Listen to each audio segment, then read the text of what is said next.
everybody. I'm assuming we're going live on quite a few platforms at the moment, and that would be thanks to Joe Mangee Booth, who's been helping me here in New Zealand getting it all hooked up. And we are really honoured to be live streamed on the Unity4J channel as well, which is fantastic reach. I couldn't actually get my channel working up, Alex Hills, but we will also show a whole bunch of snippets of this on my channel as well. So I'm joined tonight, tonight from New Zealand, by an assortment of wonderful supporters from all around the world. A lot of them have come to be known by me because of Candles4Assange, which I don't know if many people know because it's so heavily based in Germany, thanks to Patrick Bratasch. But it did originally start in New Zealand when we put some candles down for Julian's 47th birthday.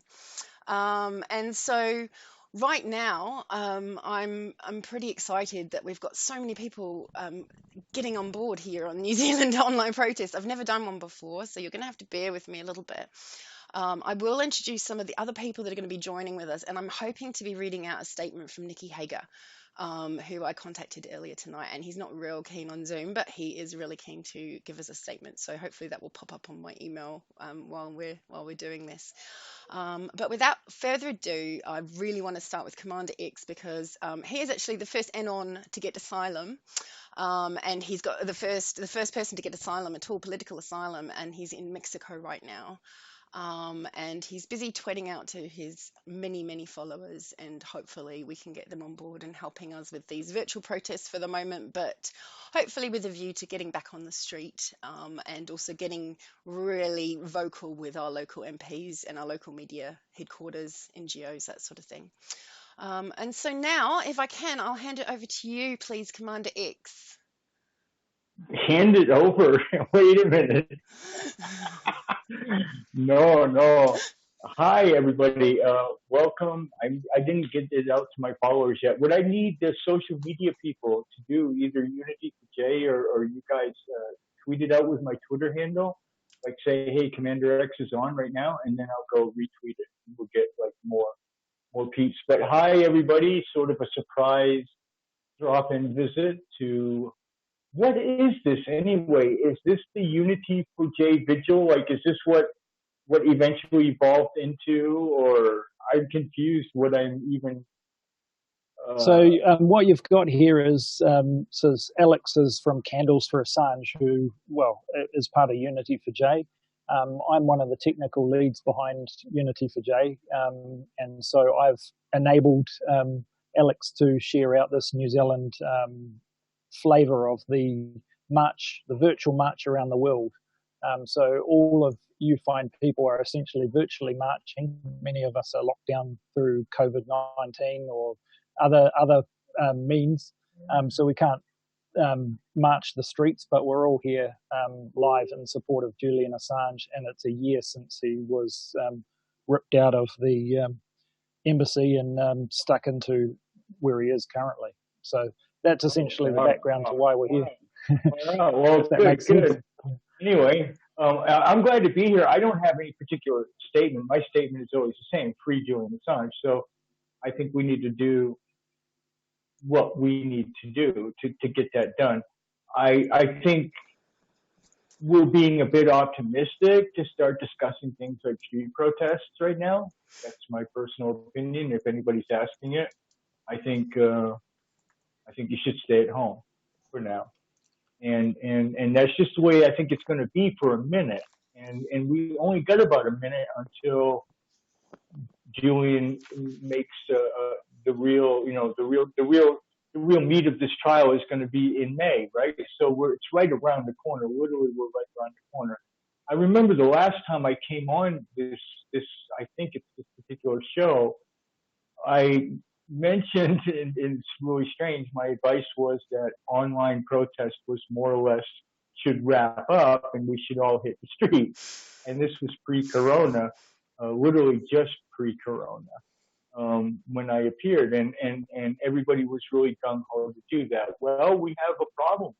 It's like, sometimes there are things that are huger than even us. And this thing that's happening in the world right now is one of those things. So My personal advice is to stay, distant from people, do your social distancing, wear your mask and your gloves when you go out, and just try not to go out really at all, ever. And for a while, and it's going to be that way for a while. I think, therefore, we need to do the exact opposite of what I advised the last time. We need to immediately do a 180, and that's where a movement proves itself to be worthy, because a movement needs to be flexible. And so we need to do a 180, and we need to pivot back onto cyber protest. Okay? And this is something that Anonymous, especially, which if anybody knows where I'm coming from, that's where I'm coming.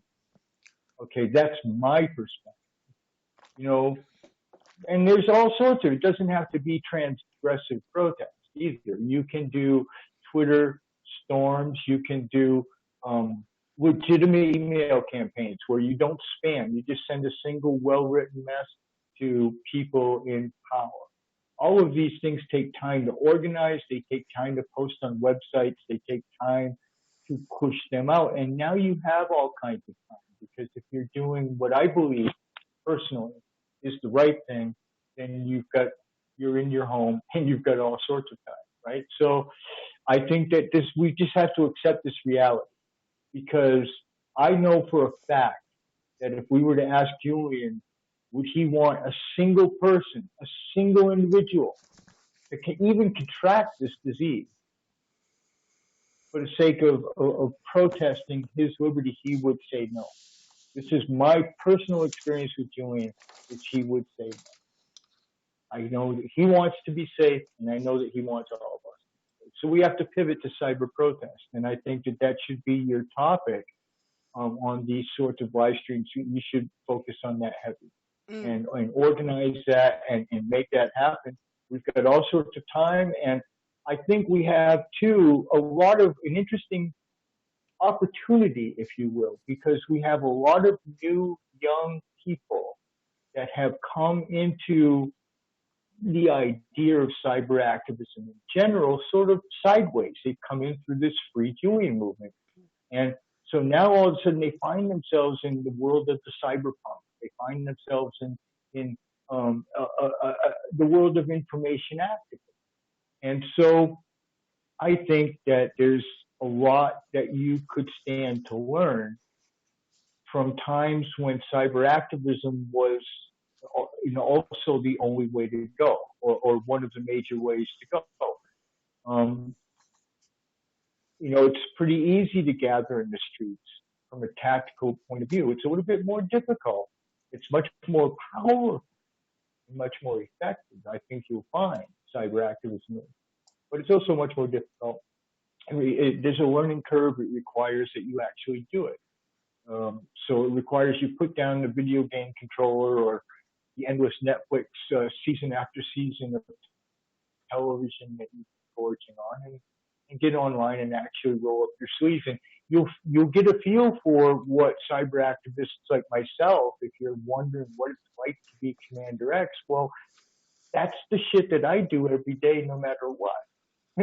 That's my job. That's my life, is cyber activism, right? That's why I've become who I am. So if you're wondering what it's like to be an Anon, you're wondering what it's like to be a hacktivist, well, roll up your sleeves, get up on Twitter, and find out, because this is what it is.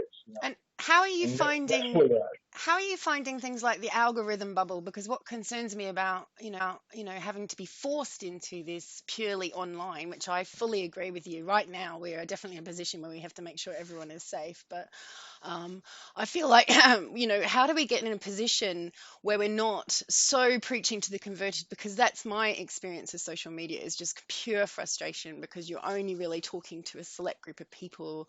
And even I will answer your question, but you may not like the answer, and some of the people listening may not like it. The answer, again, lies with a movement that is already readily available to everyone. Anyone literally can be anonymous. You just simply self-identify. And those ideas have already been put forward. What it means is that you have to get a bit more transgressive. It's no different than protesting on the street. So, for instance, you described a bunch of really super legal, just now, things and ways, right? Well, maybe you've got to stretch it. Who knows? I think that you're going to see Anonymous get quite active in the free Julian thing. They also have a lot of time on their hands. Yeah, so, to those of us without tech skills, we cannot even imagine getting to that level. And I guess there's always the concern that we need to keep the movement honest and, not try to keep it as positive as possible. But, it's getting the game that they're playing. What I mean is that you got to strike a balance. So, for instance, there are gray areas of cyber activism. One of the things about storms and email campaigns, we did a storm and an email campaign for my political asylum, and it actually ended up crashing the Mexican government email servers by accident. It really wasn't meant to be. We wanted people to write individual messages to the president and foreign secretary and whatnot. We didn't intend to crash the servers, but it did. I guess what I'm saying is you just need to get louder and you need to get more robust. It's no different than if you were on the street and it wasn't working. Let's say you were marching around and you were having a movement. Well, for instance, the Julian Assange movement. And we saw that. We saw things ramping up. We began to see banner drops. I got news for you. A banner drop is 100% illegal. You can go to jail. And guess what? It's no different than defacing the front page of a website. It's the exact same freaking thing. Okay, it's that quickly fixed. It's that cheaply fixed. And both things are the same. They're analogous, okay? And when you talk about having a sit-in, would you have a sit-in for Julian? Would you agree to a sit-in for Julian? Would you? Okay, you would. They've been doing it in Brisbane. Okay, well, wait. Let me finish then. Please let me finish because I got political asylum for a sit-in. I got political asylum for a virtual sit-in that we did for homeless people in Santa Cruz, California. That's my story. That's why I'm here. We did a virtual sit-in.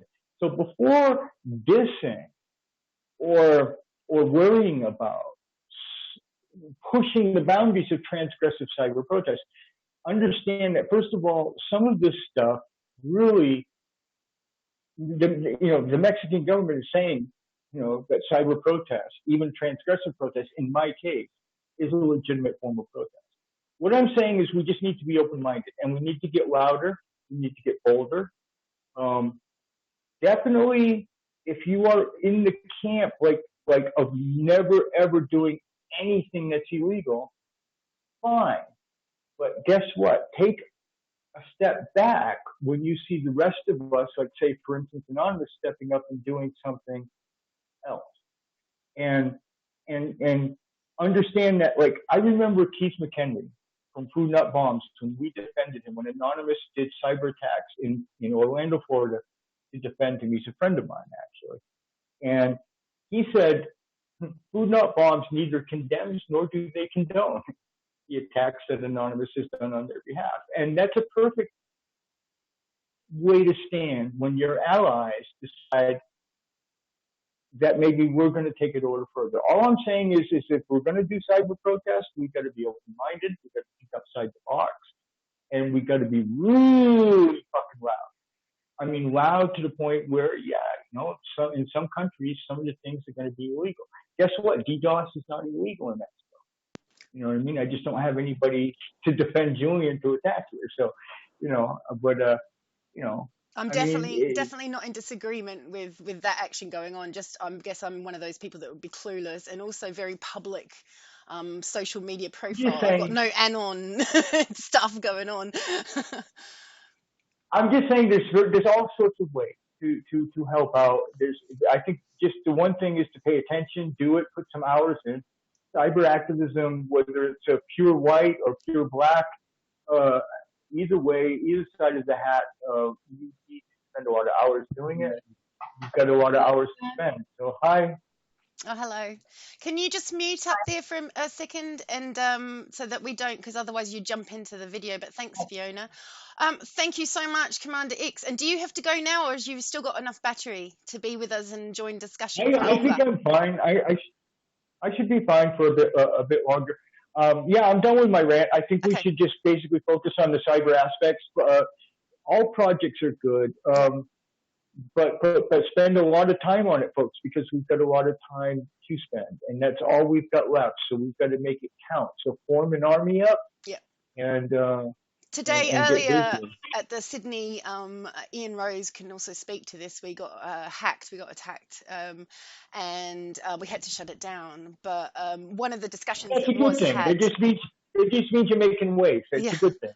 That just means you're making waves. Yeah. Another hacker will come along and help you secure that. Yeah. Another hacker will help you fix it. That's right. Yeah. So one of the discussions we had actually was that seeing as we're having to ramp up getting government on board, was actually creating schedules potentially to make, get people online resources to actually go and meet with their MPs in small groups, or online at the moment, but actually doing it every hour in a day and having a focus in different constituencies, which I think is something that Truman has been doing in London as well. And also there was talk of, different ways to activate those kind of NGOs and media companies and the people that we can still contact and bombard with messages. But of course, those are all the sort of legal ways of going about things that we can really help give people resources for. But it doesn't in any way undermine what you're doing at all. And I appreciate all actions of any kind. So. I'd like to give a shout out to Unity for J, first of all. And I'd like to point out that, not to brag, but I was there for the very first vigil. And, we worried tonight about being online really late. It's 2 a.m. here, 3 a.m. here, and we're talking about batteries running out and everything. I and Elizabeth Voss and Susie Dawson spent 36 hours straight broadcasting. We never stopped. Right, yeah. And we had multiple live streams going out on a dozen different platforms. Yeah.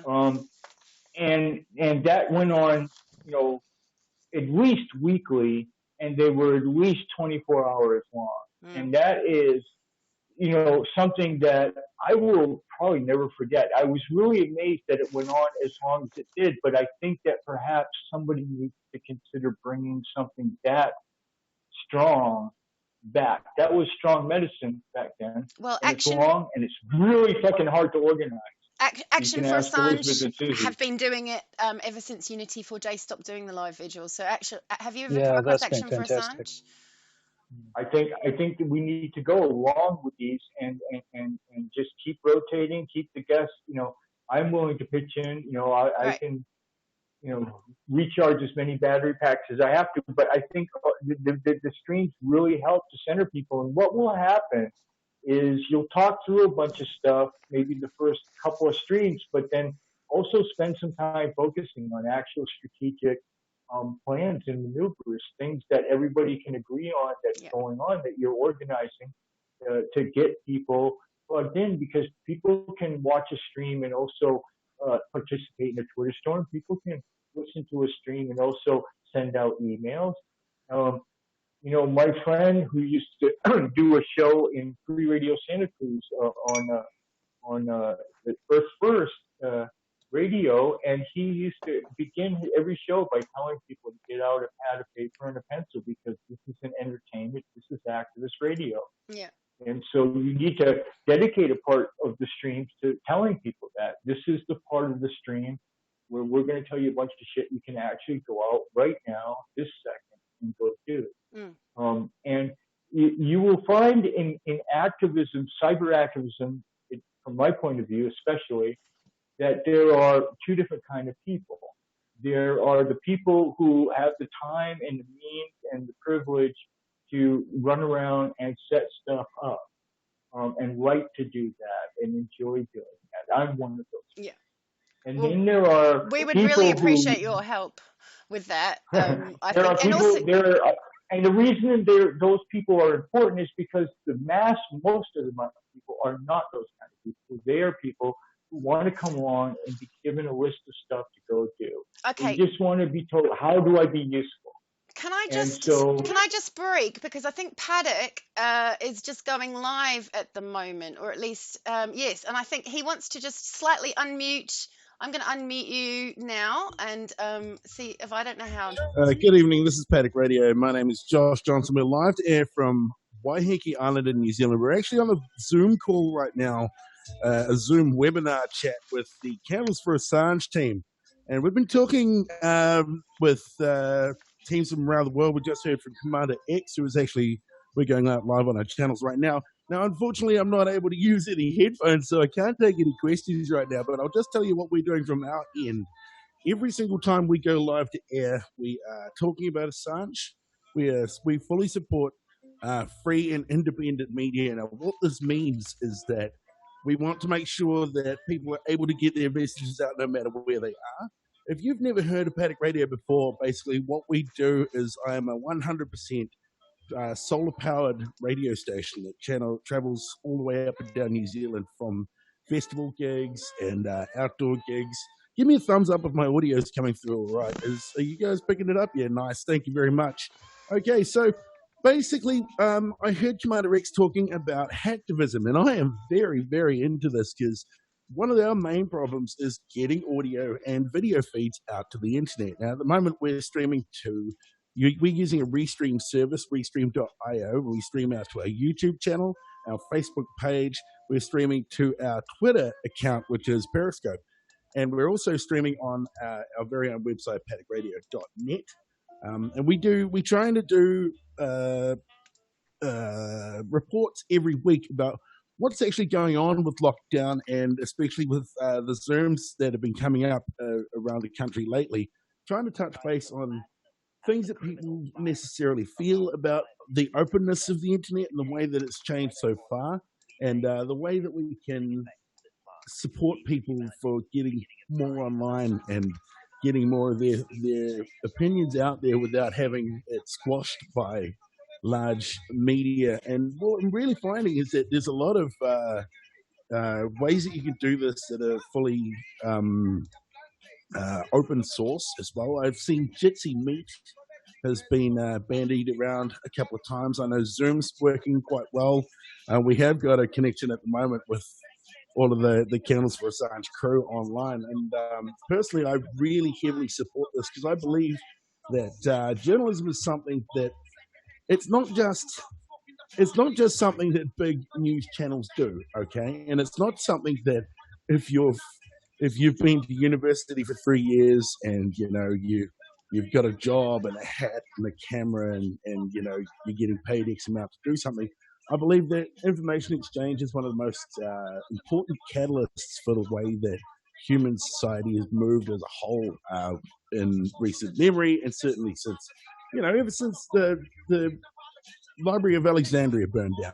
We haven't had such a huge free exchange of information that has gone absolutely worldwide. And I think it's such a massive catalyst for social change and a massive catalyst for how we act as a species. And we've seen it go from both good and bad.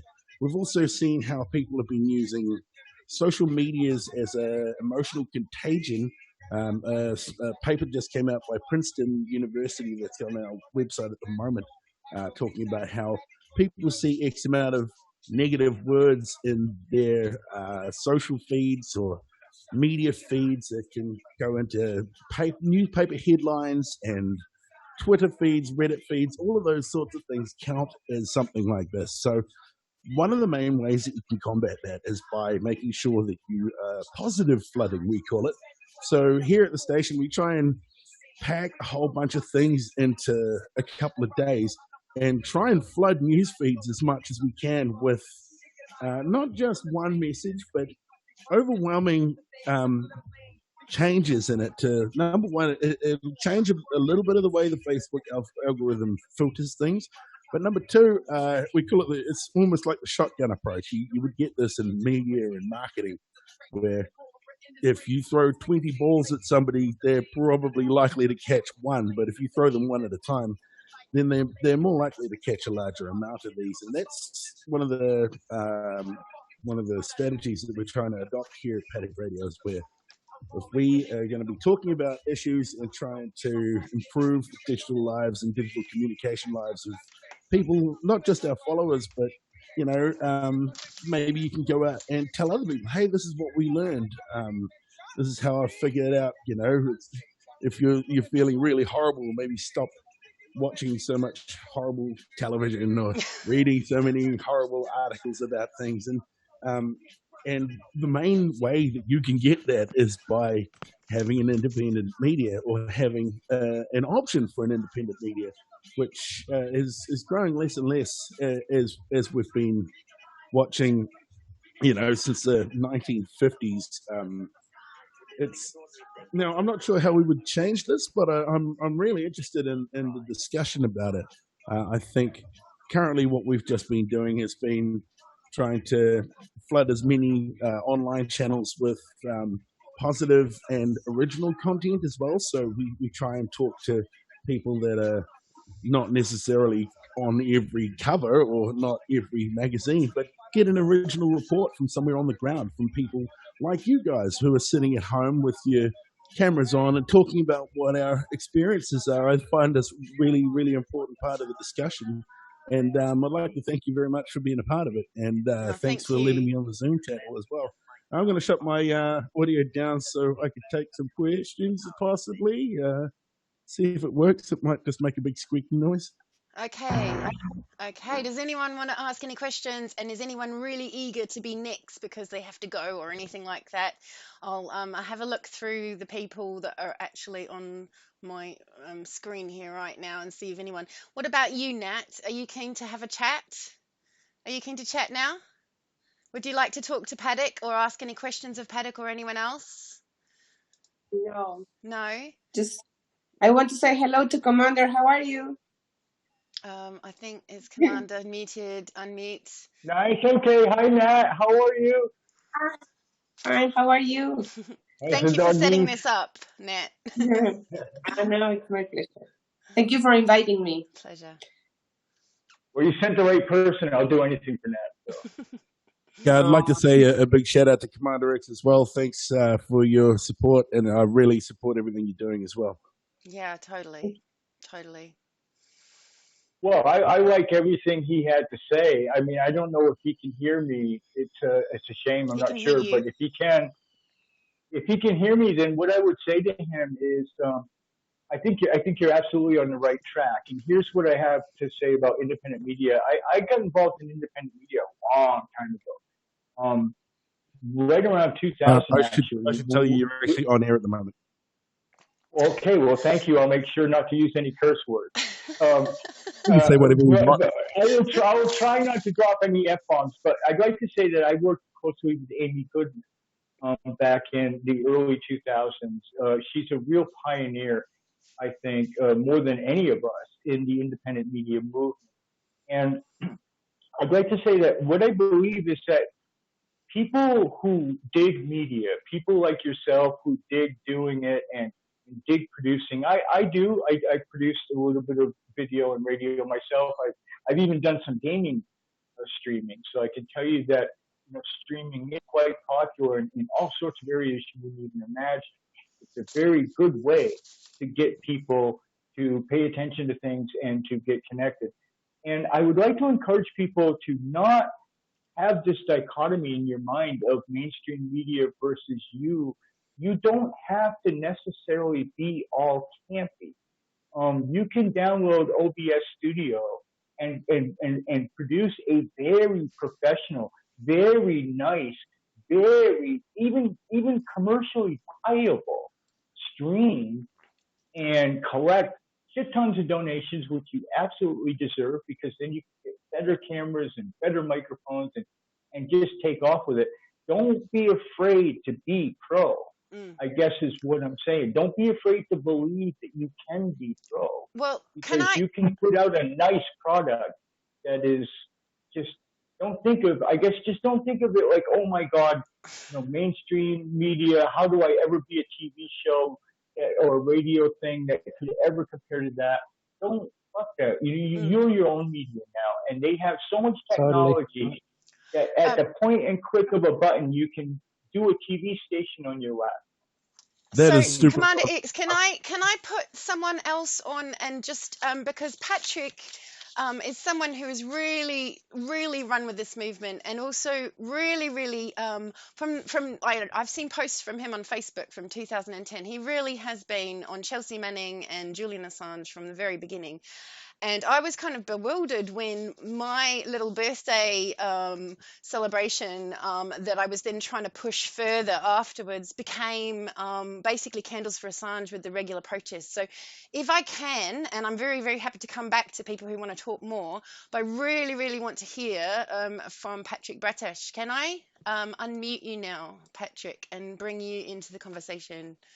Thank you for all you've done in Germany. It's just incredible. Thank you for having me. So, what do you want to know?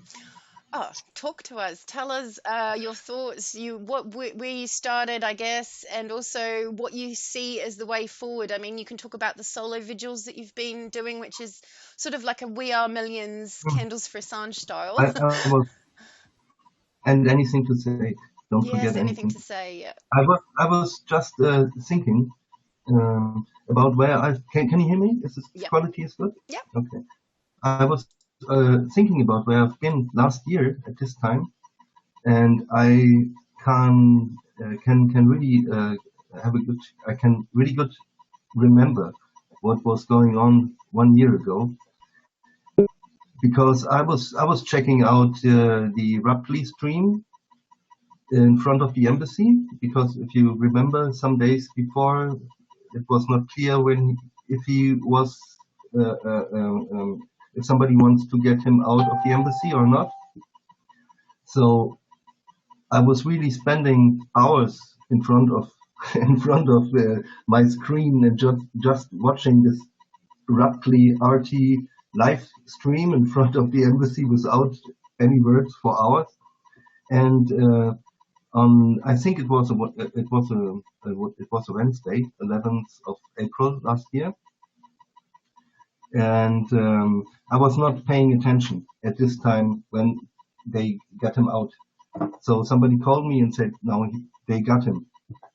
And I turn on my computer and YouTube and watch this video, and I can't find the actual footage where he was dragged out of the embassy, but my girlfriend at this time found it, and she was saying, don't do it, don't watch it, don't do it.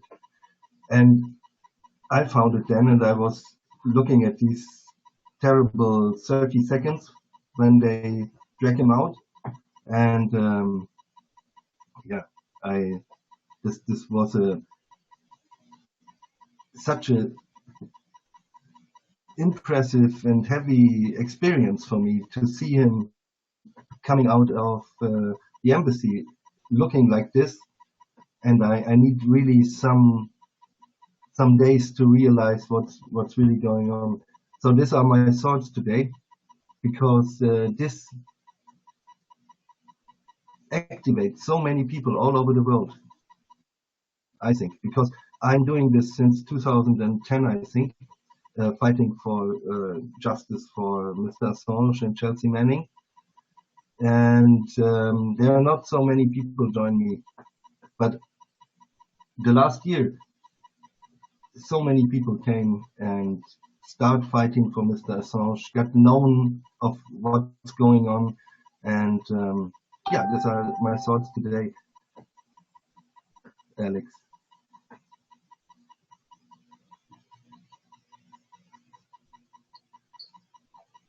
It's good to hear.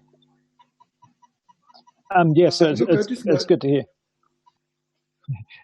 Yeah, as you're saying, Alison, clap. It's fantastic. I think thank Alex you, is just going to pop out for a second. Thank you, Patrick. Go ahead, I've just noticed in the chat thread there's somebody called Stephen Jenks. Yeah, he briefly popped in and then very quickly got booted out the other end. Unless you know him. certainly his messages weren't really appropriate for anyone to read. Yeah. Right, fair enough. Thank you. I'm glad you got rid of that. Something that came up in today's action was the idea of how we spread things further and so on, which I'm picking up from what Commander X was talking about earlier. How do we do that and so on?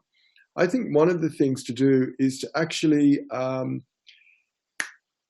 connect the Assange issue with whatever other issue it is you might be talking about on a Facebook page. Like, say it's something to do with, or media is an easy one, but climate's another one, because it's the same climate denialists. They're the same vulture capitalists that are keeping us from hearing things like Julian Assange and so on. So that might mean for us to have to join some right-wing crazy pages as well as just regular climate action pages and so on. But tie the story in, perhaps, if we try and tie the story in, because I know one thing that we do at STORC, Support Assange and WikiLeaks Coalition Sydney. Now, we've been going only since 2011, not quite as since 2010 as many of you others have. But we have two things. We've got a public Facebook page and a private discussion Facebook page. And on that private one, we have a system where you've got to be on topic or you're taken off. And a lot more pages are doing that sort of thing now. So I think if we are going on to a climate action page, for example, we have to be on topic. We draw it in.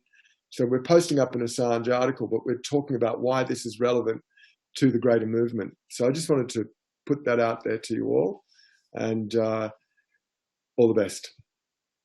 We've lost our moderator, our facilitator. Where's she gone?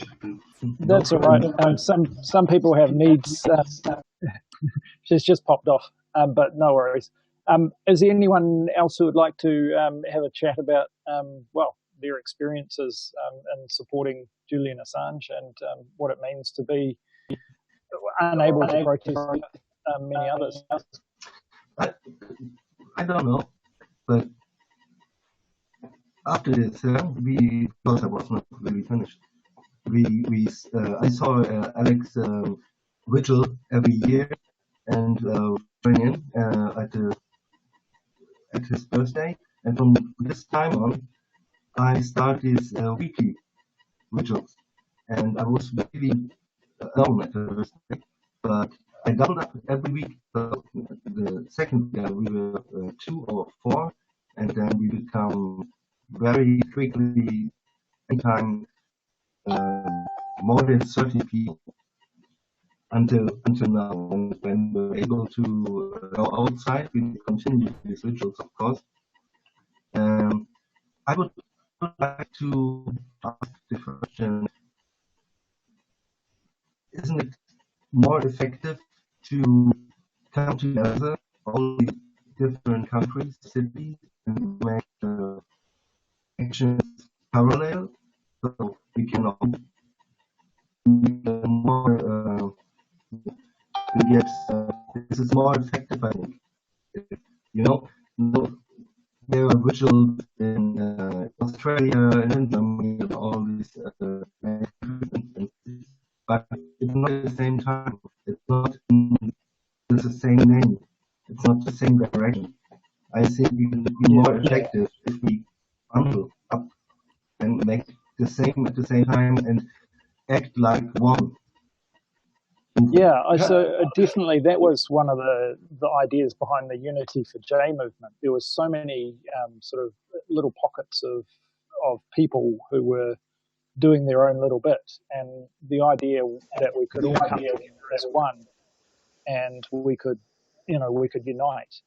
And the internet brings that to the fore, and certainly from my perspective as the technical director of the Internet Party in New Zealand, the reason why we came together for that very first hashtag Reconnect Julian vigil was that we saw that communication between people and between people who had a great idea of what was going on. I mean, Julian Assange and his take on geopolitics and his vision and his light, what he could tell was something that the world missed as soon as he was disconnected. So our first vigil was about reconnecting Julian, and that we soon found that there was so many people around the world that needed that voice, that that needed to be able to be put out to the world, that we continued, and it did turn into a weekly thing, and it did continue on for quite some time. Certainly once, and sort of Susie Dawson and Elizabeth, they've all continued on with various streams of this, and certainly supporting it, and Alex came in as part of that. Myself, I've continued helping out with a lot of things.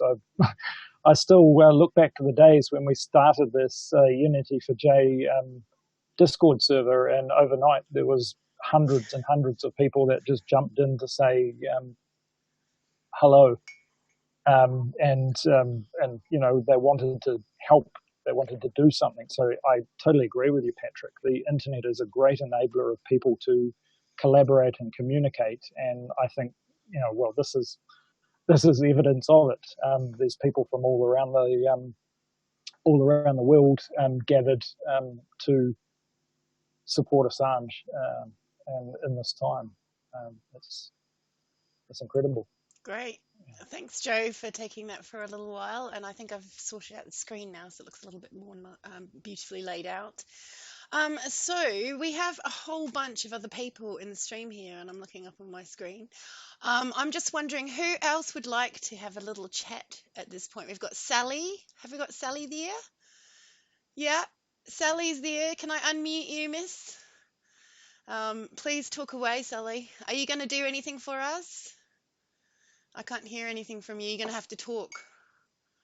No unmuting from them. We just get a screen. So I don't know if they need to share sound or something. But what about you, Fiona? Would you like to have a little chat? I'll unmute you. I noticed Alison put her hand up earlier as well. Oh, Alison, sorry, I wasn't looking at the right screen at that point. So let me go back and have a look. That's good, because other people are seeing all the screens. I can't even find Alison anymore. Is she still there? There you are. Okay, and you're muted. I'll unmute you. And so Alison is running really well, was running really regular events in London, and I guess we're just going to get an update now on what's been happening in London and whether you've attended any of the other events that other people are running there, and whatever you would like to share, really. Okay, hi everyone. Yeah, it's all happening here in London. Not. We were doing a lot of stuff. We were doing candles in Trafalgar Square. We were doing regular actions, the court actions, Belmarsh vigils, heaps of stuff. And we took it to Mike Pompeo, which was the best. My most fun moment was the day we took it to Mike Pompeo when he came to town to talk policy with the British people, and probably back dealing with them. And we got wind of where he was. So we all went down with a protest, which was 5 of us, because it was like late, short notice and everything. But we just had the best time yelling out, "War criminal, you will rot in hell. War criminal, war criminal." We had so much fun. It was, the adrenaline was pumping that day. But or as we are under lockdown here with a terrible coronavirus bill, which does, take away every single liberty, basically, including the freedoms of the rights of disabled and the elderly. So it super looks like they're trying to kill people off. We are doing a little vigil today with banners outside the jail with masks and gloves, and we're just going to put the banners in situ on the 1-year anniversary and take some photos for social media. But we'll all be 2 meters apart from one another, and it's right out in the open. There'll be no one there. Don't worry about us. I agree with what's been said so far, especially with coming together and combining. And I put the address of a wiki page, challengepower.info, on the message there, that people can add their vigils, what's going on in their neck of the woods. so that we can all be aware of, what's going on with it. If you're not on Twitter, you can just go to that wiki page as well. I agree with, I wanted to make a point about the internet power. And I agree with Alex, like some of us aren't really that skilled at. I don't really know how to just, I know how to do a Twitter storm and tweet and all that. But, the big Twitter storm we had on the anniversary of Collateral Murder release didn't really seem to trend, did it? I'm not sure. We've had a few problems with things like that, haven't we? We've how had do we get amazing around that? successes as well, because there was that time where we did the World Press Freedom one, and Unity4J actually got temporarily suspended, and that was because they were pushing some buttons then. And I think probably the key is actually jumping on other people's threads, not your sort of average activist threads, but pushing out there to get on those establishment lines. I know they've got ways of hiding replies as well, so this is why I'm feeling increasingly like it's futile and we're just preaching to the converted. Yeah, I totally agree with the preaching to converted thing, because I know all of my followers are going to like and will retweet my tweets, not necessarily read them through. I think to a certain degree with the writing to MPs campaign, which Truman's been leading here, and we've done a hell of a lot of, you can only write to your MP and you only get a response if you're in their electorate in the UK. But I have written to Marise Payne in Australia. She's not in my electorate, she's senator, so that's okay. She's, Department of Foreign Affairs Minister. And I have not even got a reply from her. So I think targeting in the same way that we might do a Twitter storm, targeting an MP in that sort of fashion, politely, as Mrs. C would say it. But, might have some value. I have had some experience with my local MP here, whose name's Sir Robert Neil, Neill. Now, he is he's on the Parliamentary Committee for Justice. So he made a statement about the release of prisoners in the coronavirus period. And so that is exactly what page. Get that story that he wrote. I put it on my Twitter feed. But look at all of the heads of government in their portfolios, find someone who's relevant to the issue and find something they've written about it, and then get in there that way with our story and the relevance to it. And that's what I was trying to do with Robert O'Neill. And am I right in thinking that Truman has been doing a schedule? Is that what I saw him kind of trying to encourage? Was that today we are doing this MP and he did an A to Z list, and chose one for each day. And that's to sort of to flood them. I don't know how many people there's no way of really knowing how many people wrote to each one. I think it targeted, it's great that what he did, but I targeted one, Robert Buckland, who's the Lord Chancellor and the Secretary of State for Justice. He has, with this other guy called Lord Burnett of Malden. Lord Mark, yeah. Yeah. Two guys have the power to suspend this whole shebang, right? Wow. Debacle. They can say that the magistrate has been acting with bias, or not bias, actually, it's not, with bias, or her actions weren't fair. So they'll be the ones when that might get it to judicial review. So, and Robert Buckland has an electorate which is near Swindon, but he's also the Lord Chancellor and Secretary of State for Justice. And I think it's worthwhile really targeting the people who have, and what you said before, meeting, trying to organise a delegation to meet with these people, because they can flick you back an email and say, we don't care, or, we listen to your concerns, but this is our policy.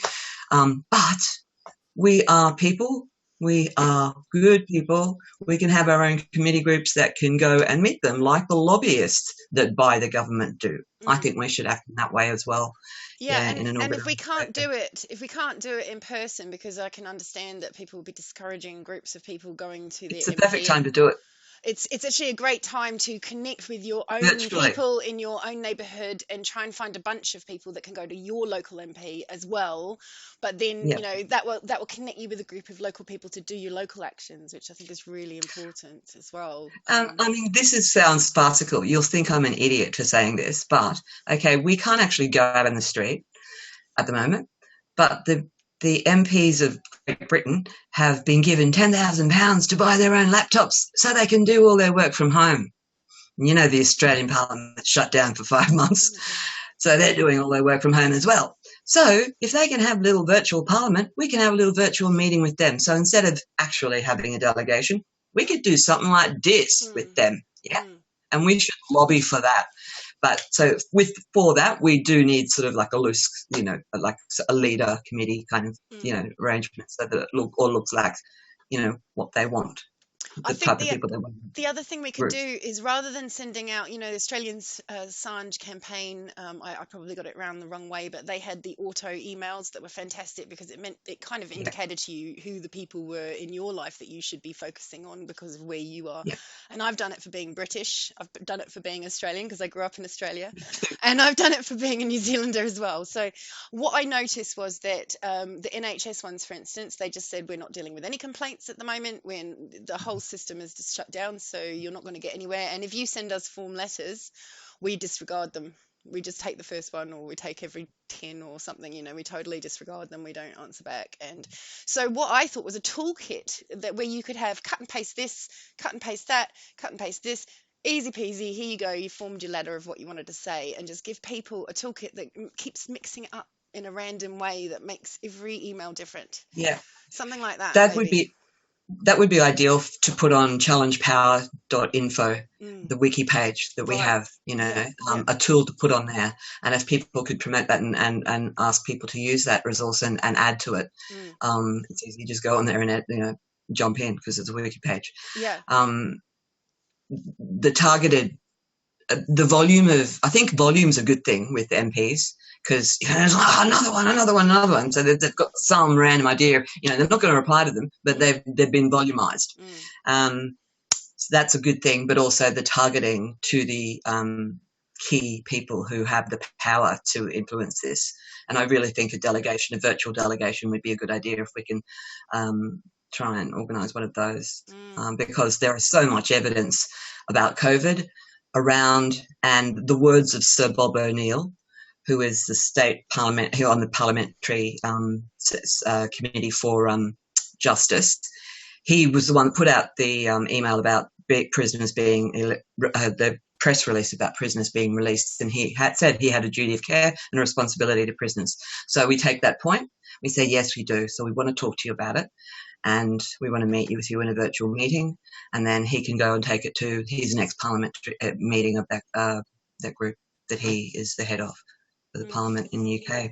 And yeah, like you said, I did that in Australia as well with my Australian addresses in here.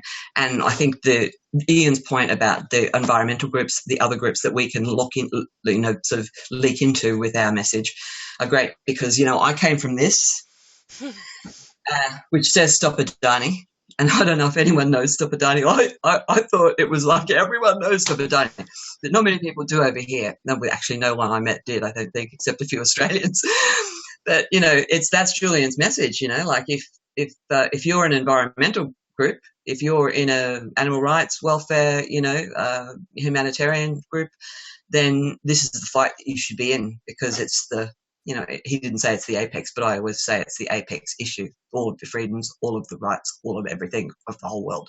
This is the apex issue, you know. Yeah, I can see Ian Rose nodding profusely. Would you like to say something to that, Ian? I'll unmute you. Thanks. Yeah, no, you're absolutely right. It is the apex issue. I love that terminology. I hadn't really thought of it myself like that. And something that did occur to me earlier was when we took over the hashtag press freedom. Remember the English had that thing? The hashtag was media freedom, and they changed it to press freedom because we'd flooded it so hard. Yeah. I think they're the kinds of things we want to look out for again, because that was a really brilliant movement. That really got onto some establishment threads, and that's why Unity4J got the instant ban, and they were off for the whole week. So they managed a couple of days of it, but we all took it on board and carried it anyway. So Unity4J definitely got them I going. was the one that set that up. Yeah, remember? Brilliant. Got that going, and I actually got you to email everybody for me, which was great, because that's what made that happen. That's why we got that reach, because of your e-list. Well, it was just the Candles groups were all live and had just done their July, so it was an ideal time to ask me to ask them as well. But it was brilliant, and really surprising how it worked as well. And also, I had been talking on the Discord server and getting suggesting that people do the rogue speeches, and then I ended up going and doing that one at New Zealand Parliament as a result of really all that inspiration that you set off. Really. Nice. Yeah, so I think that's the sort of thing we might want to be looking out for again. I think COVID-19, for example, is probably too muddy for us to make a noise in. But there's got to be we've got to really keep our eyes open on that.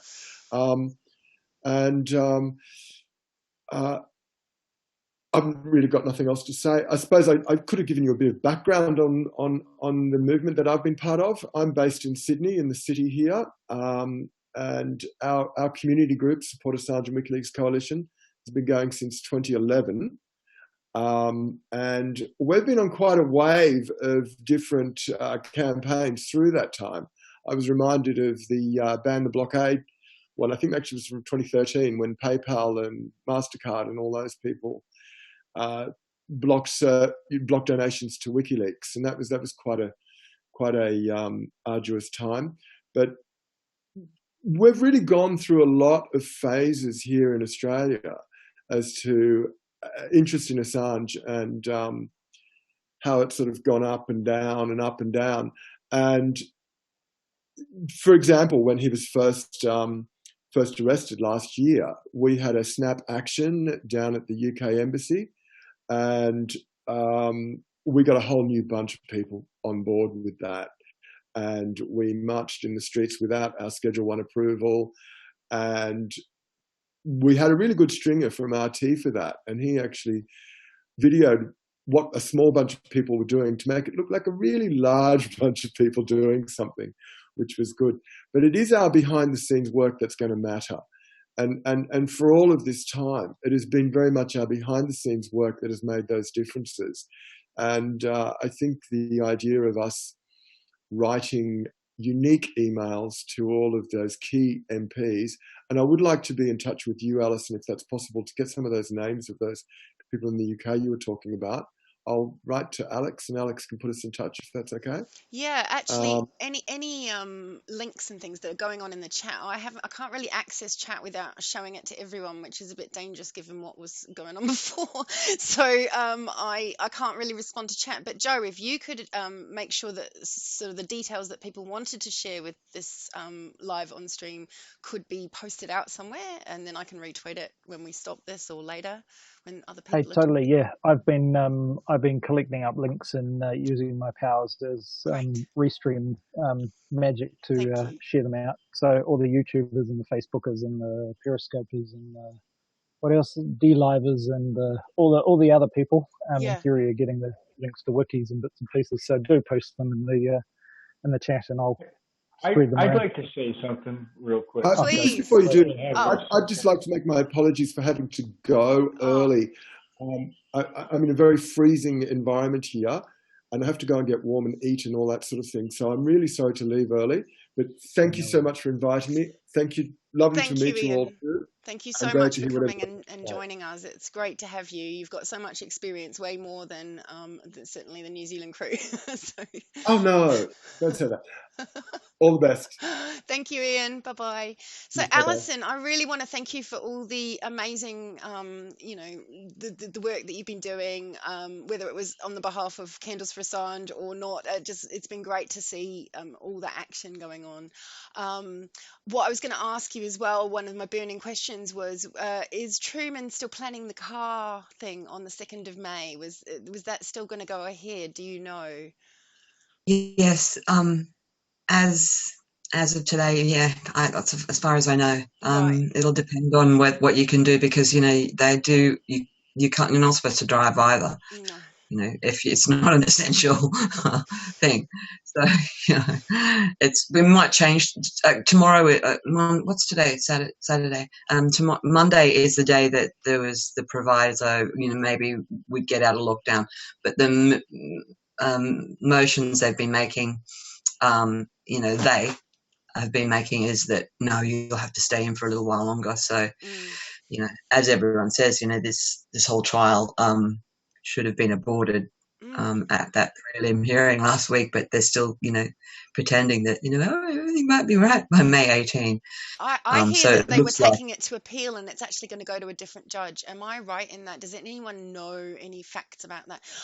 But also, I want to also jump back to Commander X, but after saying thank you so much, Alison, and I'm going to stay on the stream because I'm sure we're going to still have a discussion, but I want to jump back to Commander X again. But I'm listening. Okay, sorry, Commander X, you carry on. I do hope Alison stays listening. It really broke my heart to hear her voice. And I really, one of the things I picked up immediately was a sense of resigned despondency. And I really want to address that. I know, Alison, I want to reach out to you personally and tell you don't maybe even know much about me, but I encourage you to find out something about me. And in doing so, you'll find out some really crazy crap, no doubt about it. But then also what I would like to give you is a sense of hope. People, please understand, you don't understand the power that you have and how fate has actually bestowed upon so many of you the actual time now to go out and people say, oh, I'm not, I hear so much, I'm not technical, I'm not, you know what, you know how to tweet, so don't cry to me. You know how to turn your computer on and you know how to send out a tweet. And the rest, we all learned. We all learned it, man.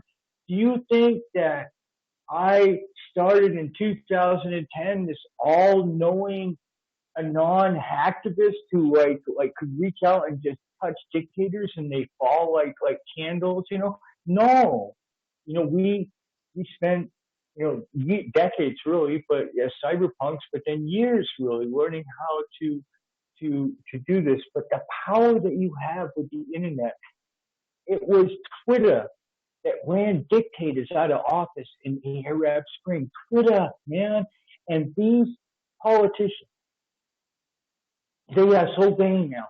They are so sent. Trump has politicized and weaponized Twitter to the point where now every politician in the world has to do the same. They are so sensitive. You can reach out and really, totally, with just 100 people, you can touch these people through Twitter, through Facebook, through social media, through all of it. And so I guess what I want to leave you with is a sense of hope that yes, you got to pivot. You just gotta do it. We all got to do it so we can live. But we can really be effective. We can be so effective. We can be effective in a way that might actually be a realization to you. That you'll be like, holy crap, man! Look at the power I have.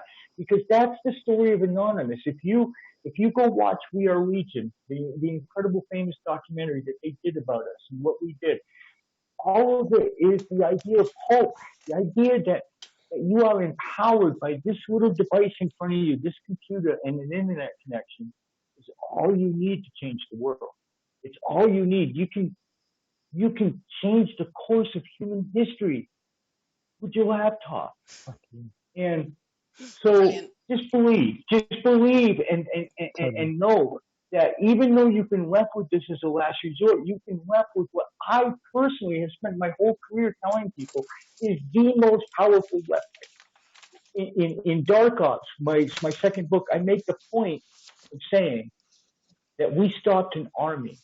And now that's a whole other story, and I won't bother to tell the story, but we used information activism to stop an army from attacking people. We trumped kinetic force for the first time in human history. Anonymous did that. And we did it through just the same tools you better be able to use right now. Twitter, email, the internet. That's it.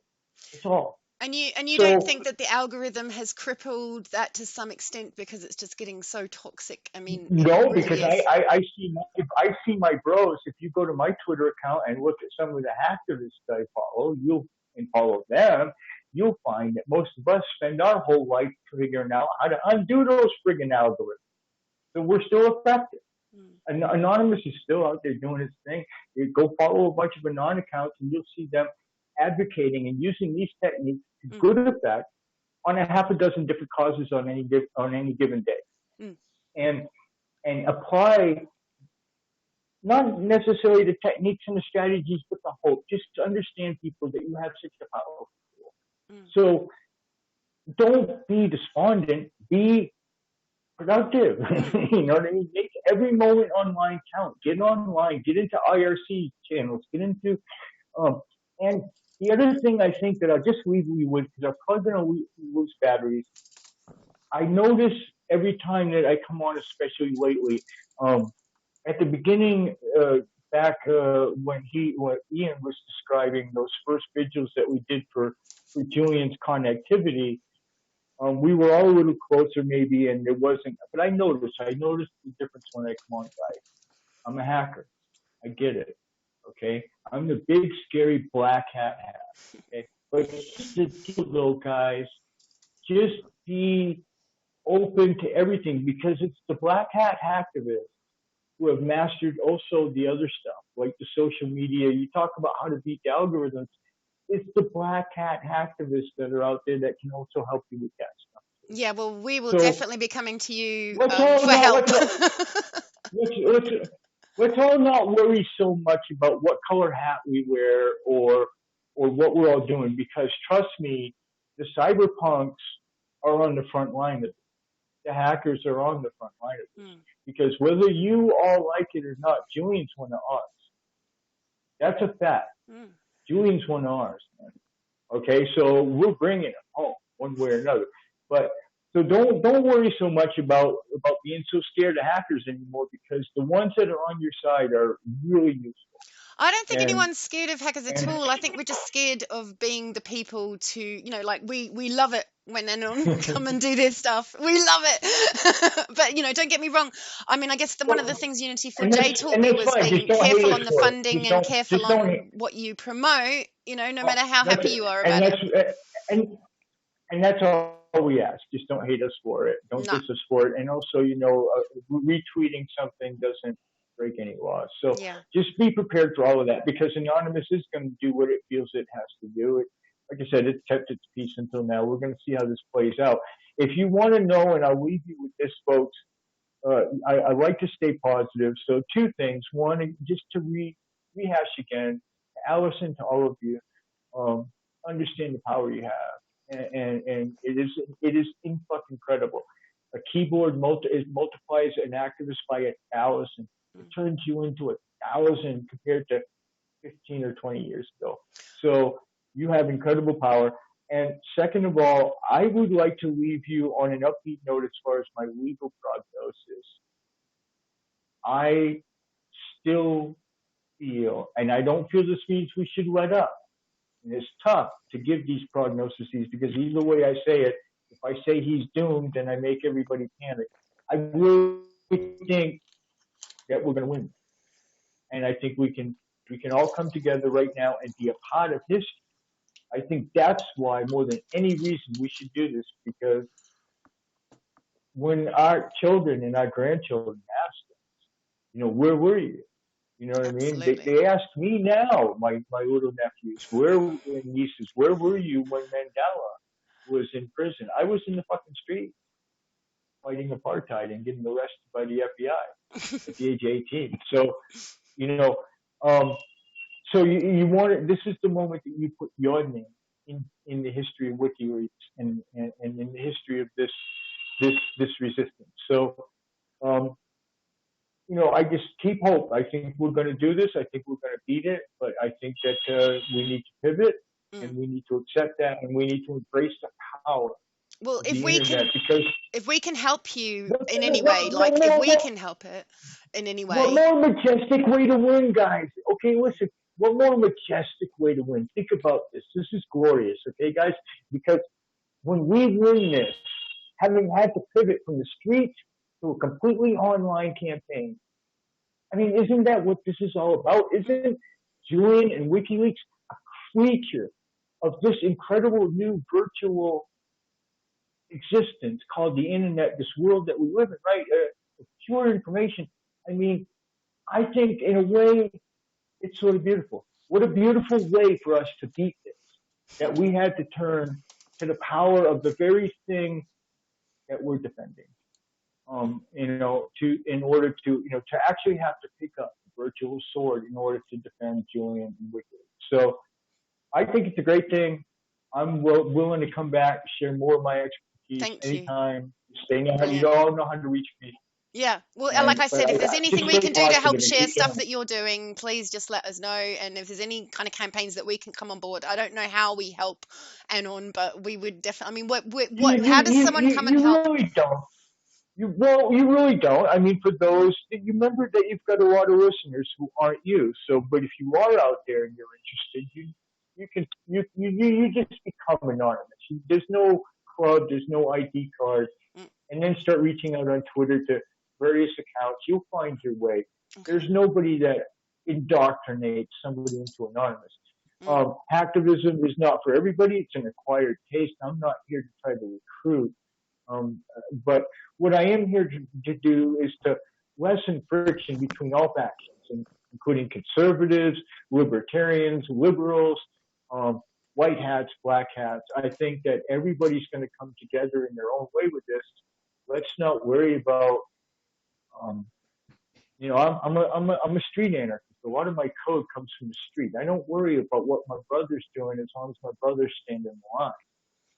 That's it. I've got a burning question for you. You mentioned before Amy Goodman. You mentioned before Democracy Now! Now, Amy Goodman is someone I immensely respect, particularly when we're talking about Iraq war and combating, disinformation in the mainstream media. But I've looked with interest in how she has pushed Russiagate and some of the worst lies that I've seen, and it's come from Democracy Now! And I just wondered, how do you feel about something like that? Well, people are wrong sometimes. We're all fucking human. And if you look at my career, which is extensive and very public as well, there's, dozens of times that I was just flat out fucking wrong. Okay? Right. And that happened. I think that what we see and what me and Susie and Elizabeth especially, I think, clicked on right away and saw in this is one of those unique causes where that shit just doesn't matter. It just doesn't anymore. I think that those differences all sort of melt away when we face such an existential threat to the freedom of information that we face with Julian's case. And in that sense, Julian is not a human. He's a symbol. And symbols are very important too. Sometimes symbols can even be more important than the human who stands behind them, to be honest. It just worried me what some of the stuff that was coming out of her was beyond the normal sort of cluelessness. It seemed malicious to me. I mean, I'm not on the level of Rachel Maddow. I don't know. You can be. I know that you can be wrong. I don't follow Amy's current career very, very closely, or the material that you're talking about.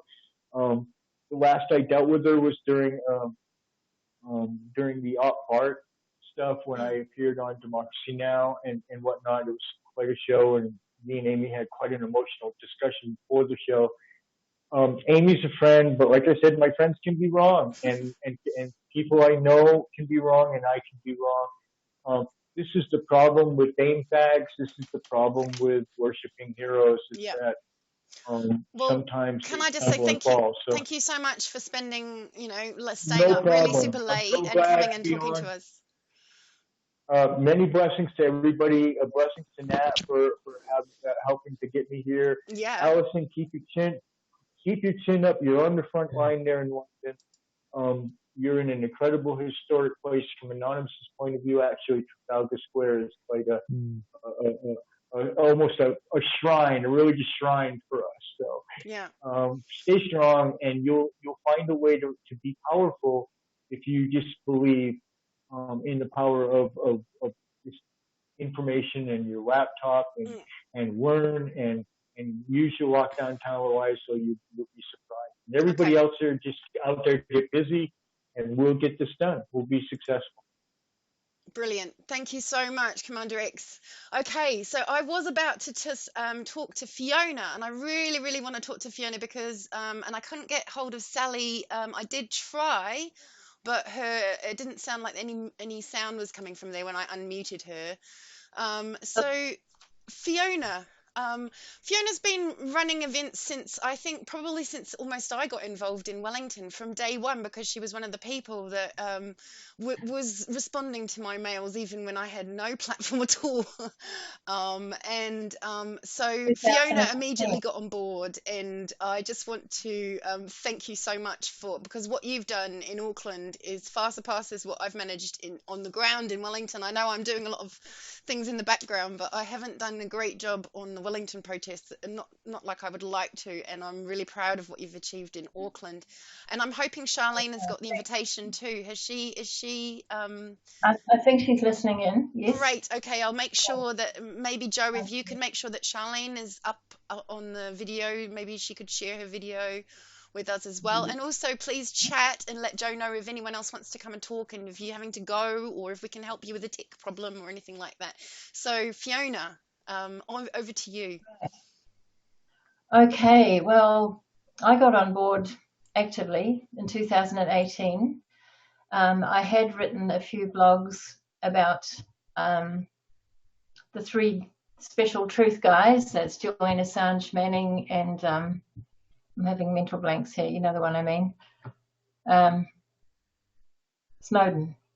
Yeah, all three. I had been writing blogs about that previously, and then somehow I got onto a Facebook page and made contact with Davey Hellier in Australia, and he helped to put up the, New Zealand page on Facebook, and asked me if I would start doing something. And I was a bit nervous, but I actually found Charlene. She offered to come along with me. So for nearly a whole year, from 2018 to 2019, it was just two of us, or sometimes three, my husband or one of her sons, but basically just the two of us, and nobody else.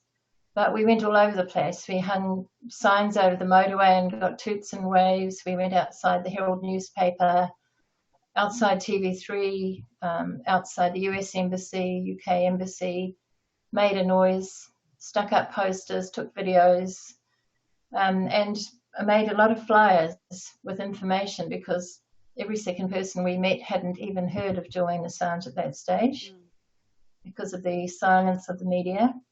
And would you say that's different now, after a year and a half, 2 years? Yes. I sense the tide is turning, that we're not getting so many responses. We used to have a lot of people yelling at us, he's just a rapist, rushing off, but they never stopped to hear why he wasn't. But, they just were ignorant people, brainwashed by the media. But this last year, 2019, we've had a lot more people coming on board. I had a meeting in a cafe mid last year, and we had about 12 people that came, and I got all their email addresses, and we've had a lot more turning up, especially at the UK Embassy. And last time we had 19. So that's a record for here. I know it's miserable compared to the rest of the world, but I don't know what's wrong with Kiwis, but they need a rocket launched somewhere to get them going. I think our maximum is about 20, 25 maybe, and that was the very first one, June 19 and 2018. That was is it 7 year in the embassy? I think that was what was gone. And Right. Davey, I was trying to get on board with Davey's global protest because whilst being in Unity4J, my frustration was that we were only doing the online thing and we weren't doing the on-ground stuff. So I wanted to really help Davey with his stuff and Right. helped him with graphics and things. And so, yeah, he was one of the things. But one of the things, the most powerful things that I think I saw you do, I mean, apart from Charlene on her own with the sign was a really powerful one that went quite viral. But was the media, call out the media campaign that we had that was really small, but it was fantastic for you in Auckland because NTV-NZ, I think, came out of their office and had to deal with you outside. Yeah, 2 security guards, and they told us to move on. But yeah, the last demo we had outside the UK embassy, 3 times the building manager has come out and got very irate and told us to move on. And the 3rd time he didn't come out, he called the security company and 2 guys arrived in the car and they went inside and then came out and told us we had to move at least a metre away from the building and take all the posters off, etc. And we'd actually, with Sally, who got a busker across the road, she paid him some money to come over and play lovely songs for us right outside the UK embassy. And then every 2nd or 3rd song, he let us use his microphone to speak our little bit about Julian Assange right in front of the embassy. Oh, I'm so sad that Sally can't do her sound. Maybe Joe, can you chat with Sally and see if you can fix Midnight Poetry Band's sound? Okay, we're just going live, Fiona. Hold on. Keep my swagger, I stay here in the night, running over your car when you stop with the lights, kicking up the side, mirror juice, wine drinker, cover in the winds and cold, but never shiver. Don't give a fuck about dignity in the club. I mute him because he doesn't realise that he's on, so sorry about that, everybody. Let me go back to you. Okay, so what I've been doing, I'm not that computer savvy and I don't think I'll ever be a hacker, but you never know. I like to make memes, and this is one I've sent to the royal family. I've sent it to Judge Arbuthnot. And I just keep tweeting Trump. Trump tweeted him today, just, you know, every time he puts a comment up like Happy Easter, you know, I'd just say, well, it's not a very happy Easter for the guy that's sitting in Belmarsh jail, and this is why, you know, and I just put, you know, pre-planned extradition executed by your administration, blah, blah, blah. Just go for the jugular. Yeah, I thought your idea about focusing on the royal family when we realised that Prince Andrew had been so disgraced and that there was such hatred at the time for establishment. I really loved your idea of kind of trying to attach onto that anger. You know, I mean, it's probably a negative type of campaign, but at the same time, the whole, what did you call it? You had a name for it. We're changing the guard at Buckingham Palace. That's it. I thought it would be great to get protesters at the gates with those signs up. Yeah, I think that was a fantastic idea. I think this is the secret. I think times like Ian's and Unity4J's, the World Press Freedom spamming was fantastic. And that's purely because we got to them in the, you know, in fact, I think the Twitter change happened shortly after that, where suddenly Twitter users can hide replies and they can decide that they don't want their reply to appear and all sorts of things that can now happen. Oh, really? Yeah. But yeah, those campaigns, I think, where you kind of get out of your silo and you just go and launch into something else. They don't last for very long because you get shut down and censored pretty quick, but I think they're really, really effective way. And with that World Press Freedom thing, getting people to go and do rogue speeches, and I did my own at that breakfast the breakfast at the New Zealand Parliament, and we can share that later once everyone's had a chat and if anyone's interested at the end of the live stream. But the idea of getting into their little world and giving them a truth bomb really publicly. Okay, so you're sharing the screen, are you, Fiona? No, it's not me. Who's sharing the screen? It's me, Deb. Hi. Oh, hi, Deb. I didn't see you there. You're just sharing your screen. Yeah. Are you not doing video? Free the truth. Yeah, it just came in 2 hours ago. Oh, okay. So, do you want to? Sorry, I'll just jump. I've just been talking to Fiona. Did you want me to jump to you and say what you've been doing? Because you've been making some wonderful graphics and doing some wonderful tweets on Facebook as well. I'm sorry, no, I didn't mean to. That's okay. You just shared your screen with us. That's okay. I can go back to talking to Fiona, and then I'll come to you after that, or you can join the discussion. Okay. Well, I'll let Deb do her thing now. I'm just going to go and say goodbye to my guests that are in the lounge, and I'll be back. All right. Fantastic. Okay. Fantastic. Thanks. Be back. So I'm going to go back over to Debs now, who was about to share the screen. Unmute Debs. Let's see. Debs, are you there? Yeah, I'm here. Can you hear me? Great. You haven't got on your video. Do you want to share your video, or you're not keen? Nah, not really. Okay. No, I'll send some more images over though. Okay. All right. I will share some images towards the end. At the moment, I just want to make sure I've heard from everyone as well, unless someone's got something pressing to share right now. So Senator Surfer is the Twitter handle for Senator Wish Wilson is a senator in the Australian Parliament. So he has been plugging away trying to get Assange home, and I just saw this Twitter post that he made from 2 hours ago, where he's asking Parliament again to get him out of prison and bring him home. So we could all jump onto that.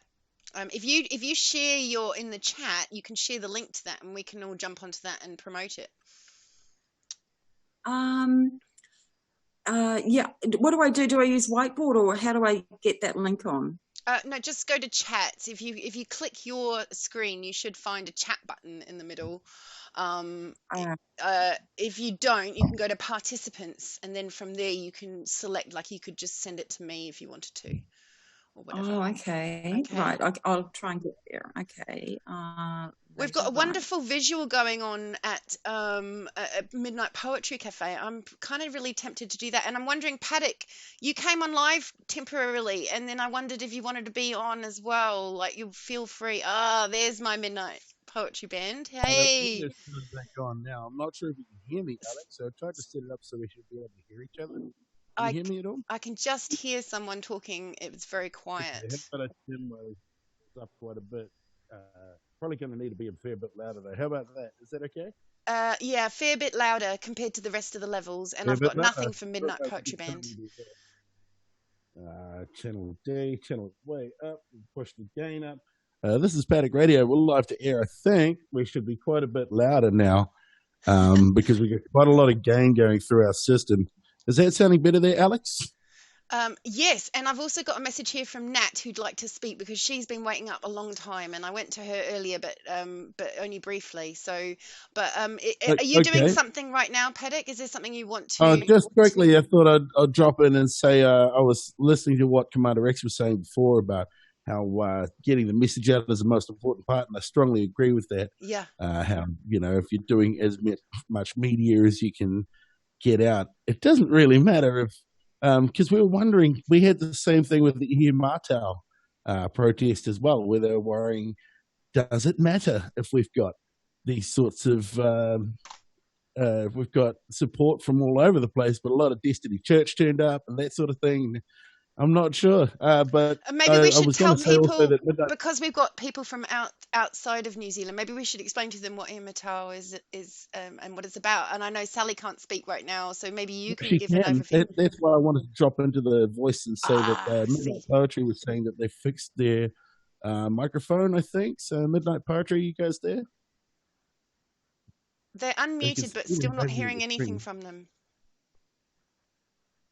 They've got the thumbs up, but we're not hearing anything, I'm afraid, Paddock. Oh, wow, that's a shame. Oh. Yeah, well, they'd be the best to talk to about that, because Ihi Mātau was a protest that we had for getting some land back off the government that was historically owned by a local tribe. Now, they had a large protest out in South Auckland about it. They ended up occupying a large amount of area. But one of the main things that they did was they put a big call out on all of their Facebook pages, and they put a big call across.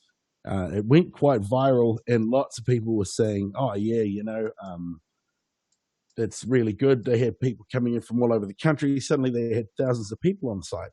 But then they started realizing that they were getting support from groups that they wouldn't traditionally associate with, like they had one from Destiny Church, which is a mega church out here in South Auckland, who brought buses out with thousands of their supporters. And they said, well, it's great that they've got support, but these guys also have some pretty nasty policies as well. They do tithing and things, which a lot of people didn't really agree with.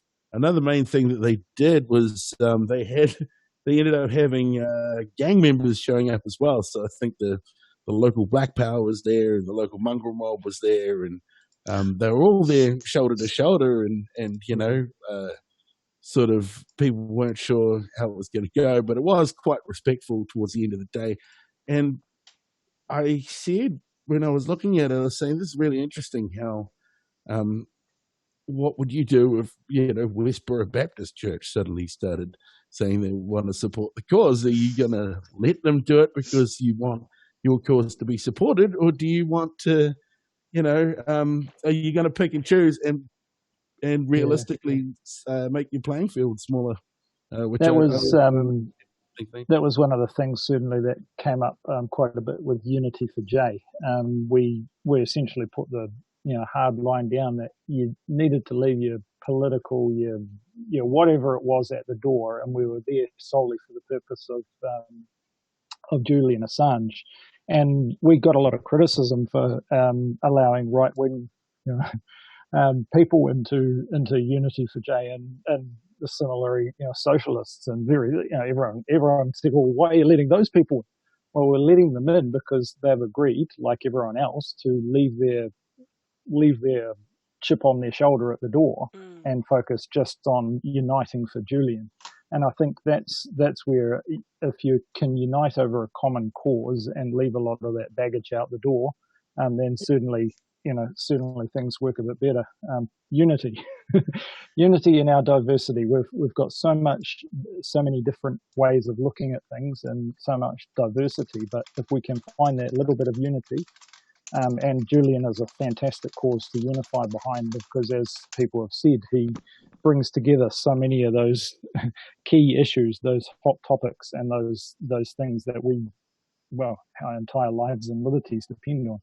Well, I think one of the interesting things about that story, about Unity4J being tarnished as supporting and platforming right-wing people, is that Cassandra Fairbanks, who was one of the people, I think the two that they had a problem with, or maybe three, Ian Stranahan because he'd worked for Breitbart, and Cassandra Rules because she'd supported Trump, but she came from being a Bernie supporter originally, and that's actually why she got such a huge platform and got onto the Trump campaign and all that sort of stuff. And then Cassandra Fairbanks Rules actually suddenly worked out what was going on a lot earlier than anyone else, and one of the things we found out was that she had an inside link, and she was one of the people that warned Julian in the embassy that he was about to get arrested out of there, and she and he had a conversation in person, passing notes, whispering with radio noise in the background, and basically everything they shared was shared with the CIA instantly, and we can prove it because within seconds she got a phone call as soon as she left the embassy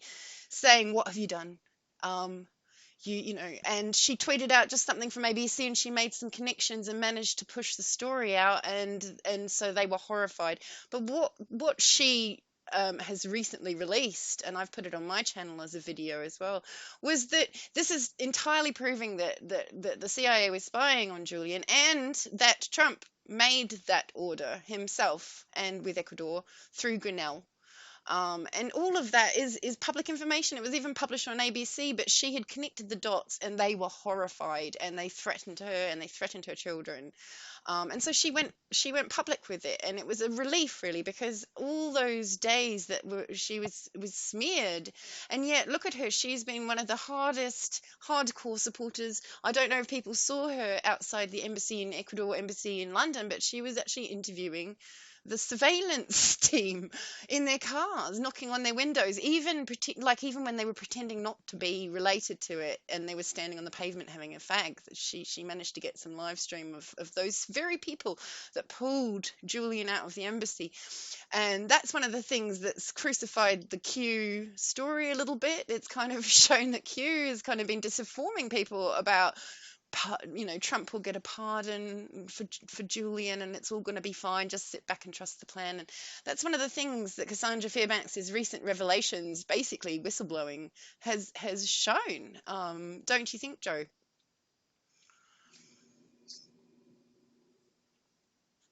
Yeah, totally. So yeah, I think a lot of what she was saying was justified in the end. And yeah, I mean, I think between us is, I see in this Zoom here, there's people who are political, the other end of the spectrum from me, and certainly, I've found points of commonality, and we might all have our points of hot issues, but basically we're all arguing on polarizing issues.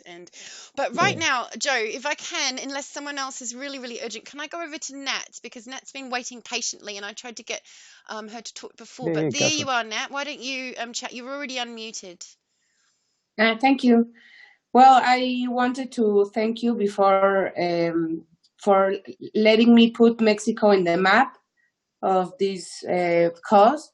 It has taken me many, many years. I've been doing this for many, many years, and I always felt like it was just me.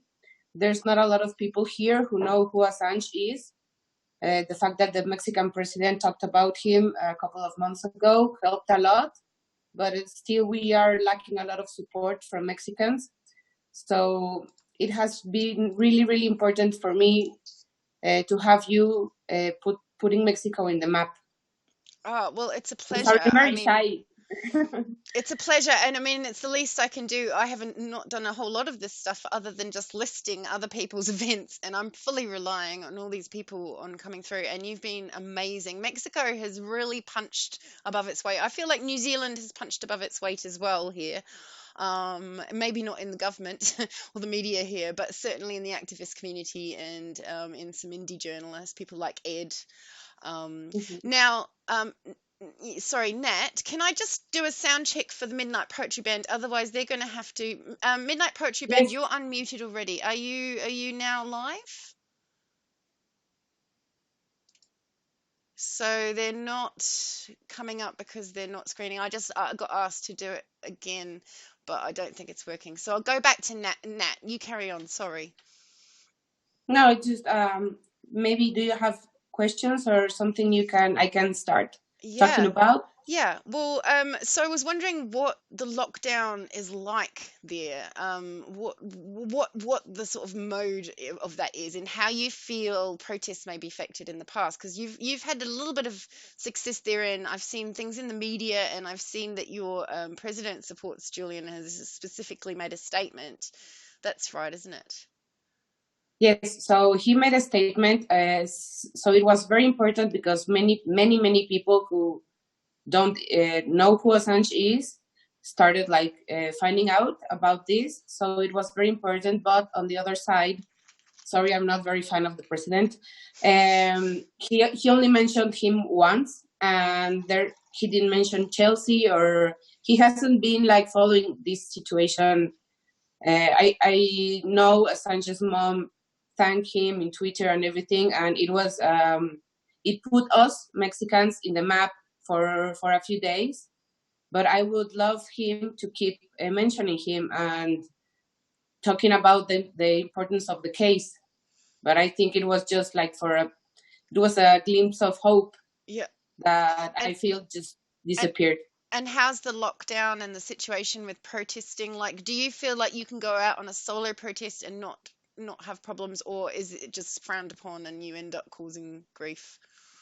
Well, we've been having the national emergency health situation for, I think it's almost 2 weeks, but it's we can go out, and I mean it's like Fiona was saying, it's just 2 or 3 of us, so we can still be able to go outside.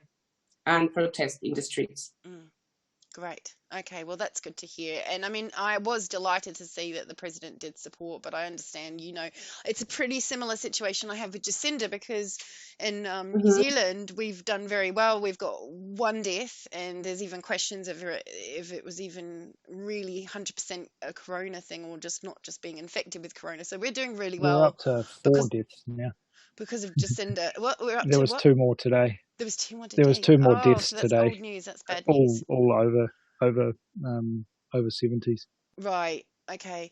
So you could commend, and a lot of people be going, oh God, I wish Jacinda was our MP, our president. Wouldn't that be great? And I saw a lot of Americans and Australians doing this, and it was frustrating because of you know that on the one hand she signed the TPP, there's disinformation, there's censorship. She really went and did a deal with Macron and organised world censorship after the Christchurch.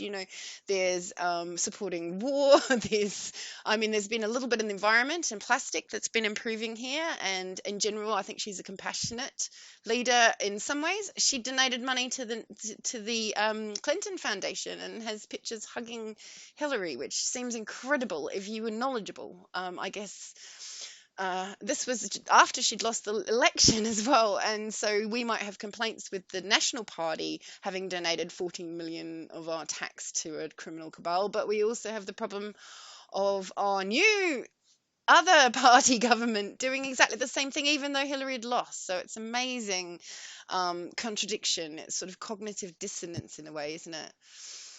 Both parties are the establishment. That's why the internet party is the only solution. Or maybe we won't call it the internet party, maybe because that will alienate people. The people. You got to bring the people into it. Okay, so I've had another request from Midnight Poetry Band. I'm going to come back. Are you going to go? Oh, okay. I will say goodbye to you then first, Nat. Please do say your goodbyes. Thank you so much for inviting me. You're absolutely welcome, and thank you for everything you've done. We are so proud of you in Mexico.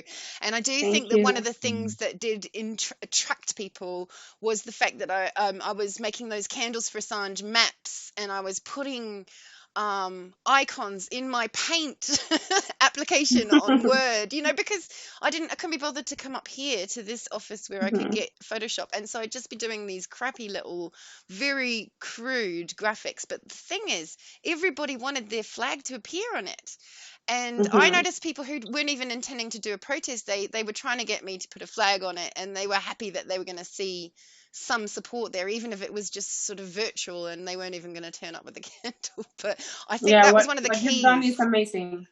And I think now that we're virtual, I think probably the key is, like Truman has been suggesting, but only manually, is a schedule, an organized way of focusing people locally into groups to do these group Zoom chats with MPs, or group, attacks of one person on one day, in order to really hit it home that we can do this anytime. And if we want to do it for 4 weeks, we've got enough people to fill every hour for 4 weeks. If there's a schedule where people can go, oh yeah, Mexico is calling between 1 and 3, and Canberra is calling between 2 and 4, and whatever it is. Well, so Alison, I think, sorry, Nat, if you're, do you need to say anything else before you go? You're just going to No. say, okay. Thank you so much. I have to go. Okay. Thank you. And very nice to meet you all. All right. Ciao. All right, and ciao. I can see Alison is waving to me. So before I go to Midnight Poetry Band, I'm just going to unmute Alison. No, you're not. You're just waving goodbye. Okay. So Midnight Poetry Band, you are still unmuted, so can you make some noise? Oh, and I'm going to come to you, Elizabeth. I see you up there. Hello. Yes, I've still got noise. And do I need to look at the chat to do something? They're waving again. Do we need Paddock? Do we need you to come and do something? This is Paddock Radio. You're live to air on all of our channels, and we're actually just on a Zoom call at the moment. We just heard from Nat from Mexico, and where are you guys from? Drop your locations in the chat. Look, I was just wanted to say, when you were talking about having multiple Zoom chats and multiple people connected around the world, look, I'd love to be involved with that, and I'd like to open the offer to the floor. And anybody you run into, if they want to record a 2-hour show just if you do a Zoom chat, just record it, record the audio, and send it to me. That's music@paddockradio.net or paddockradiolive@gmail.com. I'll put it in the chat. But what I want to do is invite people to do whatever you do, any of your audio, anything like that. Please try and make sure there's no music in it that you're not allowed to use. But otherwise, we're a pirate station, so we'll just run it anyway. But it just means you get cut off faster. That's all. But yeah, we just wanted to open it up to you guys. I can still hear you guys as well, so I think I might have changed my audio settings now that I can actually talk to people. Alex, can you hear me? I think you're still muted, actually. I'm muted, but I was just wondering, can you hear Midnight Poetry Band, or is there any way to get their sound working? Because I would love to hear from them. But if I can't hear from them next and no one else wants to say anything, I'd love to talk to Elizabeth Mueller, because she's got some amazing experience on activism, but also TPPA, but also from being targeted as an activist, which I'm very interested to hear about as well in terms of relations. Have you got noise? Hello, can you hear us? Hello, Midnight Poetry Band. Welcome. Oh, they can hear us. Oh my gosh, we can hear you. Okay, we've just plugged in with headphones, so we've finally got communication channels flowing. Can you hear just me, or can you hear Sally as well? Hi, love you. Oh, good. All right. Yeah, we're more here for moral support and visual support. But we were going to do a little show with an open mic. Oh, good. Yeah, we do have some music to play, and like maybe at the end or whenever everybody's finished. More at the end to wrap up, rather than we don't want to interfere with the intellectual flow. Without tomfoolery. It's all good to have some entertainment in the background. What are they even saying, Jeremy? That's great to be able to hear you now. So what I could do is, while Midnight Poetry Band is sorting themselves out, I might just want to go over and talk to Elizabeth, because I see her waiting there for some time, and I'm going to unmute you now. You're okay? But I've just unmuted you, Elizabeth. Hi. Hello. Hi, everyone. I'm live in my shower. You are? So it's my shower curtain, and it's like almost 5 in the morning, so I hope I sound coherent.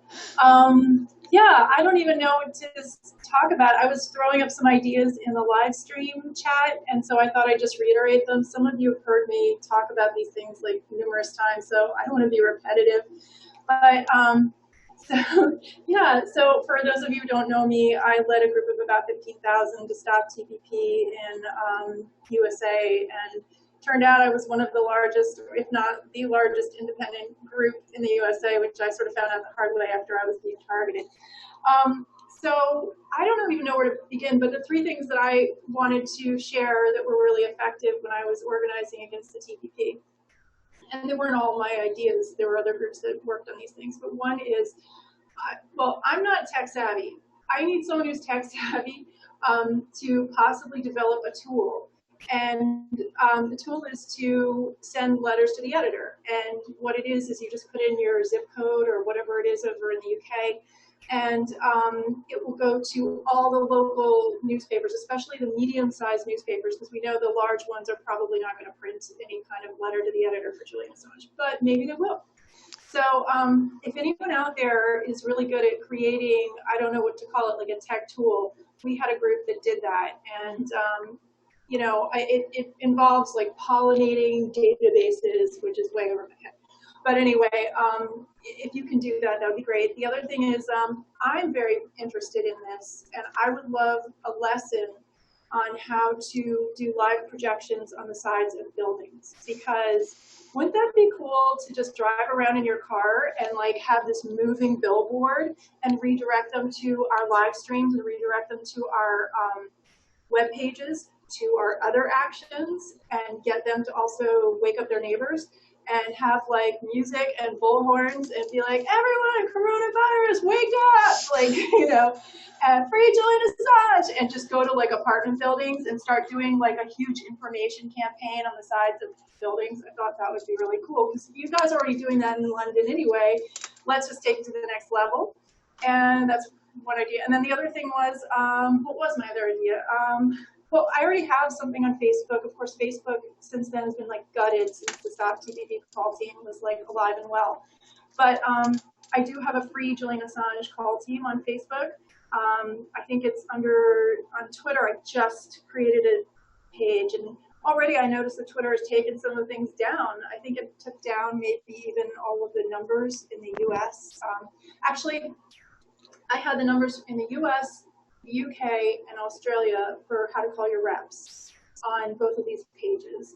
So on Facebook, if you look up Free Julian Assange call team, that's been going for quite some time. It's just that Facebook is so dead, it hasn't grown like my Stop TPP call team did. I only have like 100 people, whereas my Stop TPP call team grew to be about 15,000 people. So that should show you how much they've limited the algorithms. Yeah, I totally sympathize with that. I mean, with the email format thing, Australian Assange campaign have got this automatic email system, and I know some people maybe that could connect with you there, and we've also got Joe Booth, he's technical here.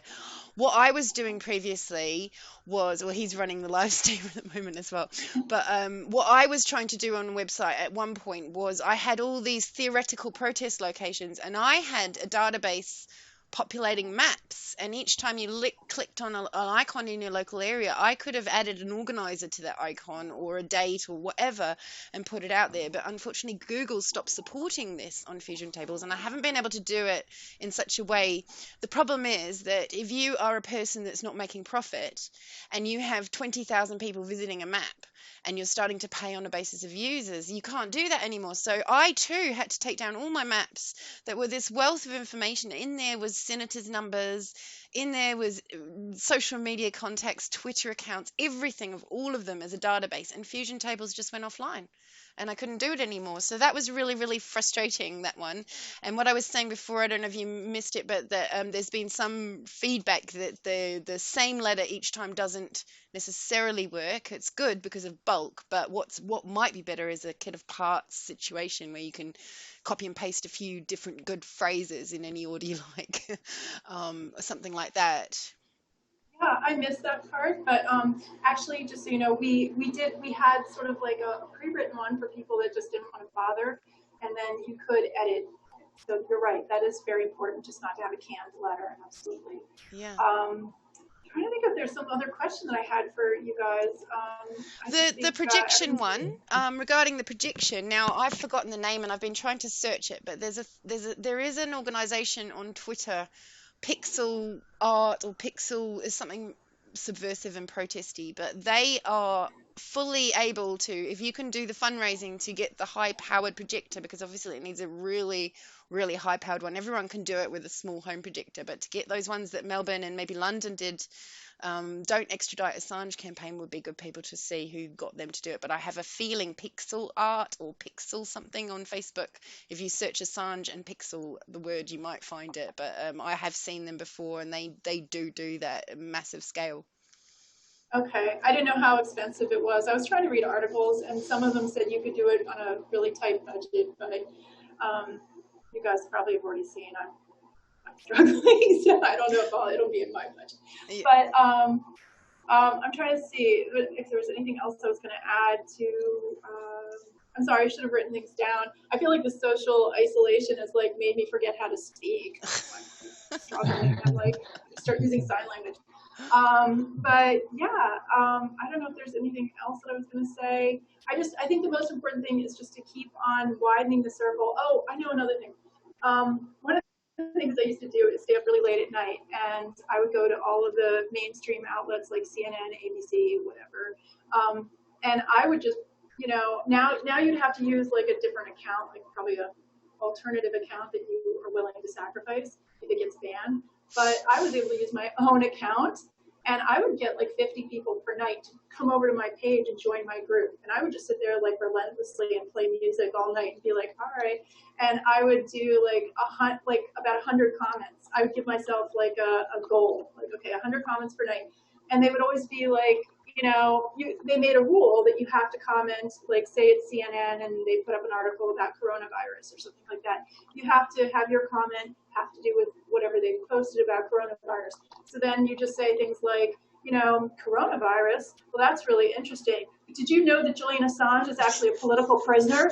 And I wanted you to know this. And then you put in the link and you put it, and before back then we could put in like memes that were the same size as the article. So I had like cat memes galore all over the place. So it was you can do a lot. You can hijack the hashtags. It's a really good idea. I've written things on kitten pictures before, in desperation and in frustration, because I do realise that everyone on Facebook anyway that sees my posts are all 100% activists and probably a few trolls, and that's it. And I've got a lot of local friends who haven't got a clue what I do, and probably I've tried to talk to some of them, but how you give up with your local friends because you just can't deal after a certain amount of time, can you? It's too much. But I've certainly noticed a massive cut down in that reach. So those sort of tricks are so valuable. I definitely agree. And they'll call you a Russian spy, only they'll call you a dog meme or a puppy meme instead of a cat meme, but I'm a cat. Yeah. But on Facebook, if I write 21 trillion lost by the Pentagon on a cute picture of a kitten, and I go, oh, look at this cute kitten, and no other words, it actually gets through to everyone. And I noticed suddenly all these friends, actual real world friends from down the road, were seeing it, and that would never happen. So I've noticed a discernible difference. In fact, I noticed this in New Zealand, this kind of censorship and blocking, this shadow banning, I think before many people did. And I think they tried it out on New Zealand first because we're so passive. And then I was in a lot of Bernie groups once upon a time when I thought that was the way forward. 2016, so you'll have to forgive me. But yeah, I was in a lot of Bernie groups, and I used to tell American friends, there's something going on. Like, there's a difference between a post that's political and a post that's like a kitten. And they would go, oh, don't be silly. Because they were still all getting 50 likes for posts, whether it was a kitten or a political post. That was not available to me during the Bernie days when I was in 100 Bernie groups. And I was telling people, and they thought I was a conspiracy theorist. And now everyone knows this is the case. And so I wonder whether they actually guinea pigged us here in New Zealand. I don't know if anyone else thinks that, who's from New Zealand. Well, it's possible. I mean, that's what my group was kind of known for, was the cat meme thing, although it's obviously like it's a joke because it's so cliche, everyone uses it. But I've even thought about writing the entire history of the Stop TPP battle in cat memes, like publishing it as a book. I've just clicked your name on Twitter is Cat Memer. Yes, I am Cat Memer. Yeah, that's it. Now I get it. Now I get the joke. I didn't get it. Yeah, that was the whole. What I did is, and the thing is, okay, I have to finish one thought at a time. I use cat memes, but with a subject like Julian Assange's life, it's very hard to keep it humorous. Do you know what I mean? Like, I do. It's, you have like a little kitten that's like talking to its mom, like, Mom, why are they going to try to kill Julian? Like you try to make it very innocent and very understanding at a child's level so that people are very emotionally engaged. But I think sarcasm is fine because I think the algorithm doesn't understand sarcasm, and that was actually the thing that made me realize that the censorship was full on and had changed from one day to the next. It was because I'd posted up a sarcastic text-only post on Facebook which said, vote for Hillary so that Syrian gas pipes can flow across not into Russia and into here, and so that all these Donald Rumsfeld can profit from Genie Energy. And it was like the most sarcastic post you've ever seen, with a whole bunch of crimes, war crimes, everything all listed. And obviously there weren't enough keywords in there because that post on my Facebook somehow got artificially pinned to the top of my page. And for 3 months after I'd made that sarcastic post during the primaries, that stupid post about Hillary that was completely sarcastic sat there, and it wasn't my page, it was my own timeline, and you can't do that. So I suddenly thought, what's going on here? This is strange. I had to actually delete the thing in order to get it off. It was bizarre. It's very strange. Well,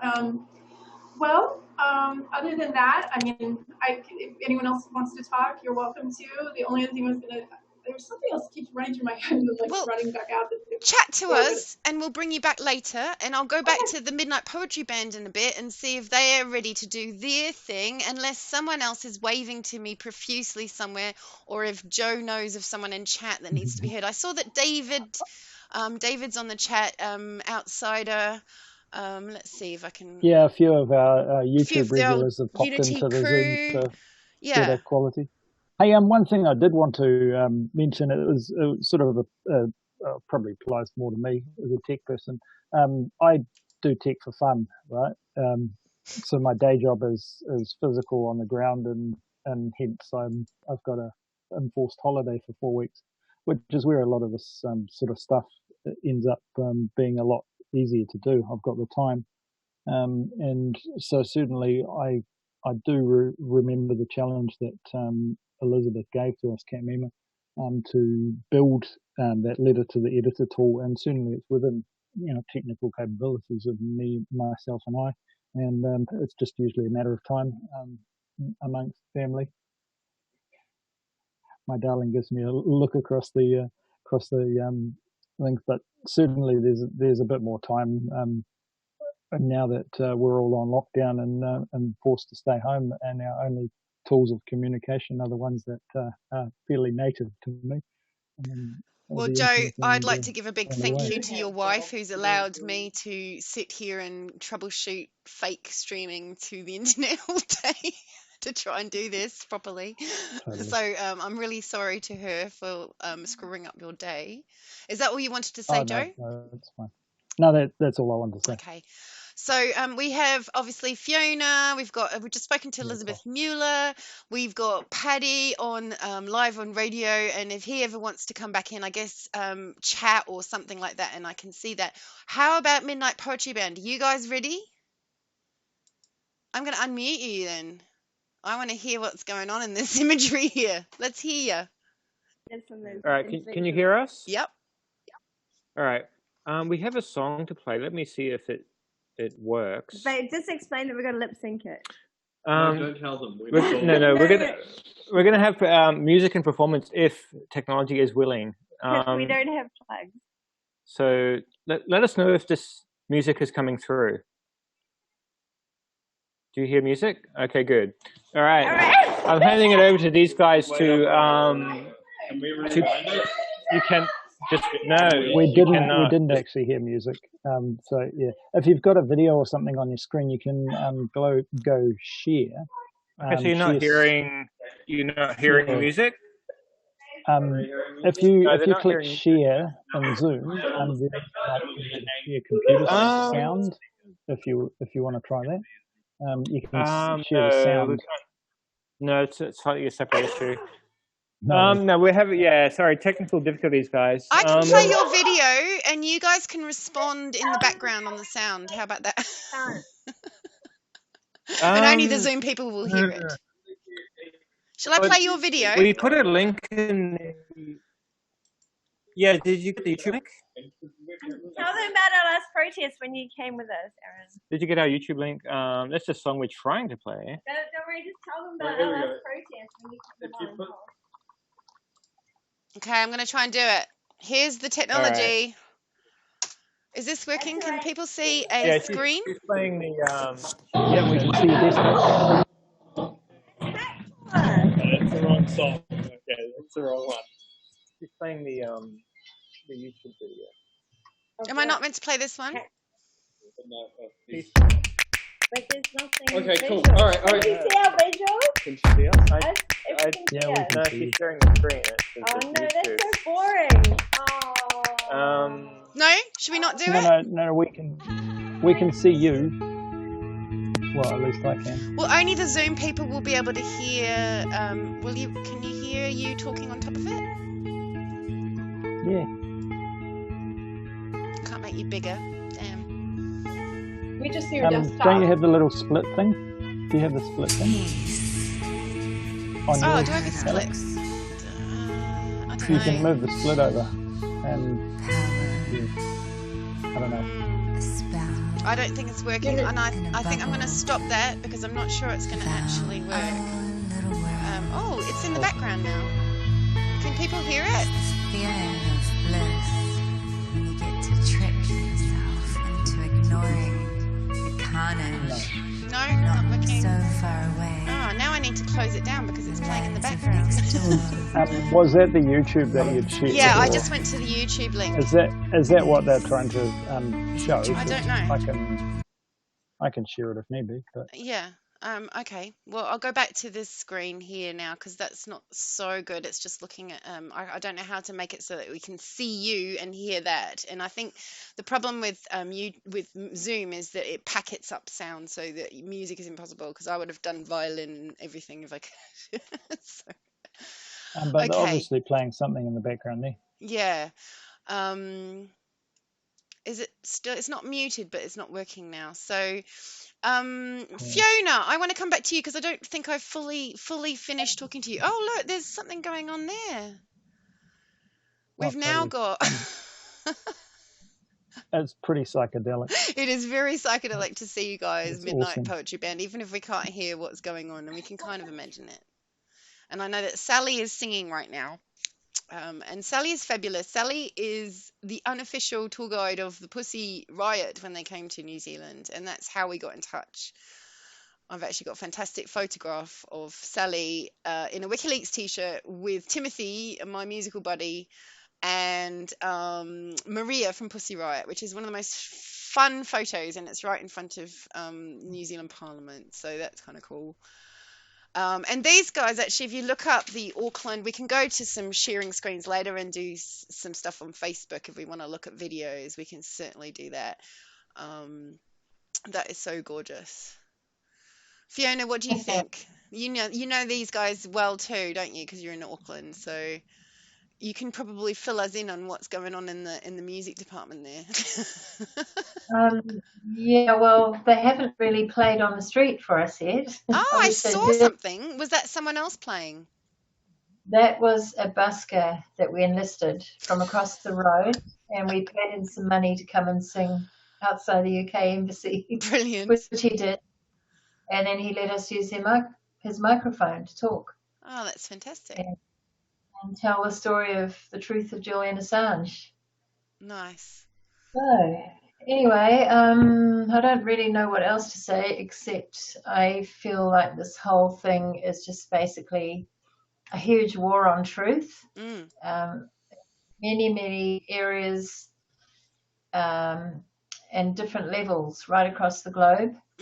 And that there's a huge attempt to propagandize the whole population of this earth and get them to submit to a new world order, which is run by a group of elitists, and we do all their bidding, which there's too many of us waking up for that to be possible right now, I think, which I'm rapt about.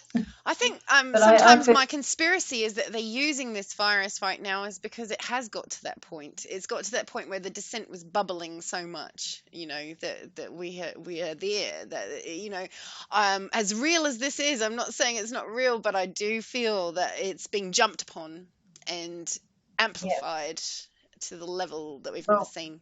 Yeah. Well, 20 years ago, when they were kind of talking about how there was an attempt to bring in hate speech, I used to think that was so over the top and ridiculous that would never happen. And now we see it happening all around the world. If you speak out of line with what they don't want to hear you say, that's hate speech. Anything's hate speech if it doesn't fit in with the agenda or the propaganda. Yep. So that's what we face now, the world we live in. Yeah. Yes. No, I totally agree, Fiona, and I can't thank you enough for what you managed to achieve in Auckland. And I wish I was more organised. I wish I was more tech, and I've got some bizarre skills, and I have done like geomapping, geocoding, and so I thought I could put them to work. And then Fusion Google was just ripped out from underneath me. Have we got Mitchell here from Perth for Assange? So hang on, Fiona, I'm going to mute you for a minute unless you have anything else to say. And then I've got, so who's that, Joe? Who have we got? Perth for Assange. Perth for Assange, shall I unmute you? Or is that not who I'm talking to? Unmute. Are you there, Perth for Assange? Yep, can you hear me? Yeah, awesome. You're on. So I'm Mitchell. I started the Perth Western Australia group. I was actually from New Zealand originally, lived in Hamilton and Auckland, but moved here. I've lived here for now 10 years. So I just wanted to share what we've been doing. So we first went out in January and we actually printed letters, and then we had a space down here where people could sign their address and their name, and then based on their address we look up their federal politician and we send that letter, we go to the office and deliver the letter. So we did that about 10 times, 3 or 4 hours. We just set up the table, put our letters on the table, pens to sign the letters, and then just those 10 times, about 3 or 4 hours, we had 480 letters signed from people, and we've delivered them to basically every federal politician in our state. And also we've had letters to the council. So we've successfully got Fremantle Council, which was a city in Perth, it's on the coast, and they've supported Julian Assange. We've also sent 100 letters to the Foreign Minister, Maurice Payne. So I think if you guys think that's a good idea, I'd definitely recommend it. Totally. Get heaps of support. Yes, and we need this skill, like the thinking around these, and I think low tech is an answer. Definitely paper, signing paper pellets as well, but faxes even. So the digital, if we can get the tech people to coordinate the sort of digital market and the scheduling of it, then maybe this low tech approach is fantastic. Yeah. You get a lot of people come up and they say, I never usually sign a petition like this, or I never usually get involved in something like this, but this is just wrong. And then you can also, we also have another piece of paper where people sign a petition, and we ask them to put their email, put their phone number, and then we say, can we contact you? And they tick that box, and if they tick that box, then you can add them to your group or contact them about events, stuff like that. So that was actually a tip that we got from the Amnesty International president of WA, and I've also been talking to them. So are they supportive? I mean, I know that everyone knows that Amnesty Australia or Amnesty in general put out a petition 3 working days before the extradition trial, which in my book, I should probably not say this live, but in my book, because I've been actively campaigning against them, that was an insult. And if you ask me, that was about getting fundraising. That was about capitalizing on the peak time of anger and its interest and then making money out of it. So I've been at Amnesty for years. So I'd be very interested to hear if you've got a different story to tell about Amnesty. Please. Yeah, I'll tell you.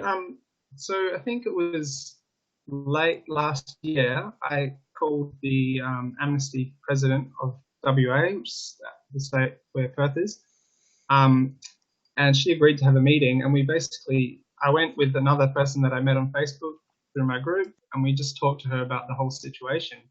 And she basically understood. She said she was very supportive. She said she'd be willing to come on the bed with us.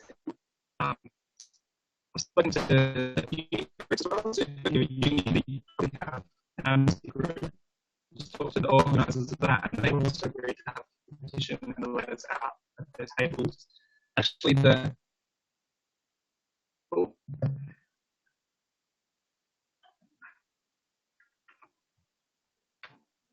Yeah, your sound's breaking up a little bit there.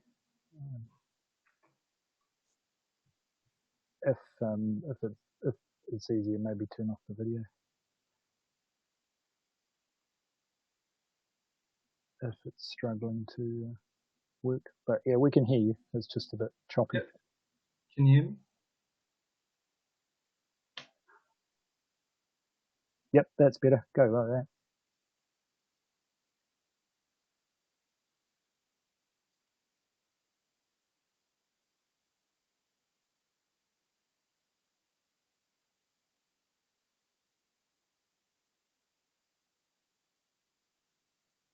I think you're muted, Alex. Or is it just me?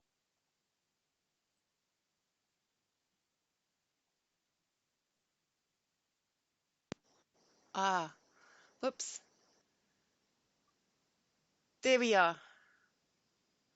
please support this action. Patrick is saying, please support this action. So that's okay. That's definitely right. Patrick is off mute and off video at the moment. Ah, there you are.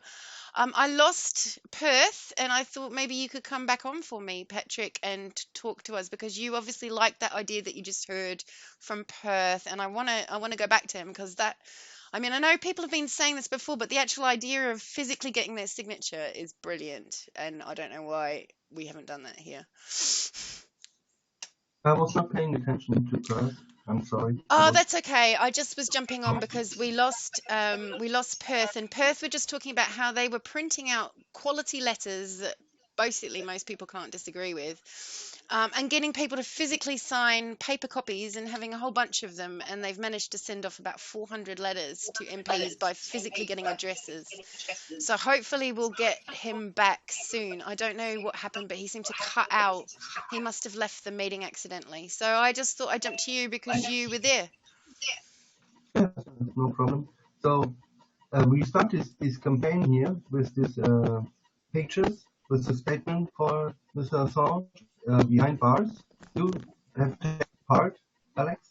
Yeah. I have a picture for you. Can you talk more into the microphone, just so that we get as clear as possible?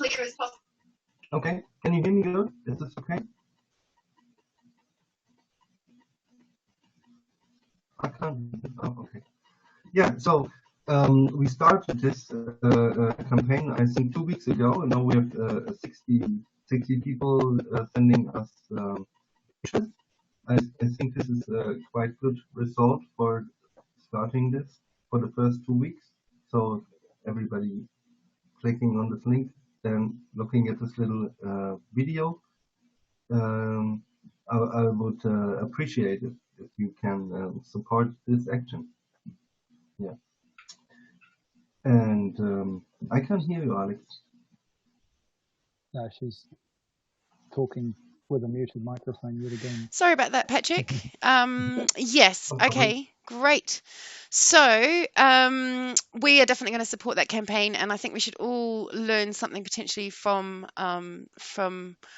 Perth there, because it's just so low tech and so simple. It's just the sort of thing we need to get onto. I wanted to ask Perth whether they had been fundraising their own money to print out all this stuff, and whether they found any good ways of dealing with that. But I'm not sure if they're hearing me. Sounds like sound's gone. Yeah? Yeah, you can hear me? Yep, I can hear you. Ah, cool. Awesome. Yeah, so with the funding, no, I haven't actually got any funding, but a few nice people if I just mention that it costs money to print and send the letters sometimes. If the parliamentarians are far away, I have to send a letter, it costs $1 for the stamp, but they just give me like a $5 note or a $10 note. And yeah, I've had another guy on Facebook even send me $50. I've just kind of mentioned it to people, but haven't really started my own fundraising because I don't want to kind of take away from the main donations to WikiLeaks and stuff like that. Mm. And it's actually very cheap. So if you go to Officeworks, a black and white page is 8 cents. So print 100 for $8. 1,000 envelopes I bought for $13, and I wrap them all individually in the envelope so that whoever's opening them has to open them all. They don't just get a pile of the same pieces of paper and then can kind of like count them as one. Yeah. Yeah. Right. So they have to open each letter, and they have replied, but usually the replies are just the Australian government is saying we cannot intervene, which is obviously not true because they have in the past for other journalists. There's a case of Peter Greste. Yep. And also James Ricketson was a filmmaker, and there's clear evidence that our government did interfere. Even the Foreign Minister used the word intervention for one of those journalists previously, and now they're saying they're Julian Assange, so I don't know. It's just Well, I think that's an amazing endeavour that you've organised there, and I don't even know why that sort of thing. I mean, I think MEB told me first about getting clipboards. I don't know if you can see this, but we've got where is it there? Whoops, Yeah. I keep on going the wrong place. We've got this Candles sign up sheet now, and we only just started doing that recently. I think Patrick, one of the reasons Patrick's done so well is because he was just going out there every week at the same time, the same place, just made it a weekly date, and that just brought a whole lot of people on. That consistency really worked there. So these kind of ideas, they're so low tech and simple, and I think we need to activate them in a really professional way. And I think we have the skills. We've got the Joe, we've got the Joe Booths who are technical, and we've got people that are a bit jack of all trades. I'm a bit like that. There's so many people that we can get on board. The problem is that whenever you try to do anything like Unity4J does, or I don't know about the Action for Assange people, how they've found it, and they've certainly had a lot of trolls and agents on their streams and problems with their streams, but I wonder how other people are coping with it and whether it's going the same way for them. Sorry, I'll just so Paddock, I see that you're live streaming us. I don't know if you want to talk or if you're in the middle of a live stream right now, but unless someone else specifically, maybe Joe can let me know if there's someone else who wants to talk. I can either I'll just unmute you there. Maybe if it's unwise, I don't know. Yeah, if RSFO or Yvonne or any of the others that are sort of lurking in here just wanted to even just say something, you don't need to share video. Okay, I would love to hear. I would love to hear from some people. Would be good to hear from you. Yvonne, here we go. I'm going to unmute you. Hi. Hello. Welcome. I don't know. Probably I know you online, and I don't know. But you're going to have to introduce yourself. I'm Evie online. I'm from Vienna. Cool. Yeah, we do the candles. We were doing the weekly videos too. Yeah. In Vienna every Wednesday. Yeah. I wanted to say something. Well, thank you to you for all your help as well. No worries. I'm a bit shy to speak, really. Yeah, we were doing very well, and we were reaching a lot of people, really. Because we were standing in the middle of Vienna, and so I was talking to people from Mexico, from Greece, from Italy, and we had a really good thing going. And now it's a bit difficult because of what Patrick was talking about. It's a great idea, a one-person protest. But what happened to me was the day after Julian got arrested last year, I went to the British Embassy and stood outside the British Embassy with a sign that I made, "Don't extradite Assange." And the policeman from the embassy came over and said to me, "Are you having a laugh?" kind of thing. And he couldn't leave. I was across the road. He couldn't leave the boundaries of the embassy. And he said then, "Oh, well, you'll see.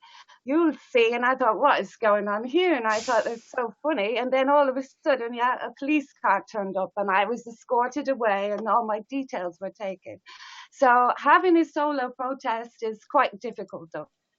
Over here, I have to say, I'm a bit afraid of it after that. And I went to actually the next day.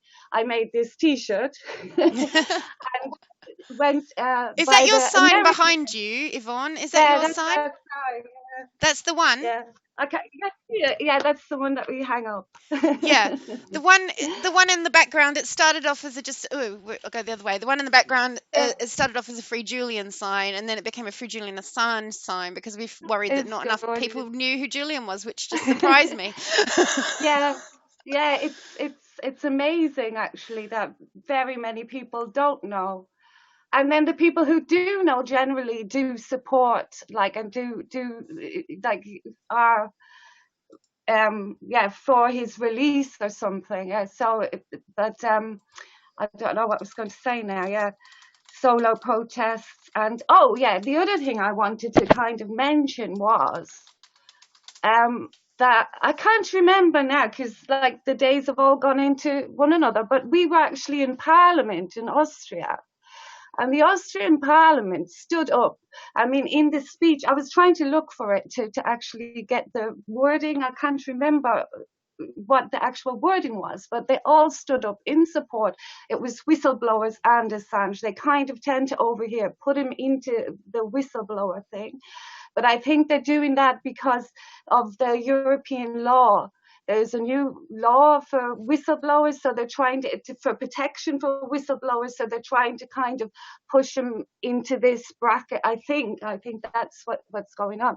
So actually, the whole of Parliament stood up and said that they were for his freedom and for protection of whistleblowers, you know. And that's great.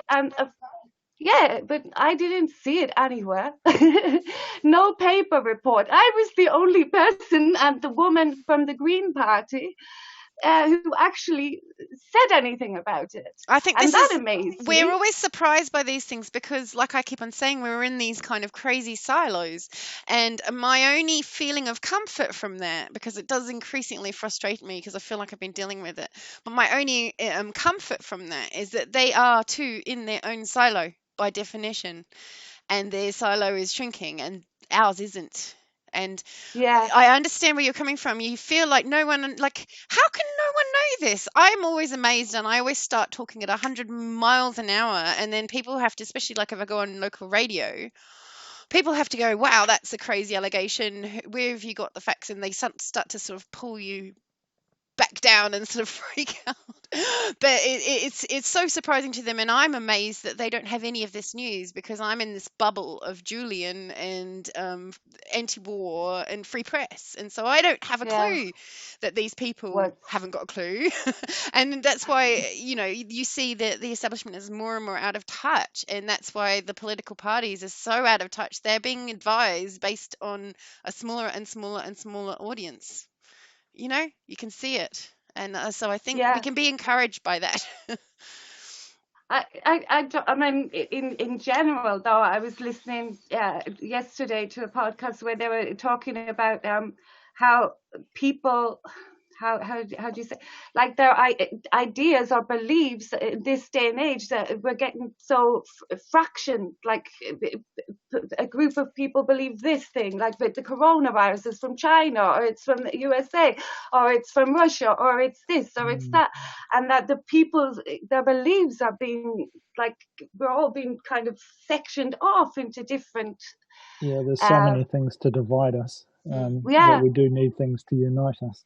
Yeah, exactly. And I mean, in some ways, the COVID has given us another fracturing, because we have Brexit fracturing, and we've got, you know, because there are people that believe in democracy and can see the unelected power establishment and think, you know, it's futile. And if you look at their COVID response in the EU, it's so bad that I think Italy and Greece and God knows how many countries will be exiting or whatever the Frexit. I mean, we already know that if France had any kind of free speech, really, that they would have listened to the protesters after 60 weeks of craziness. But nothing's emerged, has it? Yeah. Sorry. Well, I'm at the end of the day, then, you know.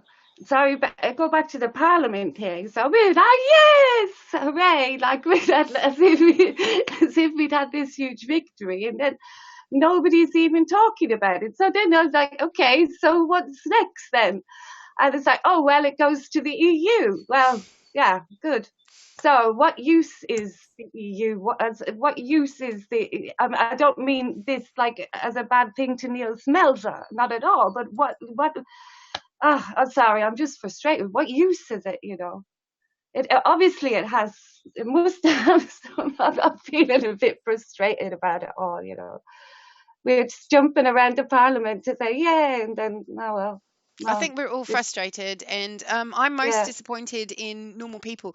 I mean, before I came to work at home, I just work as an architect at home, and do probably about 50-50 activism architecture, and only because my husband kind of can just about support us even if I wasn't working, and I'm in a privileged position, so I do that. But one of the things I did a few years ago was I was a lecturer in architecture.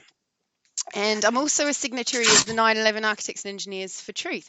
And one of the things that completely made me bash my head against the wall was when I think if Greg had got on the live stream, I don't know if Greg is here, but if Greg had got on the live stream, he would tell you all about it. He wrote to all the academics in New Zealand and my old colleagues at Victoria University and said, please, we need someone to do a study on 9/11 because engineers in Alaska have just proven that Building 7 was a controlled demolition.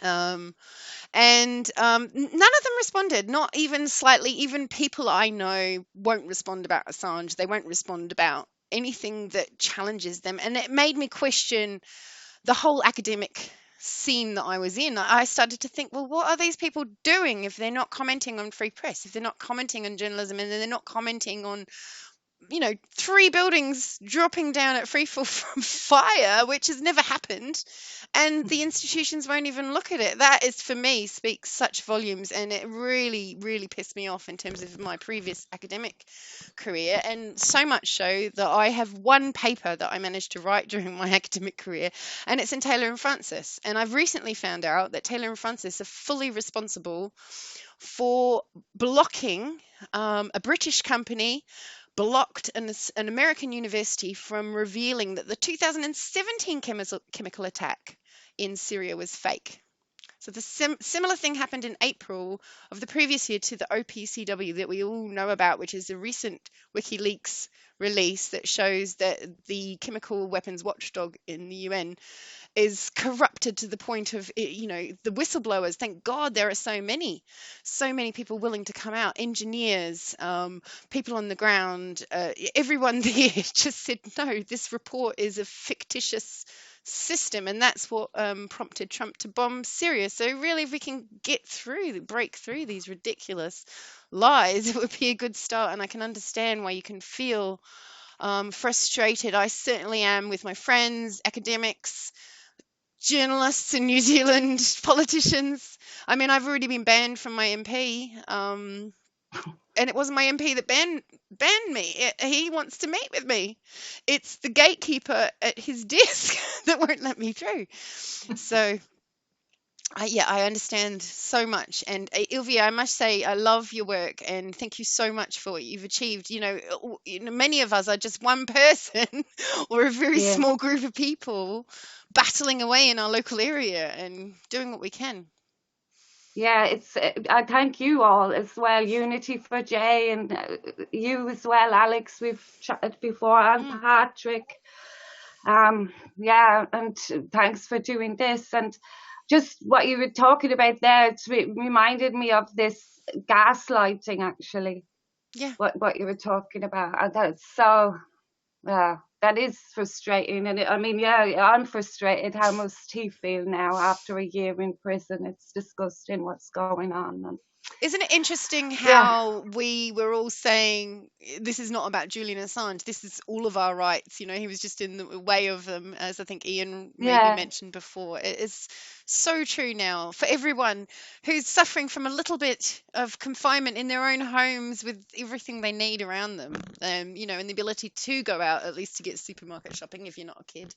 Here in New Zealand, we're certainly walking around and getting exercise, but we have had neighbours reporting on each other, calling sound control because people are having wine on their driveway and chatting to the person on the next driveway. It's like no one has houses that are 2 meters, sites that are 2 meters wide, so why can't we do that? And we're getting people happy to call in and report on each other, and I'm very frightened about this new world if this is the case. We had that too as well. I was watching a live stream of Austrian TV, and the woman was going around the street. It was really hilarious for me. It's like so ironic. So, let's see who's on this. What are you doing on the street here? What are you? And then she actually described herself as police TV, as in really proud. It's like, oh yes, well, ring up if you're anybody on the street. Get the fuck off the street. Sorry, but going around. What are you doing? No, really, it's really worrying. And I am a bit like conspiratorial as well about it, because I said this 2 weeks before it happened, they're going to lock us down. We're not going to be able to demonstrate. That was the only thing I could think about. We're not going to be able to demonstrate anymore. And it really happened. And but that's another story. I think we were up. I was just boasting before people were starting to shut down. I actually was just about to boast 50 cities that I was listing that were doing regular events, and it was a hell of a package, because it was, some people were doing fortnightly, and some people were doing weekly, and some people doing monthly, and some people were just whenever, and it was really quite hard to try and package that up in a way, because I'm not technically minded enough to do a really great website. And the German guys have done an amazing job on their website. It is mostly German, but you can click for some of the things to turn into English, yeah. but it's a bit difficult. And so there's not really the joined up, because we're not a big organization with funding. It's really difficult to join us all up. And I guess Unity4J was one of the reasons why I was very worried about going out for funding, because of Susie's thoughts on that. Joe, what's your feelings on funding these days? Because Susie was really worried about appearing like a grifter. Yeah. I mean, we never really wanted to say, hey, we need, give us money, because then, what will we do once we got it? But you sort of do need money to operate, as the guy from Perth was saying. Mitchell, you do need a few dollars here and there, and I had to call out in the Discord the other day, can someone give me, I think it was $12 to renew the domain name? With this crazy. Corona thing, we're on limited incomes, and I'm not working, so whatever the government's willing to give us. So it can be, but certainly HQ in the lobby. Hey, one thing, I think RSFO's here. RSFO? You wanted to say a few things. You're a regular in our YouTubes, and have certainly been around and talked to a few people. Can you unmute him, Joe? Hello? Hello. You hear me? I hear you. I don't know what I should add. I have been on board. Just tell us a bit about your experiences and who you've seen and where you've been. Yeah. Well, I have been on the internet most of the time, and been on board Unity4J once it spawned. Actually, it spawned out of Susie's Decipher You streams, because once they shut down Julian's internet, it morphed into Unity4J, and I was on board immediately. And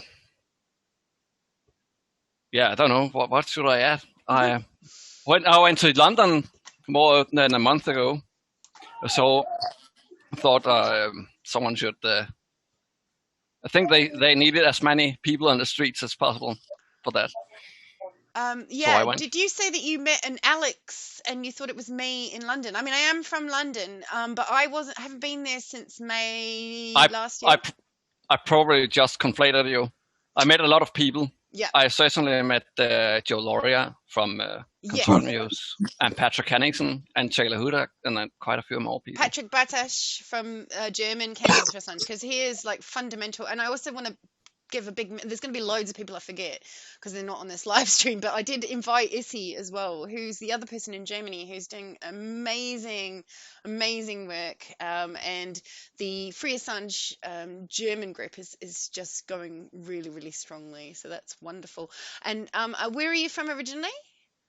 I'm from Copenhagen, Denmark. Right, okay. I was once the vice captain of the Danish Pirate Party before we decided to dissolve it due to lack of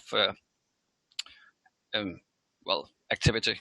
I guess sadly. We're all suffering from algorithms. I mean, I do not believe that these things would have failed 10 years ago, which is why it's hard when you haven't got a platform, to be able to do things on the level that Commander X is doing. And if you're not techie as well, then it's another level. Again, you're just not sure of what you're doing. Yeah. Well, what's the just position seemed there in were Holland? not enough.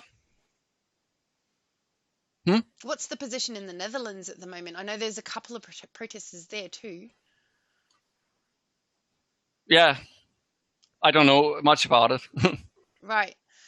People have contacted me trying to get protests off the ground in Amsterdam and Den Haag, and I have tried to connect the people that I knew, but it's been pretty hard.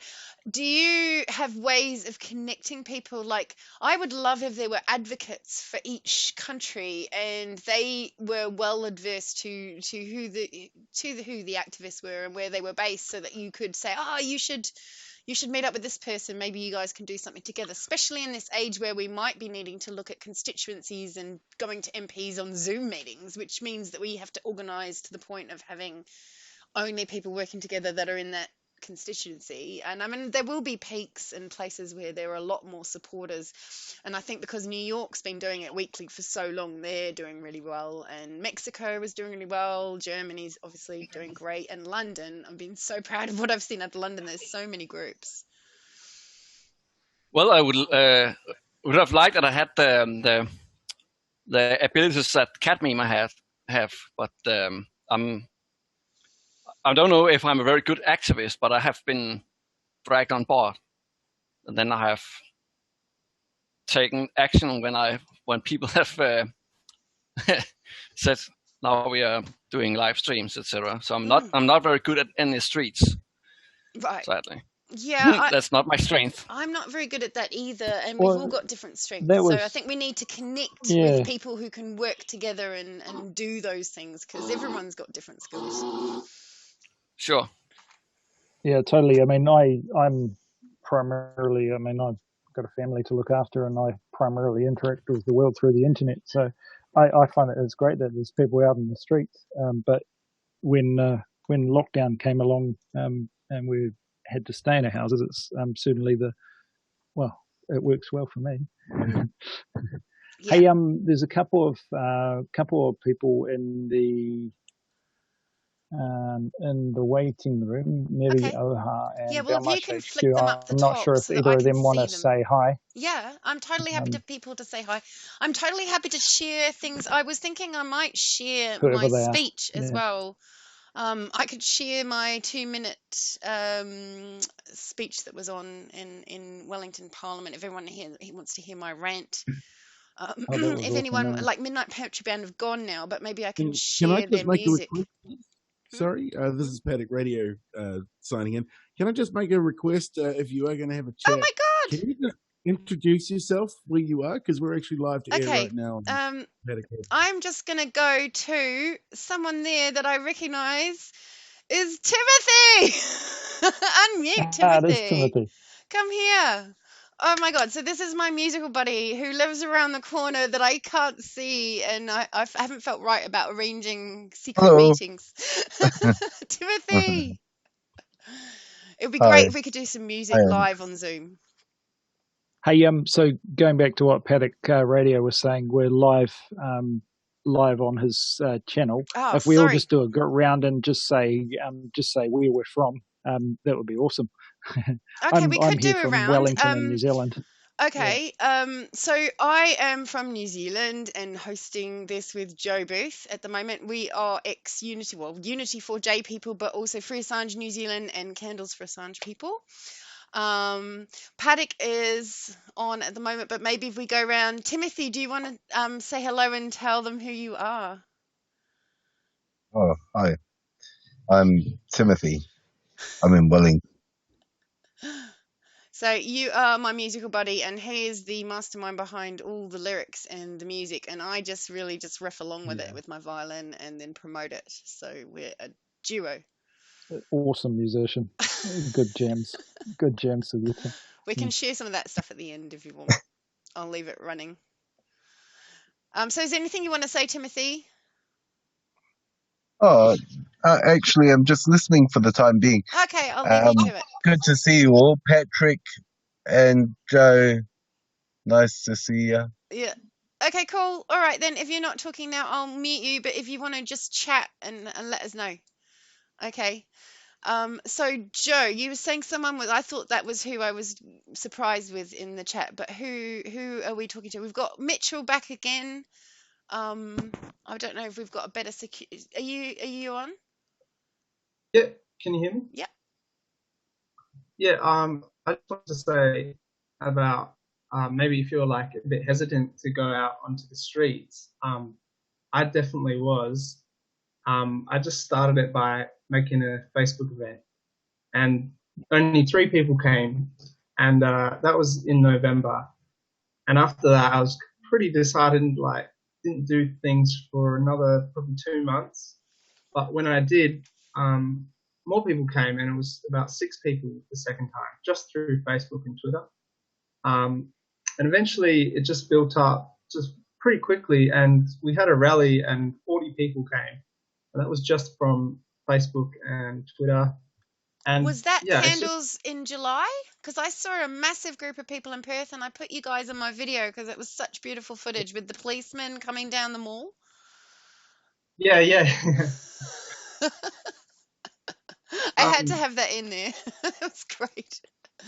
And also just with we're taking a table out and getting people to sign letters. And so at first we had 1 table, and now we've got 3 tables, so we can actually do, and we've got like probably 12 people that have been involved with that. So you just need 2 people to stand behind a table, just someone there to talk to, and people just will come up to your table if you have a banner, and they'll just sign the letters. And it's just kept growing and growing. And I've just met all these people, and you just talk to people, and then they say they might come next week, and they might have a table or a banner that they bring. A lady called Nick just donated her banner to me. I'd never met her. She just came up to me and said, "You're the guy for Facebook. Yeah, have this banner." And so yeah, I'm like, have you been able to convert that effort and energy and those people that are available? Have you managed to find any way of kind of activating it in the last couple of weeks to do anything, get some online stuff happening, or just planning for the future? Yeah, I'm not too sure about the online stuff. I'm really hoping that this lockdown will be over, especially in WA, because it's isolated from the rest of Australia and New Zealand as well. Like, I think you guys pretty much got it under control for now, so I'm hoping that soon, like, you'll be open up. And I think we should just plan for a big event as soon as this is opened up, because this trial is still going ahead. Yeah, so just plan the event now. Contact everyone online. I mean, everyone's at home, so they're available to talk to, which is good. Yeah, you can ring musicians, all the musicians that you might want to play at your events and stuff. They're all looking for stuff to do. Right. So as soon as this is over, we need to get out there, and I'm going to talk to Amnesty and ask them to actually hold a rally, because I think they are in support of us here in WA. Well, is this a local chapter of the Amnesty, did you say?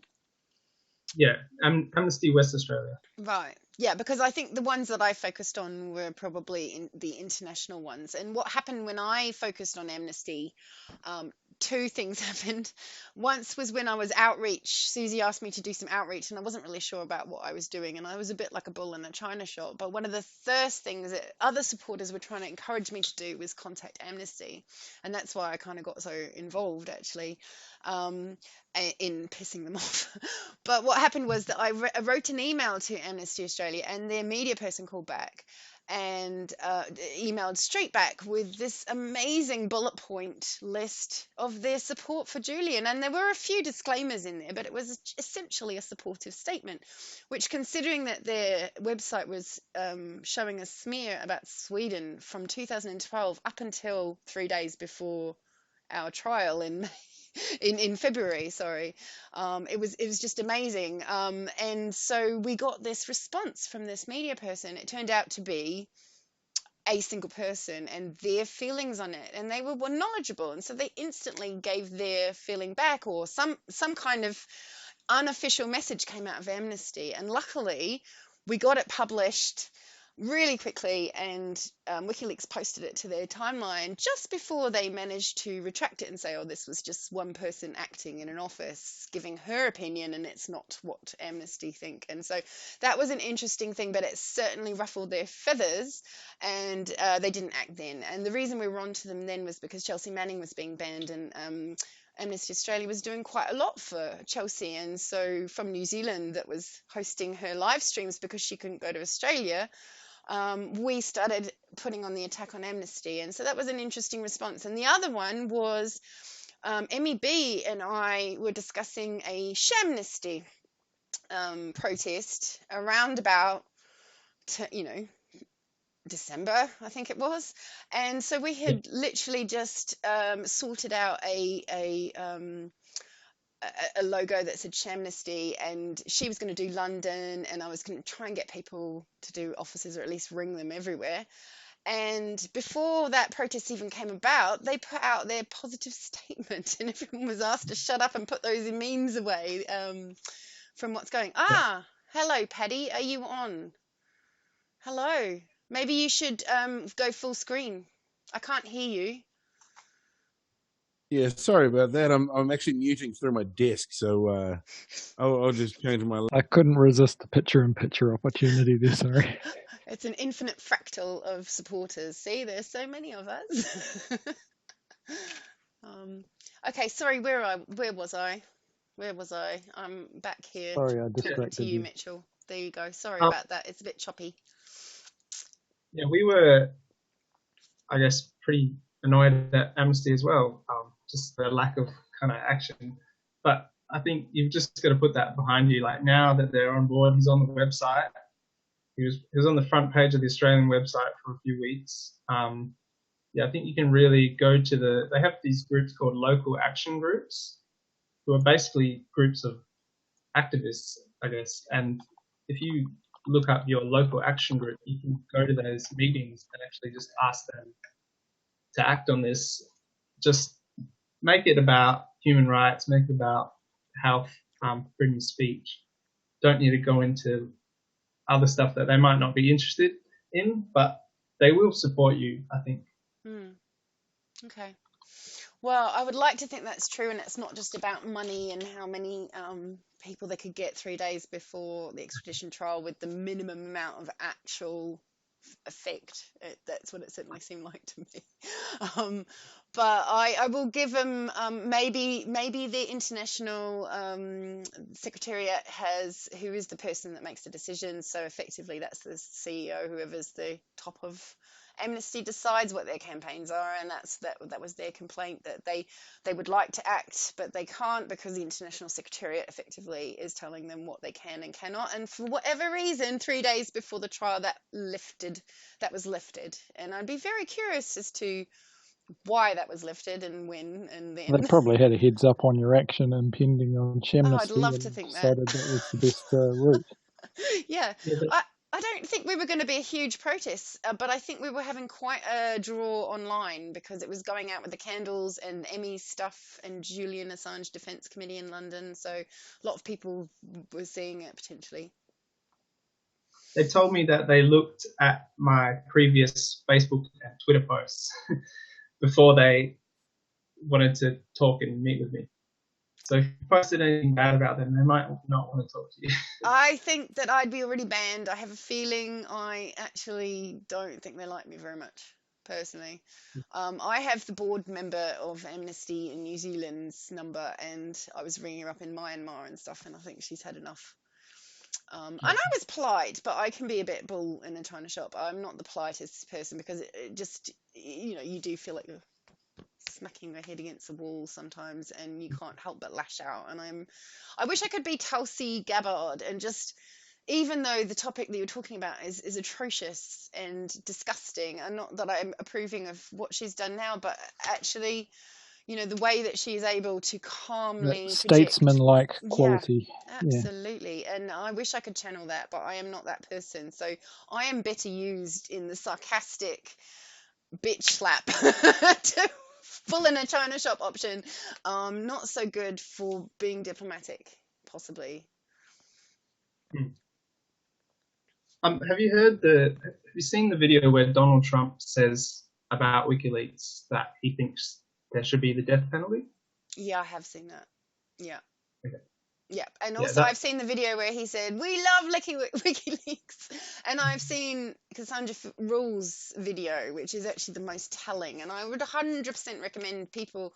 I actually made my first documentary video on my Alex Hill's channel, and if you go down about 5 or so videos, Cassandra Fairbanks is probably the biggest video that I've managed to do yet, and just listen to that call if you want a little glimpse of what's going on in the Trump administration, because I think Trump supporters do support Julian, and they're in cognitive dissonance mode at the moment. They're going, oh yes, Q, trust the plan, he's going to be pardoned, oh we just need to get him out of the evil British justice system, and once he's extradited he'll be fine. But do you get the feeling he's going to be fine in America? Because from that call, Cassandra Fairbanks, it just totally blows it out of the water, and I don't even understand how Q can carry on with their bullshit at this point, really, actually. And I mean, this is speaking from someone for the first week of Q, and I was onto it in October of, what was it, 2018 even?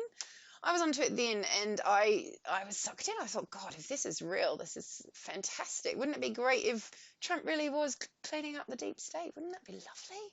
Wouldn't it? But it was quite clear very, very quickly that was not the case, and I immediately just went no, and obviously, you start to see other journalists calling it out. I sort of thought, yeah, no, this is stupid, this is obviously not real, and now I've come to the conclusion that it is just the antidote to the complete bias in the MSM against Trump. This is what you get when you do what you did in the MSM media, because to be fair, and I don't like Trump, but he was actually spied upon. He was wiretapped. The Russiagate thing was a complete farce. We all know that. Everyone with the brain actually should know that. I think probably, maybe I'm being, assuming again. Well, the reason I brought up the death penalty thing is because the Australian government and the New Zealand government as well are both wholly against the death penalty. And they actually said that in Parliament because they were asked, what are you doing? Like Julian says he's afraid to go to America because he'll get the death penalty. So what are you doing to oppose that? And she said, our foreign minister said, we've had assurances that he won't get the death penalty. But then there's this video on YouTube. I can post the link in the chat, and it's Trump saying, I think he should get the death penalty. So what I've done now in my newest letters, I've screenshotted the video, I've posted the link to the video, and I've quoted him saying that he should get the death penalty. And that's what I think we really need to ask the politicians. If you call them or speak to them in person or in your letters, you've got to ask them, the President of the United States said he should get the death penalty, and our government's opposed, so how can you not oppose this extradition? I think part of that Cassandra Rules thing was that a deal was made with Ecuador that the death penalty wouldn't apply, and I completely agree with you. It's quite clear. But, I mean, it's also quite clear that Trump will say anything to appease anyone at any time, and it can be different within 1 second to the next, so it's difficult to know how you can do, but your idea there of like combining maybe a snippet of that and then combine it with a video of the UK going, oh yes, we've totally ruled that we don't believe in the death penalty, and then combine it with a snippet of someone reading out factual details about the court case and what the judges said, maybe that kind of tying together a few really key clips in a 2-minute Twitter-sized video that really put the cognitive dissonance to rest, by things like you're suggesting. Cool. Okay, I've got to go now. But okay, Mitchell. Well, we would love to hear more from you, because every idea you've come up with so far has been totally gold, and it's sort of making us think in a much more low-tech way. And I do love that you think that the protests are going to come back on, but I am actually very skeptical on how much our powers will come back, and I don't think the group meetings are it. I don't think. We've even had discussion in New Zealand, and we've done very well here with the COVID, but we've had discussion about moving back to level 3, whatever that means, which is one stage less than that. I think you can go and have a work meeting, but I don't think the protests will be allowed at that stage. And I'm not sure whether we'll ever get to code 2. I think we might be at code 3 for a hell of a long time. People are talking about 18 months of rolling this out. And if you go to Truthstream Media, they've got an alternate side of this, and they're going, oh yeah, they're just going to gaslight you, and for the next 18 months you're going to have a zone, and you're going to have 1 month of lockdown, and then you're going to have it fine, and then you're going to have another month of lockdown. They're just going to keep on torturing you with this kind of abuse of rights, basically, just to normalize it. Yeah. Hopefully not.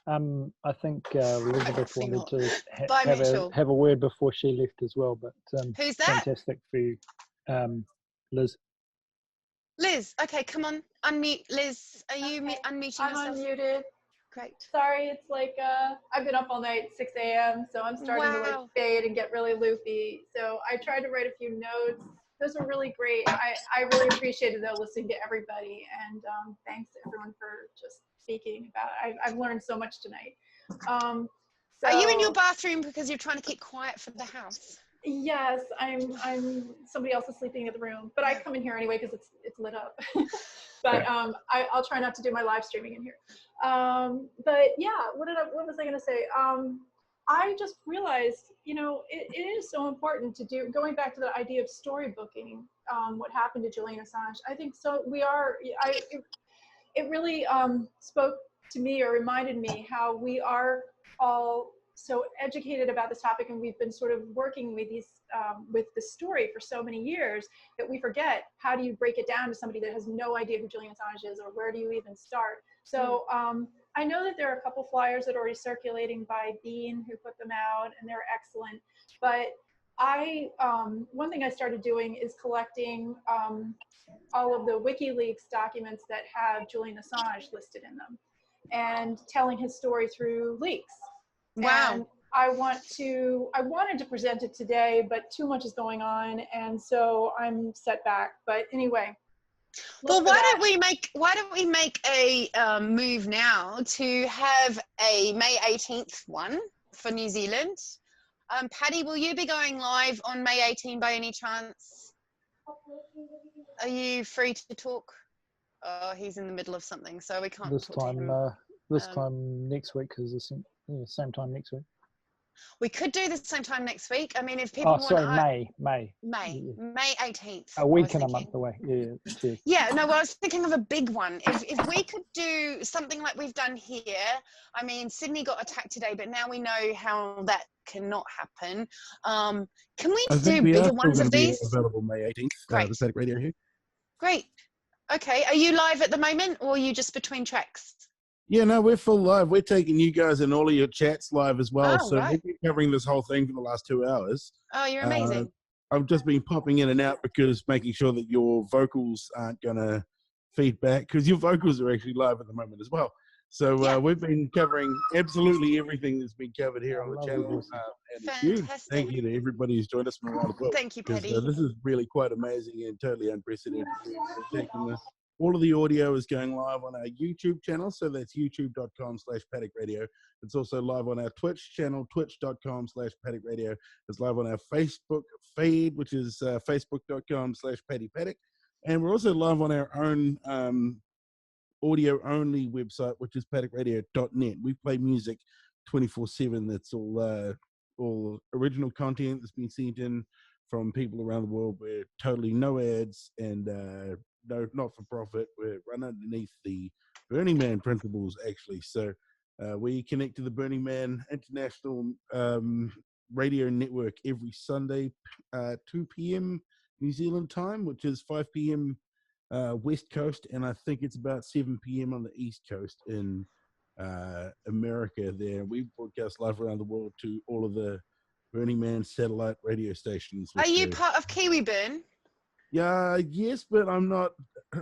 I had this fight with them because they said, oh, you can be the official radio station for Kiwi Burn. I said, well, I have to really stress that Paddock Radio is 100% independent. We do whatever we want, and we will not be told we're the fourth estate. So as far as I'm concerned, I'm going to just broadcast whatever I want. I built it. Wicked. But it's mine.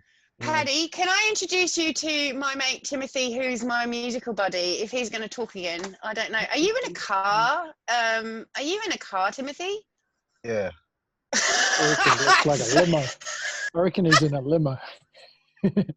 This is why he's my best friend. See? It's amazing to have so many people from around the world as well. Big shout outs to the people from Perth. And Elizabeth, whereabouts are you based at the moment? You're in America, right? Yes, I'm in Princeton, New Jersey. I'm right outside of New York City. We're totally on, well, not complete lockdown like California, but it's pretty bad. We can only go to the store during a curfew and get food at certain times. Here in New Zealand, we've been on lockdown for the last 14 days, I believe. And really? Yeah, Completely locked down? Completely locked down, or just lockdown? We've been on full lockdown for 14 days so far. It went to level 3 lockdown for 48 hours, just so that we could get enough to get in. But the government's been saying that we're going to be on lockdown for another possibly 4 weeks. But really, from my point of view, I really think that it seems to be really quite effective at the moment. Where I am on Waiheke Island, we're broadcasting from a little island off the coast of Auckland City. Auckland's completely closed. Like the motorways are dead. Nobody's going anywhere, and a lot of the infection rates actually really stabilized. So it's interesting, and I really strongly support this sort of initiative that's happening right now, where we are moving to a more global, connected sort of medium. And it's something that I've never really seen take off so well before, except for now that you got everybody locked in their house. So you got a captive audience here. It's great. So it has been the catalyst for this kind of thing. Yeah. I was eyeing it up, thinking, oh, this lockdown's coming. This is going to be fantastic for internet-based enterprise and collaborative stuff over the internet. So, when people started saying, oh, Zoom's the new thing, I'm like, yeah, well, it has been for quite some time for this kind of thing. Right? Yeah, well, there's been a chat message in the chat box here mentioning Jitsi. Jitsi is an open source free version of Zoom. And it's actually encrypted end to end, so jitsi.org. And you can do pretty much start one straight away. We tried the other night, but this is really it's a really easy way to do it if you've got a Zoom account. I think we're only doing this because of Susie Dawson, actually. So we should put out a big thank you to Susie Dawson right now, who's allowed us to use her special account that allows it to live stream to Unity4J. Yeah, otherwise I don't think you can do more than 5 users at once. But no more than 40 minutes. Time limited and bits and pieces, But yeah, certainly I've participated in a few of the Pirate Bears they've been doing over Jitsi, and we've seen it it can handle 15 odd people before it starts to fall apart. So for the bigger meetings, you sort of do need a fairly decent sized server to just say, Zoom, can we use some of your servers? Right. Certainly, if you're looking for something that's secure and, you're not streaming it live to the internet in 16 different formats, then certainly securing your stuff and either running Zoom on-premise or Jitsi on your own server or something like that is probably recommended if you're trying to stay secret. And also just a question for everybody, all the attendees in the meeting, like, how's my audio sounding? Are you guys hearing yourself? Yeah, no worries there. Too bad? Sounding good? Yep. I need a microphone like that. Oh, awesome. I mean, it might not be great if you were doing music. It's okay Zoom is okay for voices. What's the other one? Jitsi. What's that like for music? And also, is it the sort of thing that if someone has no skills, it's going to open up anyway, kind of thing? Because some people are okay because you can just click a Zoom link and it seems to just open for them, but some people are not comfortable. I believe what it looks like Alex. The last couple of days, and it's relatively easy to start up. When you go to meet.jit.c, it just comes up, start a new meeting, you hit the go button, and then you can share that link with people. Now, as for moderating, I've never moderated a large Zoom call, so I'm not sure what it looks on your end if you're the. This is my first time, and only can do it because Joe has completely helped me all along. I've got someone from Belmarsh HQ asking to be unmuted, maybe? Jump in. I'm gonna pull up, but just letting you guys know as well. Yeah, we are broadcasting this call live to air on all of my. Okay, no worries. Thank you. Yeah, awesome, it looks Paddy. a little bit Thank you for complex, that. and there's lots of screens across the place, but certainly moderating is good. Yeah. Alex, can I just butt in for a minute? Yeah. I'm going to have to go soon, but the question that I'm itching to get an answer for, if anybody knows, does anyone know why Julian was not well enough to share, via video with his last hearing?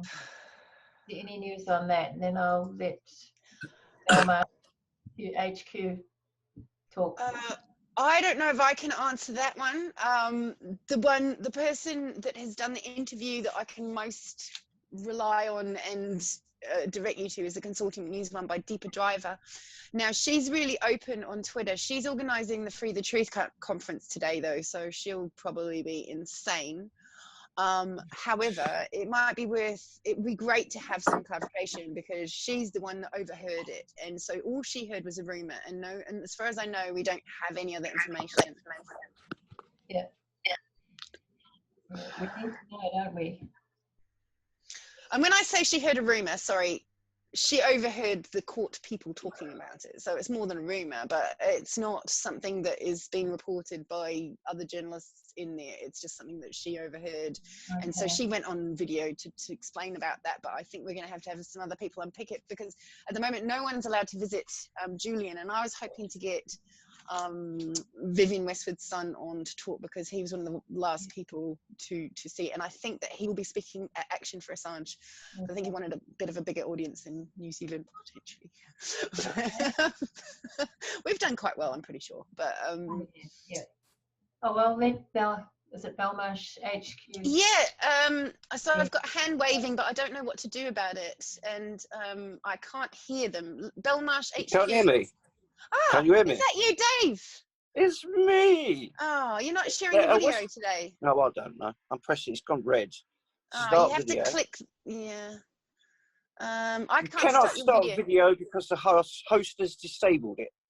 Oh, Joe, can you undisable Belmarsh HQ? We can trust him. I don't think you're going to spam us as with porn, are you, Dave? Well, I don't know. Hopefully. I ain't got a top on. Have you seen what happened to Sydney overnight? I don't know if you saw the Sydney one. So... That's all right. We can handle it. So, Dave, did you see what happened to Sydney tonight? So during your night, you've woken up in the morning, but you probably haven't seen it. But Sydney, we were on a talk today, and it was going great. Lisa Johnson from Doctors for Assange had just started talking. I was downstairs because I was told I was going to be last, so I was pottering downstairs and not even looking at this. And when I came back up, I found porn all over the screen. It's like, what the hell is going on? And so basically the Sydney protest was completely spammed to the point where they had no control and they had to just shut down and restart with a private meeting. Oh, Christ. Like, what was all that about?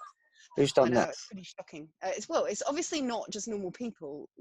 Everyone goes, oh, who are these crazy people that haven't got anything else better to do with time? The way it worked was they held back until they build up a good amount of users and people listening, and someone really great who you don't want to discredit with things like that, especially Lisa, a doctor talking about someone who's been accused of being a rapist, who's a feminist who can speak out to these matters and not, make people angry. Yeah, it was a bit shocking. So anyway, Dave, would you like to have a yarn to the world unless someone else is itching to go? Well, I'm just going to say, be prepared for 3 p.m. at Belmarsh Live, okay? Oh, 3 p.m. today? Yeah, 3 p.m. today. That's 3 a.m. for us Kiwis, but for anyone in America, well, Elizabeth, you've got to go for a sleep first, surely. But no, but I didn't want to interrupt. We're going to break curfew. We are going to break curfew, okay? But please be safe, Dave. We'll be safe. Make sure you're safe and keep solo and obey the rules. If you're doing nothing worse than a supermarket. I'm a journalist. So I'm working. Yeah. So I'm actually working. So they can't do nothing. Yeah. We'll maintain our social distance. Have you got a press card then that you can find about? Yeah, Julian's one. It's in my pocket. It's still active. Yeah, his press card runs out in June 21, so that's cool. Okay. I've got his press number as well, so I work for Julian. So people who don't know, David is literally within the shadow of Belmarsh Prison in London at the moment. David has run a whole bunch of campaigns online and since the media. See, the thing is, Unity for J knows me. Cool. I've been with them since day one. So I've been working with them. Oh, but don't forget, this is not Unity for J. This is Candles4Assange with Joe. Yeah. This is a combined effort. We're all working together. Link up. Yeah, so you should know me anyway. That's what I'm saying. You should know me. Well, not everyone here is from Unity for J either. That's what I'm saying. So they won't know you. So you tell them about you and what you're doing. Okay, well, I'm about 5 minutes away from prison. Been following Julian for well over a decade. I've been really researching, haven't I, Alex? Can you hear me all right? No, I just unmuted. Have I been researching? I have, haven't I? Yes. What a lovely document we found the other day.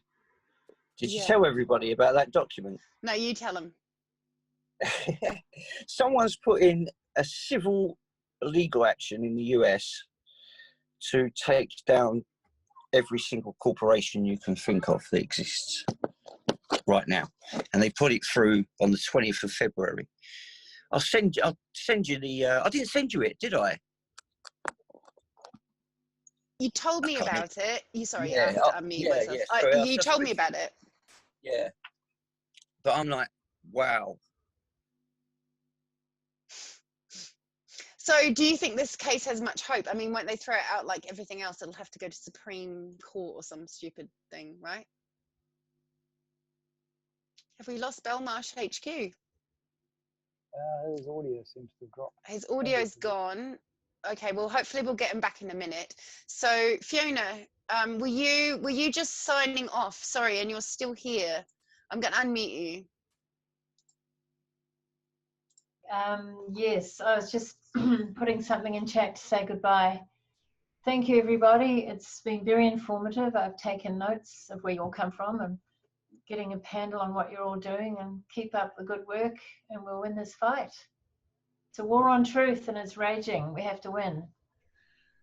What I heard the other day is someone was talking about, I think it was Second Earth's channel or something, but because I've been trying to get Second Earth and some big channels that are on a completely different buzz. I've been trying to get them involved whenever they talk about something that seems to be related, and I think I've got the Second Earth guy, and he's got tens of thousands of at least followers, and so I put it out there to him on his channel because I thought maybe he might be someone that would forward it through. But one of the things he said, because his interest is in ancient history and stuff, was that you know, history being subverted by bullshit, was that we've literally gone through several civilizations that have risen and fall thousands of years to get to a point where people have the amount of voice that we have right now. And we are just literally about to throw it away, like literally just toss it out the door.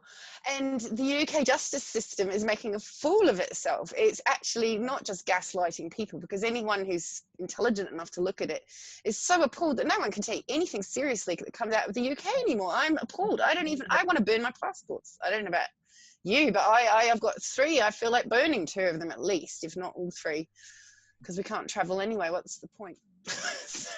You might have to if you don't want the coronavirus microchip implanted you with it.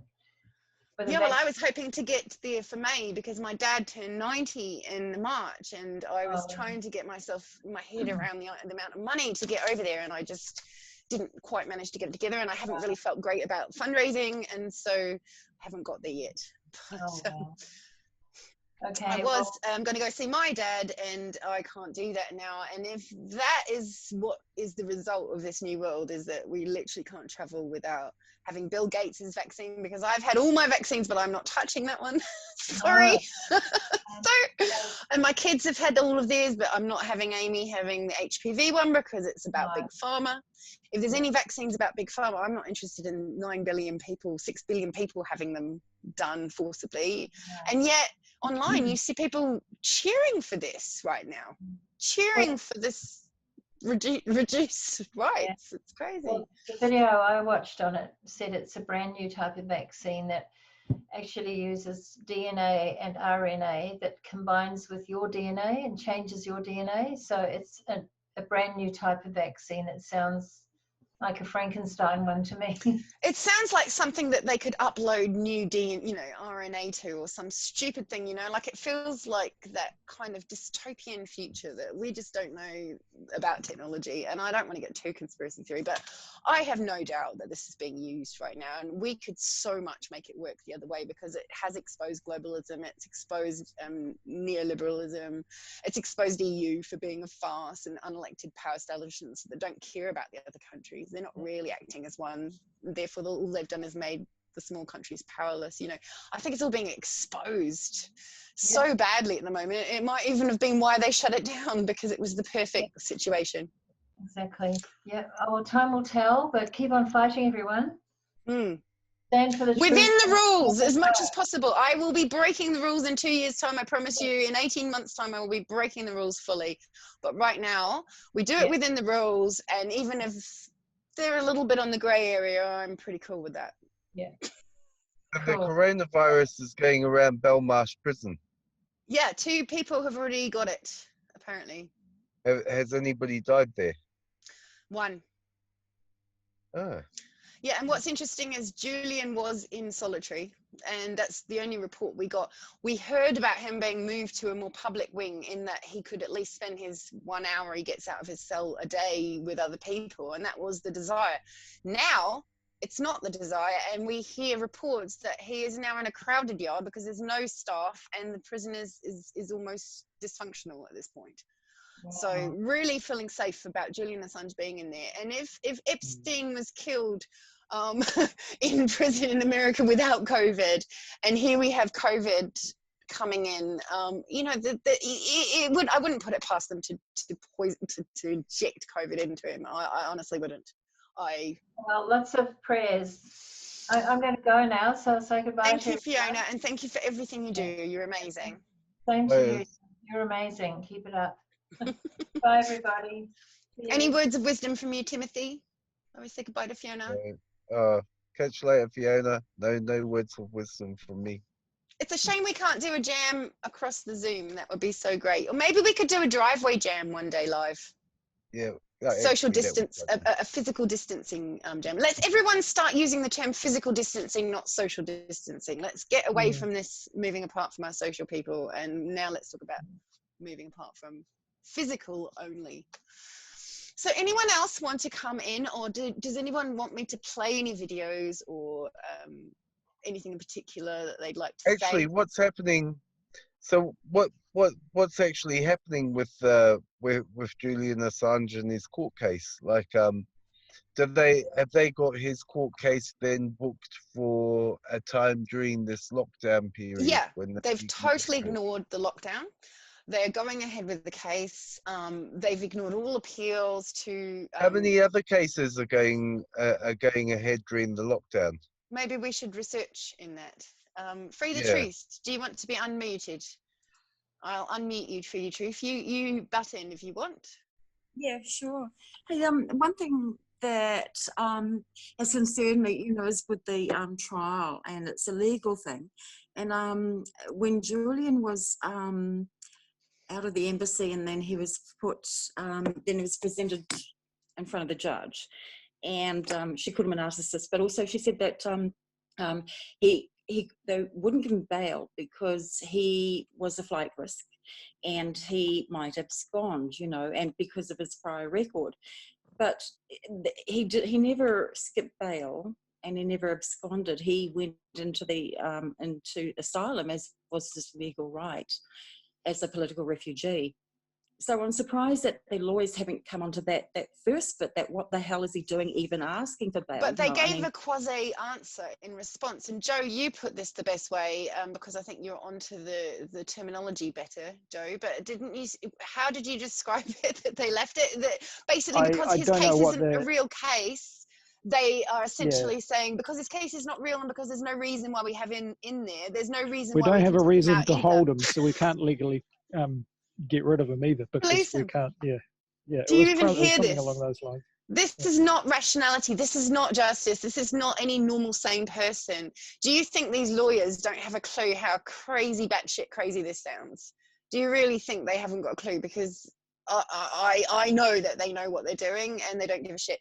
Our only hope, I think, is to move away from the CIA and weapons military complex judges and get up to the next rung. Because those judges have way more to lose if their findings don't work out. You know, if with the people, they have got public profiles, they have heard other courts, they put every other decision they've ever made into jeopardy if they make such a shit decision. So, I mean, my hope would be for the Supreme Court, but Joe, I don't know if you know, Kim.com's case here for extradition to the USA is not going very well. He's got all the money in the world and cannot fight it himself, can he, Joe? Yeah, well, that's the problem, really. It's when the legal system doesn't follow the rules. When there's a judge who just ignores the reality and just says, "Well, this is the way it is." No, you can't do that because I won't allow it. But not actually give you any legal recourse. And when you go to try and get legal recourse, you get told no, you can't do that because this is an extradition trial, not a civil trial, or so, So there's always some legal technicality where they can say you can't do this. And I think John Kiriakou said, the system's rigged. You're not going to get justice. It's about survival, and so essentially that's all it is. It's not about justice because you can't get justice. You can't legally say, I want this and this is going to happen. I mean, because we all know he shouldn't be in prison. There's no charge. What is he doing? So how do we unravel all that? It's a matter of it's a matter of survival, and certainly the legal experts are working hard to try and find their way through that, and they keep on trying different things and they keep on getting shut down. But yeah, that's the way. Unfortunately, I mean, you're not fighting a legal battle. Saying, otherwise it would make a lot of sense. I mean, are we worried that the lawyers aren't doing their job? Because we do know that we've got 12 lawyers on this and they're all commenting to each other and they're in parts of communities. I mean, there is a bit of a southern community and a northern hemisphere community of the lawyers, but we certainly have a lot of clever people on this. Unless the funding has got to the point where we're not able to fund the right amount for the lawyers that we need to get the right job. But you'd think that these people could easily ravel apart these ridiculous quasi arguments. They can use the small print, but why aren't we able? If you followed some of their arguments where they have put a straightforward, seemingly slam dunk argument in front of the judge, and the judge has just essentially sidestepped it and said, "Oh no, that's not relevant here," and you've left with a legal team that spent days and days preparing a legal argument that's just been sidestepped, and there's no easy way around that, because as soon as the judge, who is the be all and end all, says that this argument doesn't fly here, they're left with, well, what do we do next? And that's the Supreme Court wasn't positive in New Zealand for Kim.com, right? And we had all these hopes that they would be held to a higher standard because they are the Supreme Court, and we would get people that were really worried about their careers there. But I mean, I guess people can just bunk their careers because it doesn't matter. It's that important that he goes down. Sod your your legal career. It doesn't matter. So probably that. I mean, I can only imagine these people are bribed to not do. Yeah, well, the establishment's going to look after its own. And you'll never see, you don't see justice. On the other hand, well, just look at all the things that WikiLeaks have revealed about, and Julian Assange has revealed about these crooked, despicable acts that have been done. And well, where are the war crimes trials? Where are the suits? The just haven't happened. They've just been ignored and swept under the carpet. So, you know, there is not justice being done here. It's a survival thing, and that's why we need to get Julian out. That's why we need to evacuate Julian, because it won't be a legal process that gets him in the end. It will be the conniving, you know, torturous path of either justice or someone doing something to him. I think probably the idea of a counter action. So we, you know, take them to court for something. And one of the things that dawned on me is that this is now attempted murder, without a doubt. I mean, you can point to 100 scenarios which show that the collective establishment is trying to murder him. Is there not an ability there? And I spoke to Craig Tuck about this, and he sounded quite excited about that idea. And I was really hoping that he'd come on tonight, but he said he's having a little bit of a family issue, so he's not. But he does want to do another Zoom meeting. So if we perhaps do these more regularly, or if we make it a Jitsi meeting, whatever it is next time, perhaps we can get some other people. Yeah, certainly. Certainly it does turn into a point of sort of human rights or of that sort of thing. And you've seen where Nils Meltzer has just been completely ignored, the UN rapporteur on torture. He's put very strongly worded things to states, and it's his job to do that. And what's happened? They've just been ignored or been told that, you know, he has no jurisdiction or whatever it is. So these things that you see are, you know, you see it as a slam dunk. It's the golden bullet. It's going to crack the case right open, and it's met with resounding silence. Yeah. And I think, like you were saying, it was meant to not be political, wasn't it? You know, when you start, and then suddenly we find out it doesn't matter whether it's political or not. You know, we heard about the I have just received the words from Nicky Hager on my Gmail. Does anyone want me to read them out? Most definitely. Okay. Sorry, did you want to say? Oh, something, sorry. Free the Truth had their hand up. I don't know if you wanted to say. Free the Truth. Sorry, you can unmute yourself, my dear. Debs, you're totally welcome to. It's very casual. Okay. Yeah, no, regarding holding the judge, etc., and people like that, and MPs even accountable, I thought the ICC would cover that as well. I think the ICC have made a statement, haven't they, about this whole thing? Maybe I've got that wrong. Not sure. Okay, I just want to read an email though that comes from Nicky Hager, because Nicky has been very much supporting FreeAssange New Zealand behind the scenes, and probably most of you have seen his work, or at least part of his work, which is the 1,300 now, or someone could look it up. It keeps on going up every day. 1,300 journalists all signing, and professional journalists that have airtime and work for organisations have signed a statement. And this list includes Daniel Ellsberg, John Pilger, you know, just the top names in journalism, and so many impressive names. And he's part of the reason that went ahead, and part of the reason I've been nigging on trying to get him to come along to protest. He feels that after the expose that he did on John Key, and I think he's, you know, had his neck on the block quite a few times, and, you know, didn't think it would be that helpful coming along to protests, even though I kept on asking him anyway. But I think that if we could get a bigger protest together, then it's less damaging for both sides for someone like that to turn up. He feels like it will be doing more damage, because then they'll get onto the smear and go, oh, look at these people, they can't even get 5 people to a protest or whatever. I mean, it's all irrelevant now at this point, but let's hope that it becomes relevant again soon. So I'm going to read out the words from Nicky Hager. I'll look at the screen. Sorry, I'm so bad at looking at the right camera because I've got too many screens and I'm kind of looking at people's faces rather than myself. Hi, Alex. Here are some words. I'm happy for you to read them out. I send these words to add my voice to the people around the world supporting Julian Assange in his time of great danger. Julian is in the news at the moment because of the ongoing abuses of his human rights, but I want to acknowledge him as history will remember him. One of the genuinely important people of our era. He has had a major impact on world politics since he dreamed up the idea of WikiLeaks 14 years ago. Through force of personality, intelligence, and hard work, he made WikiLeaks into something that could change the world. He's a great innovator who tried to answer the question of how publics around the world could be informed about the actions of the powerful in an era of increasing secrecy. The great whistleblowers of our times are, I believe, in part following his footsteps. At the moment, he is facing punishment precisely because of some of his most important achievements. The huge leaks on the Afghan and Iraqi wars, the State Department cables. Powerful forces are at work against him. He badly needs people to stick up for him.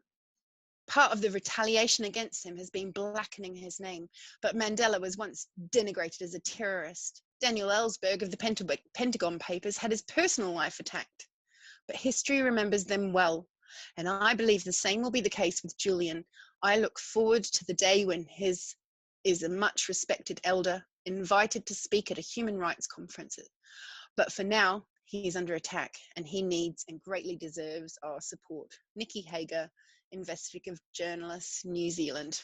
So that just came through not very long ago, but anyway, that's Nicky's words, and I believe that he is hoping to work on an op-ed about Julian. And, you know, he donated all the candles for our Candles4Assange last year, which was great because the first year we did it, we tried to do it with real candles in plastic cups. And, you know, with the wind in Wellington, that was pretty futile, but we did manage to light them for long enough to get it going, and then the wind died down, so that was good. But Nicky Hager this year donated pretty, you know, good portion of the LED candles that we put out on the lawn of the US Embassy in Wellington, and we spelled out Candles4Assange there. So that was great to get that message in time before we potentially leave this live stream. Is anyone else keen to talk or chat, or is everyone done?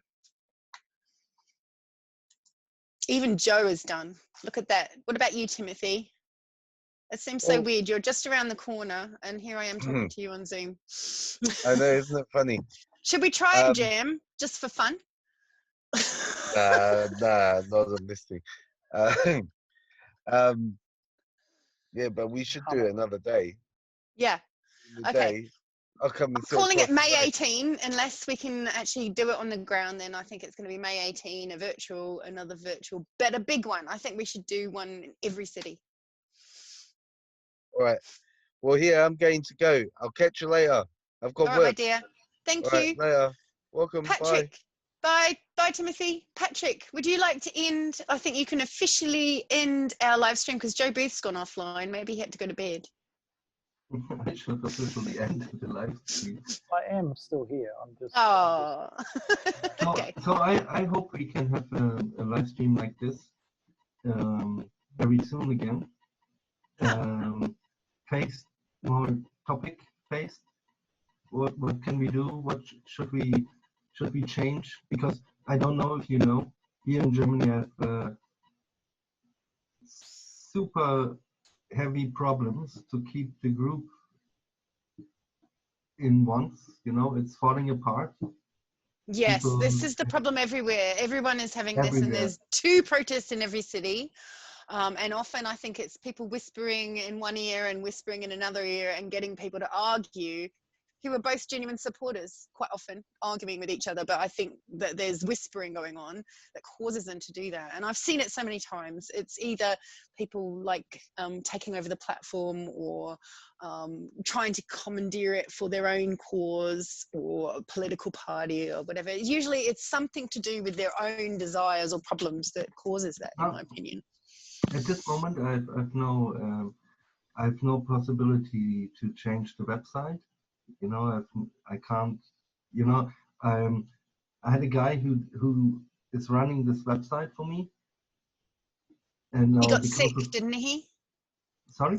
He got sick, didn't he? Yeah, he's a little bit sick, but now he got involved so much in all these problems here in Germany.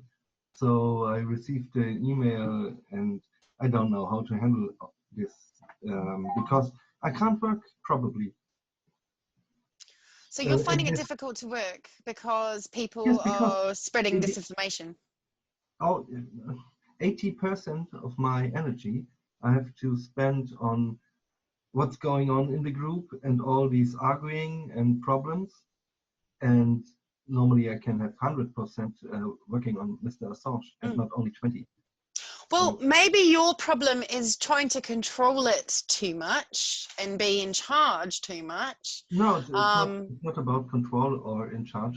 But I mean, just let them be their organic, do what they want. I'm very laissez-faire. They can do what they want. But if it's about that people I don't know have teams which make decisions about money for donation money and telling me this, I don't know. I have to. Well, I don't know anyone getting donation money for Candles for Assange. If they're doing it under our name, exactly. I'm not getting any. Exactly. So why should they? Exactly, but they were planning to collect money in the name of Candles4Assange, and I got noticed of this and said, "Oh wow, why are you collecting money in the name of Candles4Assange? Who are you?" And there are a lot of small and bigger problems. Well, I mean, I don't have a trouble with that if they call themselves Candles for Assange Germany or Candles for Assange Hamburg. What I have a problem is that I've been trying very hard not to look like a grifter, and if people go around fundraising, scrupulously everywhere on the basis of the name, then that's that sort of. Exactly. My decision to not fundraise is not working, is it? But I think you can just let go of those people and let them run their things and just check it. I mean, I've just really been taking a role of listing protests and not getting involved and trying. I do end up being an agony aunt sometimes, but I think trying not to get involved in the arguments and trying to talk to both sides is the best option. And don't worry about them fundraising. If they're doing it under Candles for Assange, I will talk to them. You can talk to them. If they're doing it under Candles for Assange Frankfurt, then let them. I think Larice did that for Candles for Assange in Canberra to try and get the candles on the Parliament lawn, which they did. And at first, I was a little bit sceptical about that. And I didn't really want that because I had gone with the Unity 4J way of doing it and not going into funding. But they did it anyway. So they got the money that they needed. And I kind of felt like, God, I should do this too. So Patrick, maybe we should just properly fundraise big style for Candles for Assange. And therefore, we can just say those groups are doing their own actions, and it's Candles for Assange Germany or Candles for Assange Frankfurt or whatever it is that you want to call it. But I think the key is to have a light touch. Everybody is free to do what they want. There's no Even problem. if they call themselves Candles for Assange? There are some red lines and there's some borders. Yeah. Don't change the logo. Don't use the name for things which are not in the purpose. Right. Yeah, no, that's fair. And we have a lot of people here in Europe, especially in Germany. And you know by yourself, as much people you have, as much people you have in this group who are not okay, who are maybe try to do their own stuff or use your name for some other purposes. But look, it's not, I don't think something we should take ownership of. I think we should just try and guide and say, hey, let's do a protest on this date.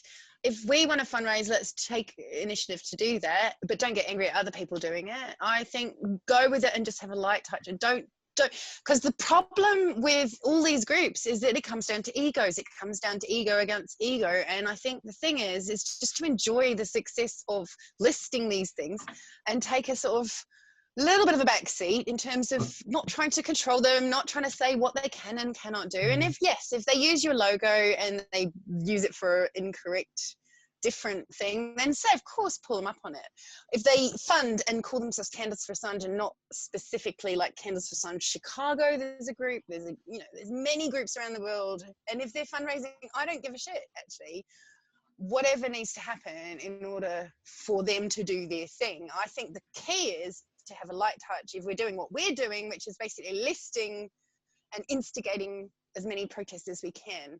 Now, this is a different story, and solo vigils are another story again. If we're going to do online vigils, this might be the new format. Maybe we just do these and we try and encourage everyone to do their own city one, we try and get smaller in that we go to a smaller group of people and go live with only Kiwis and only people from Sydney. You know, maybe we need to start localizing our internet groups, is I guess what I'm saying. But I don't think it helps to worry about this group doesn't like that group. This group has got left-wing politicians. This one's got right-wing. I think this is just bullshit. This is just bullshit to even get wasting time. It's just about, there must be the possibility to work effectively. Yeah, that would be great. But you've got a website that's different to my website, and that's why I've been always keen to try and make them talk to each other. So what probably the answer here is that we make Candles for Assange DE and candles4assange.com the same website, and then we can control that. If someone else is controlling Candles for Assange DE and they're not doing it in the spirit of what it was meant to be, then I don't give them permission anymore to use it, and neither should you, Patrick. So we can both say that, and I think that's all right. What do you think, Ilvi? Do you have any feelings on this topic of groups that are fighting and having troubles like this? Have you had any experience like that in Vienna? Well, I did really, or not really, I don't know. It's like we came together here over a Facebook group, and I did the graphics. Wait now, hang on a second. My husband is giving out. Okay. I just closed the door. So, I just say, sorry. That's all right. And so just point out that Yvonne is from Vienna and has done a really great job. Patrick, do you know Ilvi? Oh, he's gone. Okay. We spoke once, actually. I'm here. Oh, you're here. Sorry, he's just muted himself temporarily. I was just asking Patrick if you guys know each other, because you guys must, because it's more European based, right? Maybe I know you under another name. Also, wahrscheinlich kenne ich dich unter Holzmeier Cox, oder? Genau. Ja, wir haben gesprochen. Nein, das ist ein bisschen scheiße. Nein, Deutsche. So, ich habe 3 Worte verstanden. we are friends on Facebook. Facebook, but actually, exactly, we have never met. Yeah, exactly. I've got 2 names. Yeah. Yeah. Yeah. No, well, not really, but I mean, we had to kind of fight to get together, kind of thing, because there's like all these different personalities, and I started off doing the graphics, and so these people were the group that we started together, they are very professional, and they were like, oh, we need this and this. So I was getting quite annoyed and stuff. And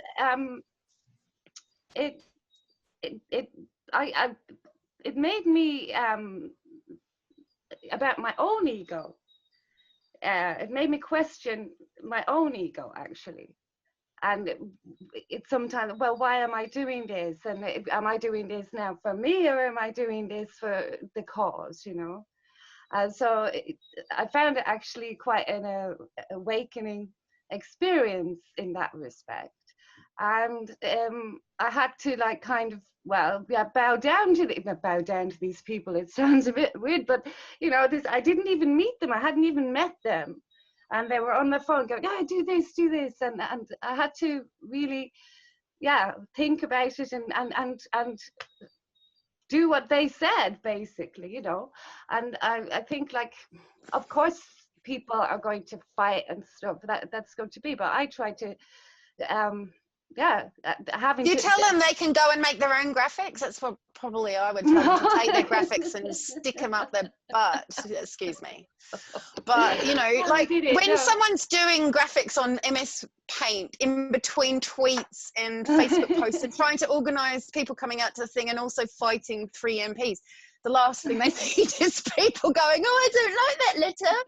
And, you know, I understand. I don't know. That's just, I suppose you get used to it, because that's like the Austrian way, or the German, you know, they're kind of, they want things to be perfect or look perfect. So I kind of, but yeah. Did they offer to do it though? This is what I'm interested in. Are these people that criticise, are they offering to do it? Because that's the thing. I don't think they were all working, and I wasn't working, you know.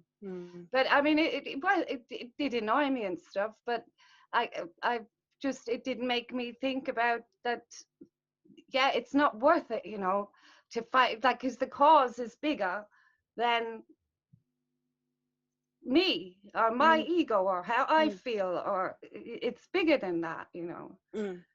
And I find one of the problems, I'm very sarcastic because I do feel like, you know, you get to the point where you told people that Trump was going to win and he wins, and yeah, okay, it was not really a great prize. And then you said that Russiagate was fake and no one believes you and they just think you're crazy. And, you know, you say, oh, this chemical weapons thing, this is fake. Oh, here's the proof, you know, oh, it's not in the media. You know, you're constantly presented with this kind of reality of life, which is completely mirror world to what's going on out there. So it makes you bash your head repeatedly. But also the other people that have got to the place where they're doing the promoting from there, they've also been attacked and they've also probably had their own issues. Don't you agree? You know, like we've all come from places where, I mean, I was having a wonderful New Year's Eve on a New Zealand campsite, and I was playing violin on the beach, and the guy said, oh, have you ever played violin on a band or anything? Is there any kind of way I can check you out? Because he was doing, oh, you got to play this, you know, request, and have you played this one? Can you play along with my phone? And I was just sitting on the beach playing violin, and then suddenly he said, yeah, we can like see more music. And so I said, oh, well, actually, what I'm probably most known for is this activism violining. And he must have been a military person or something. I don't know what happened, but he clicked. There was only one other person on the beach with me, luckily. And it was like, I've already poisoned you. Your children will find your dead remains in 3 days. I gave you Ritalin. You know, like as soon as he found out that I was a WikiLeaks supporter, he basically made me feel like he'd already poisoned me and that he was just testing me all this time. And it was just a complete, like, you know, it was just a head screw because he didn't like what I did. Well, much of this horrifying that this sort of comes straight out of the J-Tree, you know, playbook. You know, the deny, destruct, degrade, deceive. You know, just break apart these movements just by putting that little bit in, and people, they know exactly what your points of pain are, and they'll just push on them. And it's easy to get sarcastic and also start talking at a million miles an hour and expect everyone to be onto the same wavelength as you are because you spend so long speaking to other activists, so you think the whole world's like that. This is what the silo is doing to everyone, and the only comfort is that it's doing to them too. All right, well, I was wondering whether we should share any video or something like that to feed it out with, or should I just do let the light in, or would anyone else like to say any more? Patrick, you were still talking and I interrupted you. You've gone again. So maybe, unless someone else wants to say more, Debs, you're still there, but you're not speaking up at the moment. So what do you think, Joe? Should we play a video and we can lead have a out? musical interlude and see if anyone okay. I'm still any here. last requests. Oh, you're still there. Yay. Sorry, Patrick. I do have a habit of breaking in and then go off on a tangent. I'm sorry. I'm not the perfect interviewer. Sorry. That's all good. Yeah, so I wanted to hear from Ilvi because I think what you are thinking is it's only you, and it's not, Patrick. It's Melbourne, it's Sydney, it's Mexico, it's London. These same techniques are used around the world. Same techniques, and it's so frustrating. So don't listen to it, and don't think that the person you're hearing the terrible thing from, the negative thing from, they might not be the bad person. This is what I keep on trying to get through to people, is that it's not necessarily that person, it's what they're being whispered somewhere or manipulated into thinking. Someone's fed them some disinfo and they're just spreading it on without knowing. So Deb says she's fading now and probably isn't keen on talking any longer. Unless, Patrick, you want to do anything, I can put it out with let the light in, and then later on I can probably put my rogue speech on or something if people want to see it. What do you think? Well, I don't know. Do you want to say any more, Patrick? No, I'm okay. I'm finished. We are just 7, huh? I think. I think so.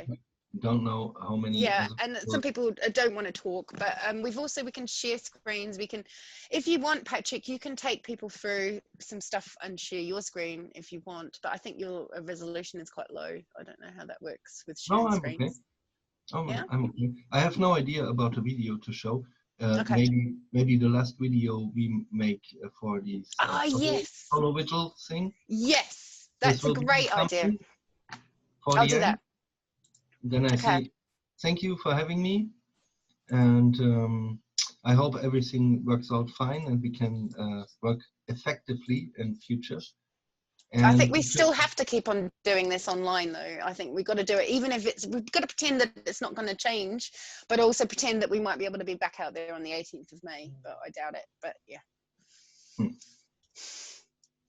So Patrick, would you like to, maybe you don't want to share your screen, but if I could try and find it on Facebook and then do it, if people could. I can send you a link if you want to. I'm sure if you want to, that's probably the quickest. If you do that in chat now, I can share the screen, and then once that's finished, I can put on Let the Light In, and we can see if any other people have joined in, because of course America's been asleep, most people. I was hoping to get Action for Assange on, because those guys are amazing. They're storming out, and there's Steve from Slow News Day, who's awesome. He's got the most wicked humor. If you want to see a funny tweet on politics, it's great. And Andrew, who was in the Sydney protest too, Andrew Ziegler. Taylor Hudak, who's doing an amazing job of being a very, very reliable and believable media personality for Julian, which is what we need, someone who knows what they're doing as a professional. Yeah, so you got that in the chat? Yes, I sent you the link. Please or remember the anything to say. Where did you send me the link, Patrick? Here in this chat. I can send it to you on Facebook as well if you want to. No, I'm not seeing it coming up. In the Zoom chat.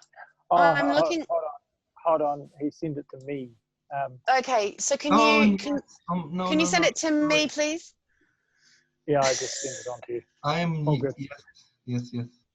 It was so if you go to everyone, brilliant. Okay, now I can take that. Look, this is going to be a real good test if I can actually achieve this, because there's a GoFundMe campaign for the Anything to Say sculpture. You definitely all know about.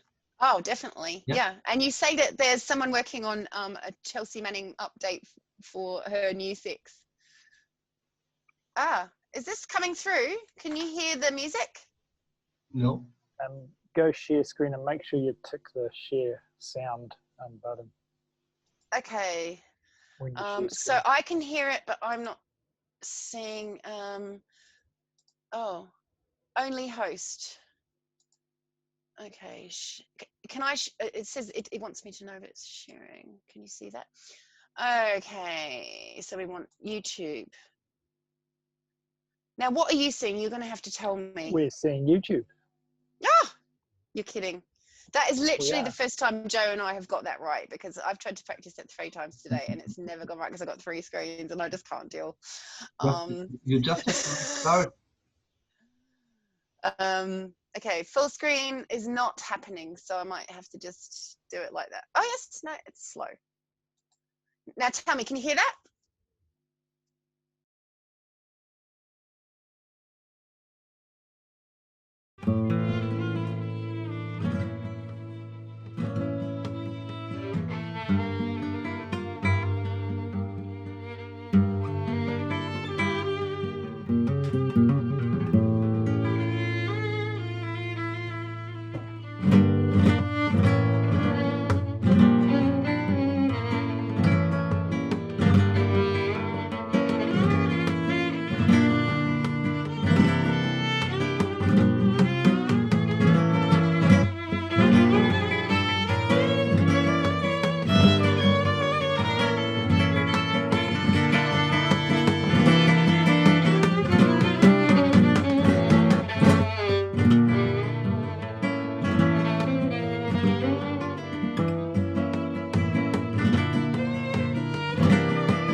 Awesome.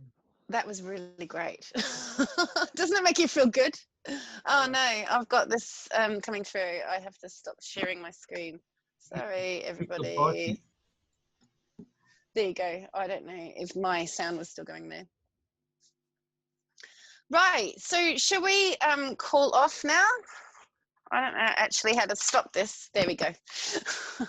Sorry, the other screen was playing away there. So Ilvi, do you want to say any more? Patrick, Joe, anyone else want to say any more before we sign off? Just say that was beautiful, thank you. I just cried. So lovely. Yeah. Because We Are Millions is like all about stars first, and then kind of, you know, you've got to make it all professional and stand. And I didn't even know what I was doing when I was told to do that. I only had an oven tray, so I just did that. But it's the most amazing output. It's so good, Patrick. Thank you. It's very moving. Thank you for doing really it. Moving. Thank you. Are you still there, Patrick? Yes, I'm there. Can you hear me? Yep. Just a bit quiet, but we can hear you. Please support this event. Share it. We get more people. Yeah, well, we'll definitely do that, and hopefully this has got it across as well a bit. I've just been looking through Facebook at all the watch parties that people are having with this, so it's fantastic to see people are sharing and watching it around the world. Brilliant. So I don't know if you have any idea of how many people did come on board, because we had an awful lot in the Zoom at one point. My actually idea was on the 1st of April to start here from Berlin to go all over Germany to all the cities where the visuals are by hitchhiking or by foot or maybe by train to make to go to all the cities here in the country like a priest, and maybe you can't move around now. Yeah, exactly. Yes, I can't move around now. Otherwise, but we can do this virtually now. This is the perfect thing to do virtually. So we can make this happen. So now we can see. Do you have the copyright for that song? Of course not. No. Okay. So that will be a problem for getting it out further than the sort of inner circle, because you know when I've made things in the past, I had to be really careful with the copyright because I can sometimes take it down. Yes. But me too, but I make this experience when it's about Assange, about freedom of speech. You have no problems. The people because they don't want to draw attention to it. Is your thinking? No, yeah, maybe some person in this direction. The other direction is people like it, people love it, and nobody make you stress about it. If you use anything, Assange stuff, videos, pictures, something, nobody will come to you and say you can't use it for your reason, because it's the same reason.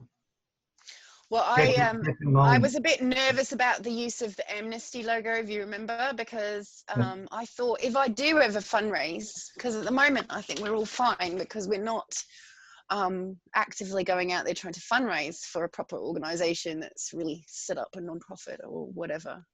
Don't you think that it makes a bit of a difference there? If you're going to steal a logo, it's fine. But as soon as you do that on behalf of a bigger organisation, as soon as you start to get organised, then it becomes steal a logo and then make money out of make money out of the results of your work using it. Yeah, well, I think that Amnesty were very pissed off about what I did to their logo. And it was meant as a slur. It was utterly meant as a slur and nothing else. They'd essentially gone one way and then completely reneged on that and gone back. So, you know, it was your whole Shamnesty idea was, totally, it was their shame. But yeah, there's certain things that you can't usually get away with legally. I know. Well, we changed the logo for Candles because if you remember, we had an back to front Amnesty candle with barbed wire, and we had a sort of like a US tag on one side and a postal tag from the Britain, because we just felt it sort of fitted. And part of it was Patrick's idea and part of it was Greg's idea, and that logo, and I was really proud of it. And I think that's one of the reasons we really pissed off Amnesty, to the point where they released their statement, I like it. and then Yeah. they came out with an actual petition. It was amazing. But to do it 3 days before, I think it really does beg. Oh, they would have had a heads up. Yeah, Some. They would have had a heads up.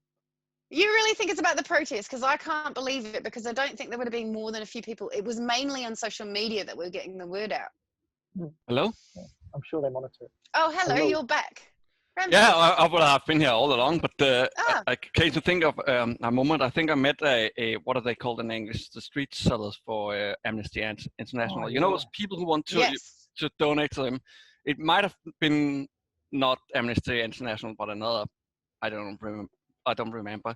But I said to the guy that if you have never donated to WikiLeaks, you're not worthy of my time, and he got totally pissed off.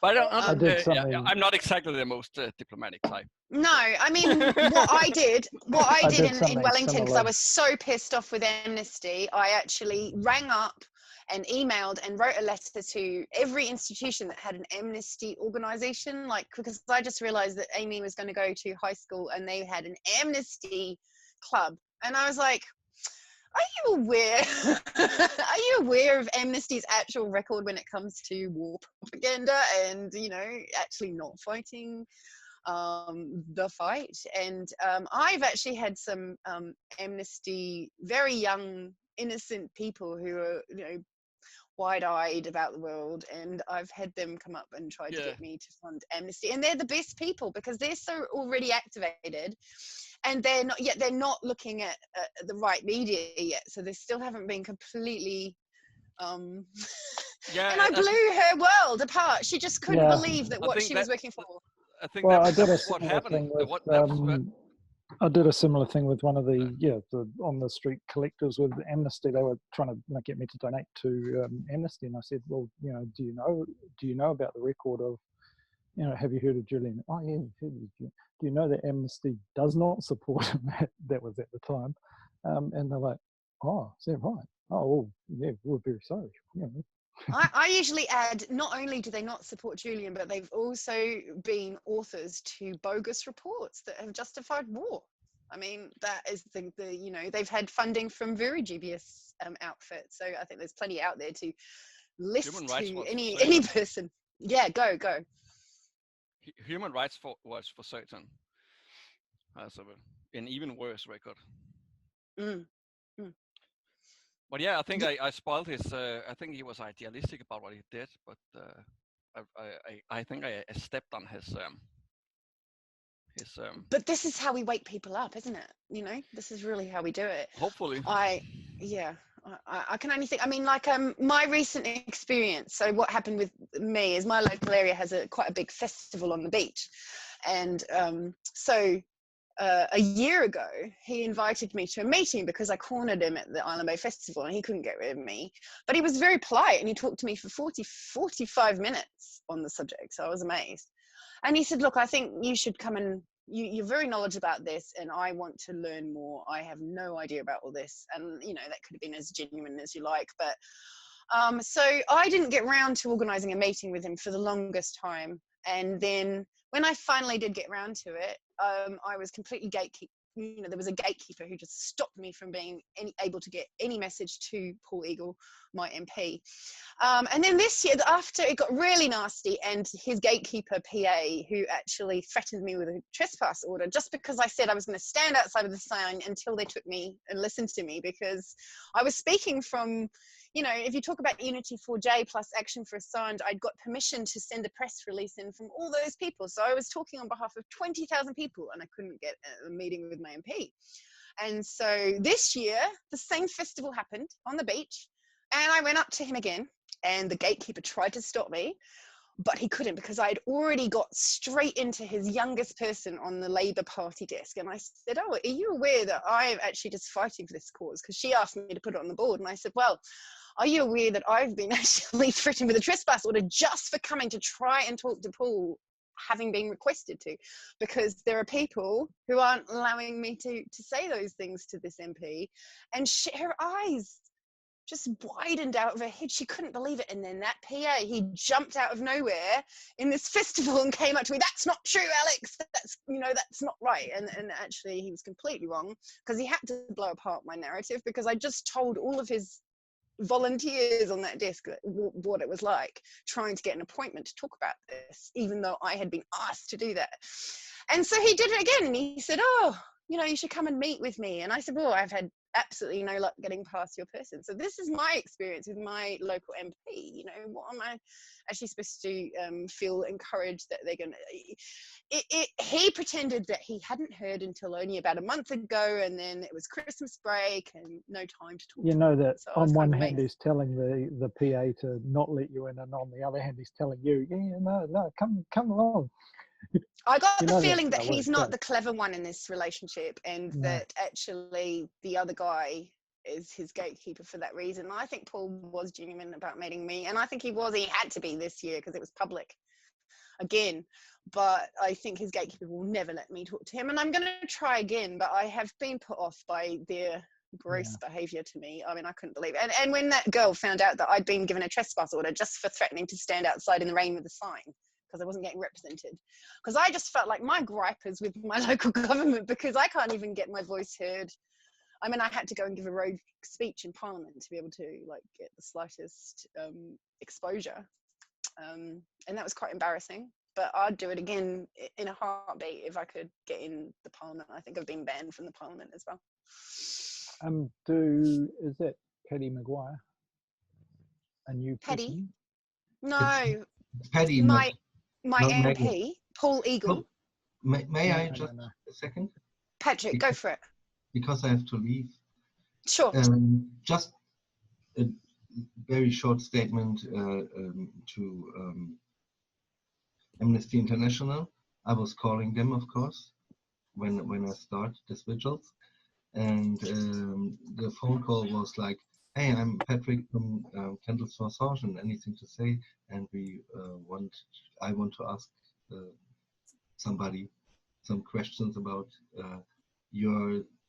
how you're in this topic with Mr. Assange. And the girl on the phone was telling me, "Oh, Mr. Assange, WikiLeaks, we're not interested in this." Beep, beep, beep. That's it. There was no possibility. I tried this 2 times. So thank you for having me here. 4.5 hours now.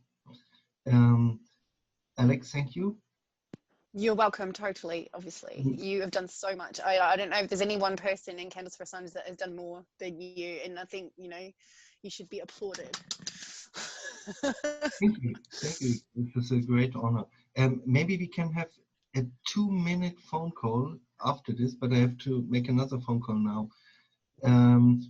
Don't forget these pictures behind bars, solo vigil event. No. Don't forget anything to say. We are collecting money now on GoFundMe because we can't travel with the sculpture because of Corona. So the sculpture produces costs every month, about 200 euros. So we have this GoFundMe campaign to cover the costs. Maybe you can take care of it and spread it. Yeah, okay, so we definitely should share anyone that's associated with candles and who's trying to fundraise. And I feel like my gripes about fundraising are completely unfounded, and we should just do it anyway. So you fundraise for anything to say, and I'll fundraise for Candles4Assange, and maybe one day we'll be able to afford a little bit more to get professional services. A projector would be great. Maybe we can hire a projector for not that much money if we have a specific goal that we want to achieve. You know, that would be a great way. Of course, yes. Okay, so do you want to have a call after this, Patrick?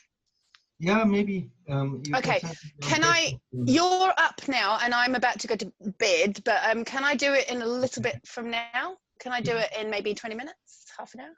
Yes. Okay, I just need a break because I was on Sydney and now this, and so I really need to have a downtime. Bye, Yvonne. I have. Bye, Alex. Bye. Bye. Thank you, everyone. Thank you, Patrick. Thank you, Patrick. You're the best. Greetings to Denmark, to Copenhagen, to Rasmus. And yes, I think he might come back on. He's still unmuted, so we'll hear from him maybe. But also, Ilvi, you wanted to say something. Did you want to say goodbye to Patrick? I wanted to say goodbye to everybody who's have to go, but I wanted to say something about Amnesty too, which I rang them in summer when this happened, and yeah, of course they avoided me. But on the, what day was it? The global protest, the 23rd or the 24th? 24th of January. I've lost count. Yeah, there's been yeah, so I've many. lost count too. Yeah, But anyway, 24th on of January. that day, they actually turned up to our protest in Vienna and made Brilliant. a speech. Yeah, and so one of the girls, one of the organisers had contact with them, and they turned up there. I was quite annoyed. They made a speech, and somebody said, "Na endlich." That was funny because that means, "Oh, at last," kind of thing.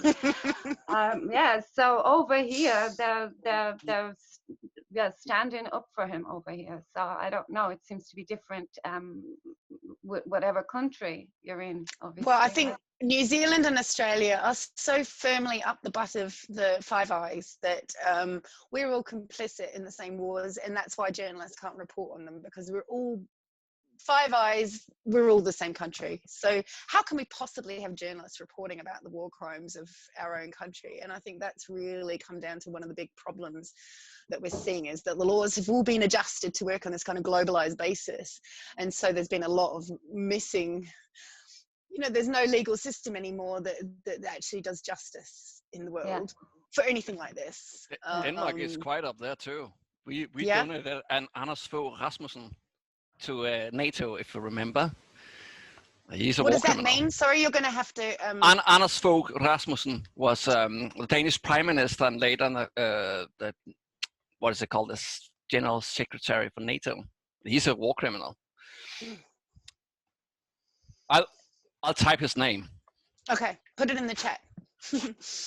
I mean, I feel like out of all the Unity4J vigils and out of something like this that's just gone out, I feel like, God, there's some notes here that I should have taken while this was all going on. I did take a few, but like, if only there were all these amazing ideas were a little bit more organized into a system that we could all work together so that we can get the best out of everyone's tech and everyone's skills. Everyone's got different abilities, and some people think they have none, and they actually have a lot. Paddy Maguire, who's that? I'm going to say bye. Sorry. Sorry. Bye, Ilvi. Sorry, it's so hard to get going. Bye. Thank you so much. Thank you for joining us, and thanks for what you're doing in Vienna. It's amazing. Bye. So, Paddy Maguire, have we got someone unmuted? Paddy yeah, Maguire? we had someone that just joined. I'm not sure who they are. Do you want to say hi? I don't know them, and they're not. Neither do I, but No. I don't know any of these people, so it's always fun. But I think we should just, I think we should go off now with Let the Light In. And if anyone thinks of anything else in the meantime, yeah, let's do it. Text me. So goodbye. And I'll just leave it playing on loop for now until we think of something else. yeah, cool. All right. Goodbye, all. We've done quite a few hours, haven't we? We've done I've very been live for 4.5 hours.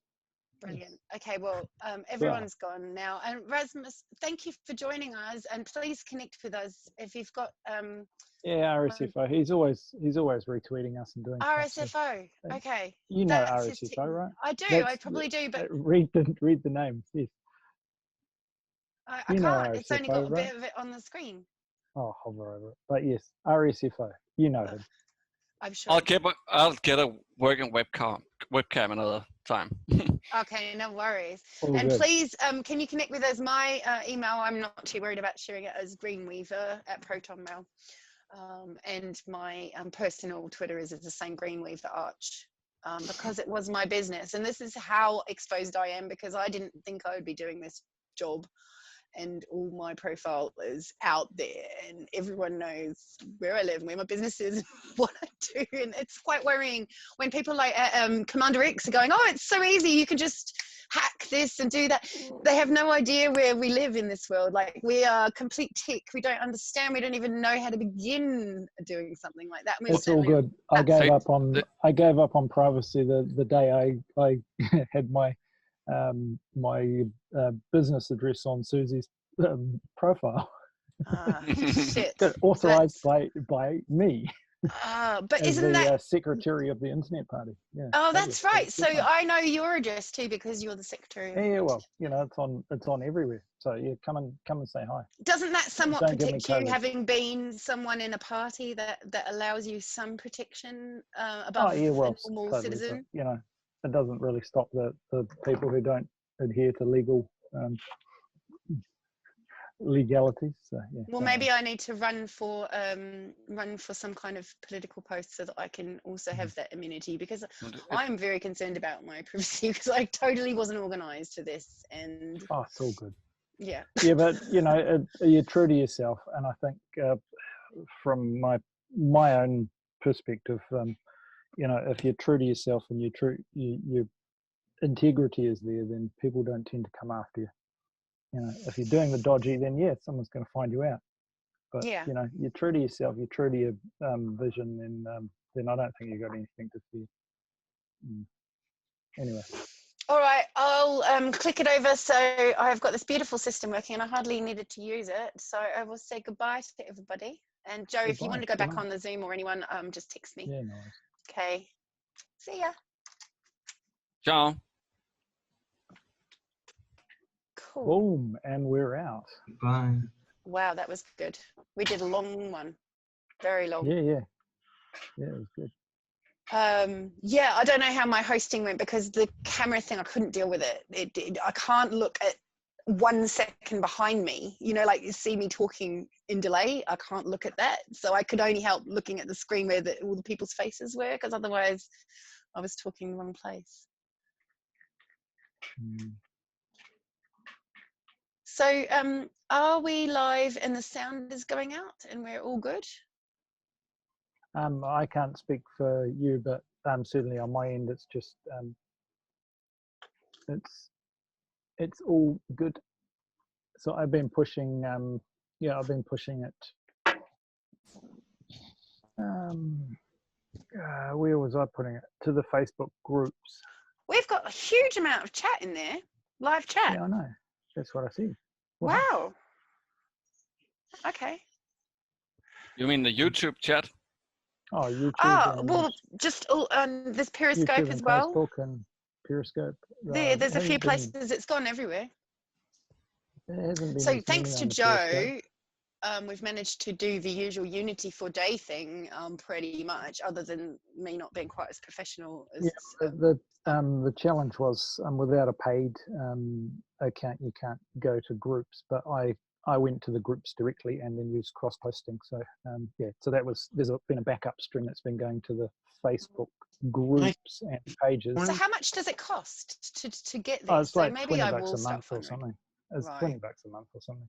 Or you can, I think when we got it, I think we ended up getting it for like, it was like $79 for the year, I think. I think that was what it was. It was some massive big special. And so it was so cheap that we just, you know, did it, and we had it for a year. And after that, it was like, oh, well, it's going to cost us like, you know, $20 a month. I don't have that kind of cash handy. But yeah, a lot of that changed for me. I no longer. But they kept up the part of the benefit of having a Zoom account or whatever it is, whatever OBS account. I don't know what we're talking about. Well, certainly Susie's Zoom, which we're using now, is she needs it to communicate with her lawyers and whatever else. So yeah, she pays for it, and the Internet Party used to refund her when we had money. Right. But yeah, we haven't done that for a while, so it was more of her good graces. I said, can we use it?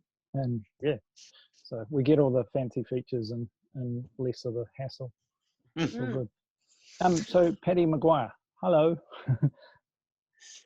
You haven't said anything, but hi. I don't think, is there anyone there? Because I've tried a couple of times, and they're definitely they're probably just lurking and you know. Okay. Selling well, what we could do is once you can't share screen, can you, Joe? Can you? I can share screen. What do you want? Oh, I was just wondering is when it gets to, I was wanting to go downstairs, because once I go downstairs, I don't think I'm coming back up again, sort of thing. I mean, unless I need energy. That's what I'm sending out to the world at the moment. You are? 2 of them. Oh well, that was what I was sending out to the world. Yeah. So yeah, that's what's on my screen, only a little bit further behind, right? So can you flick it over between let the light in and say put on another video from my channel, one of the longer ones, because there's radio interviews and stuff, and that way we can just keep it open and see what happens, because it's well, actually meant to be on. I'm gonna head off to bed. Okay, cool. Yeah, I'm pretty trashed, but I'm all right. So what do? I come up and this is just going to be looping. So how do I stop the streaming?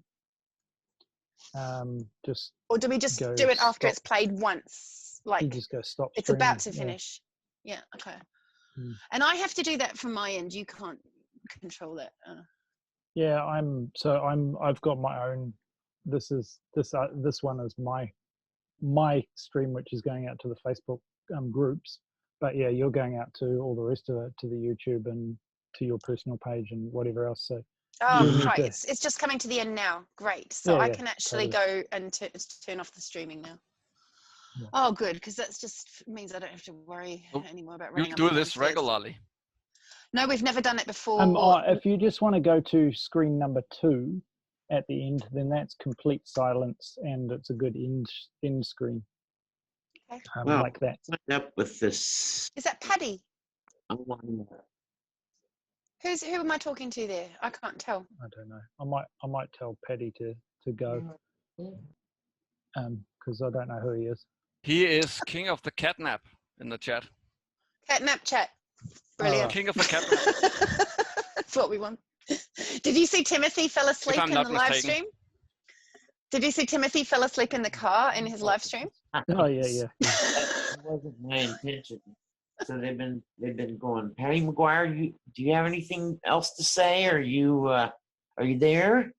They've been asking for me for like half an hour, and I can't. Yeah, and would you like to say anything? Because we're not live anymore, but you're so welcome. We tried to raise you, but you weren't there.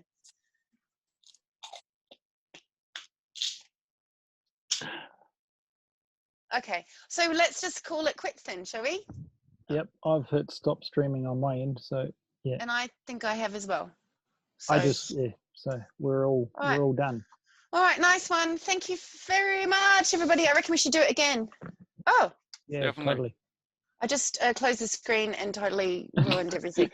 Yeah, we lose your camera. It's attached to the screen. One day I'll learn what the hell's going on in this room, because this isn't even my computer anymore. This is Ian's work computer, so I'm really out of my depth, totally. Cool. All right. Catch you all. All right. See ya.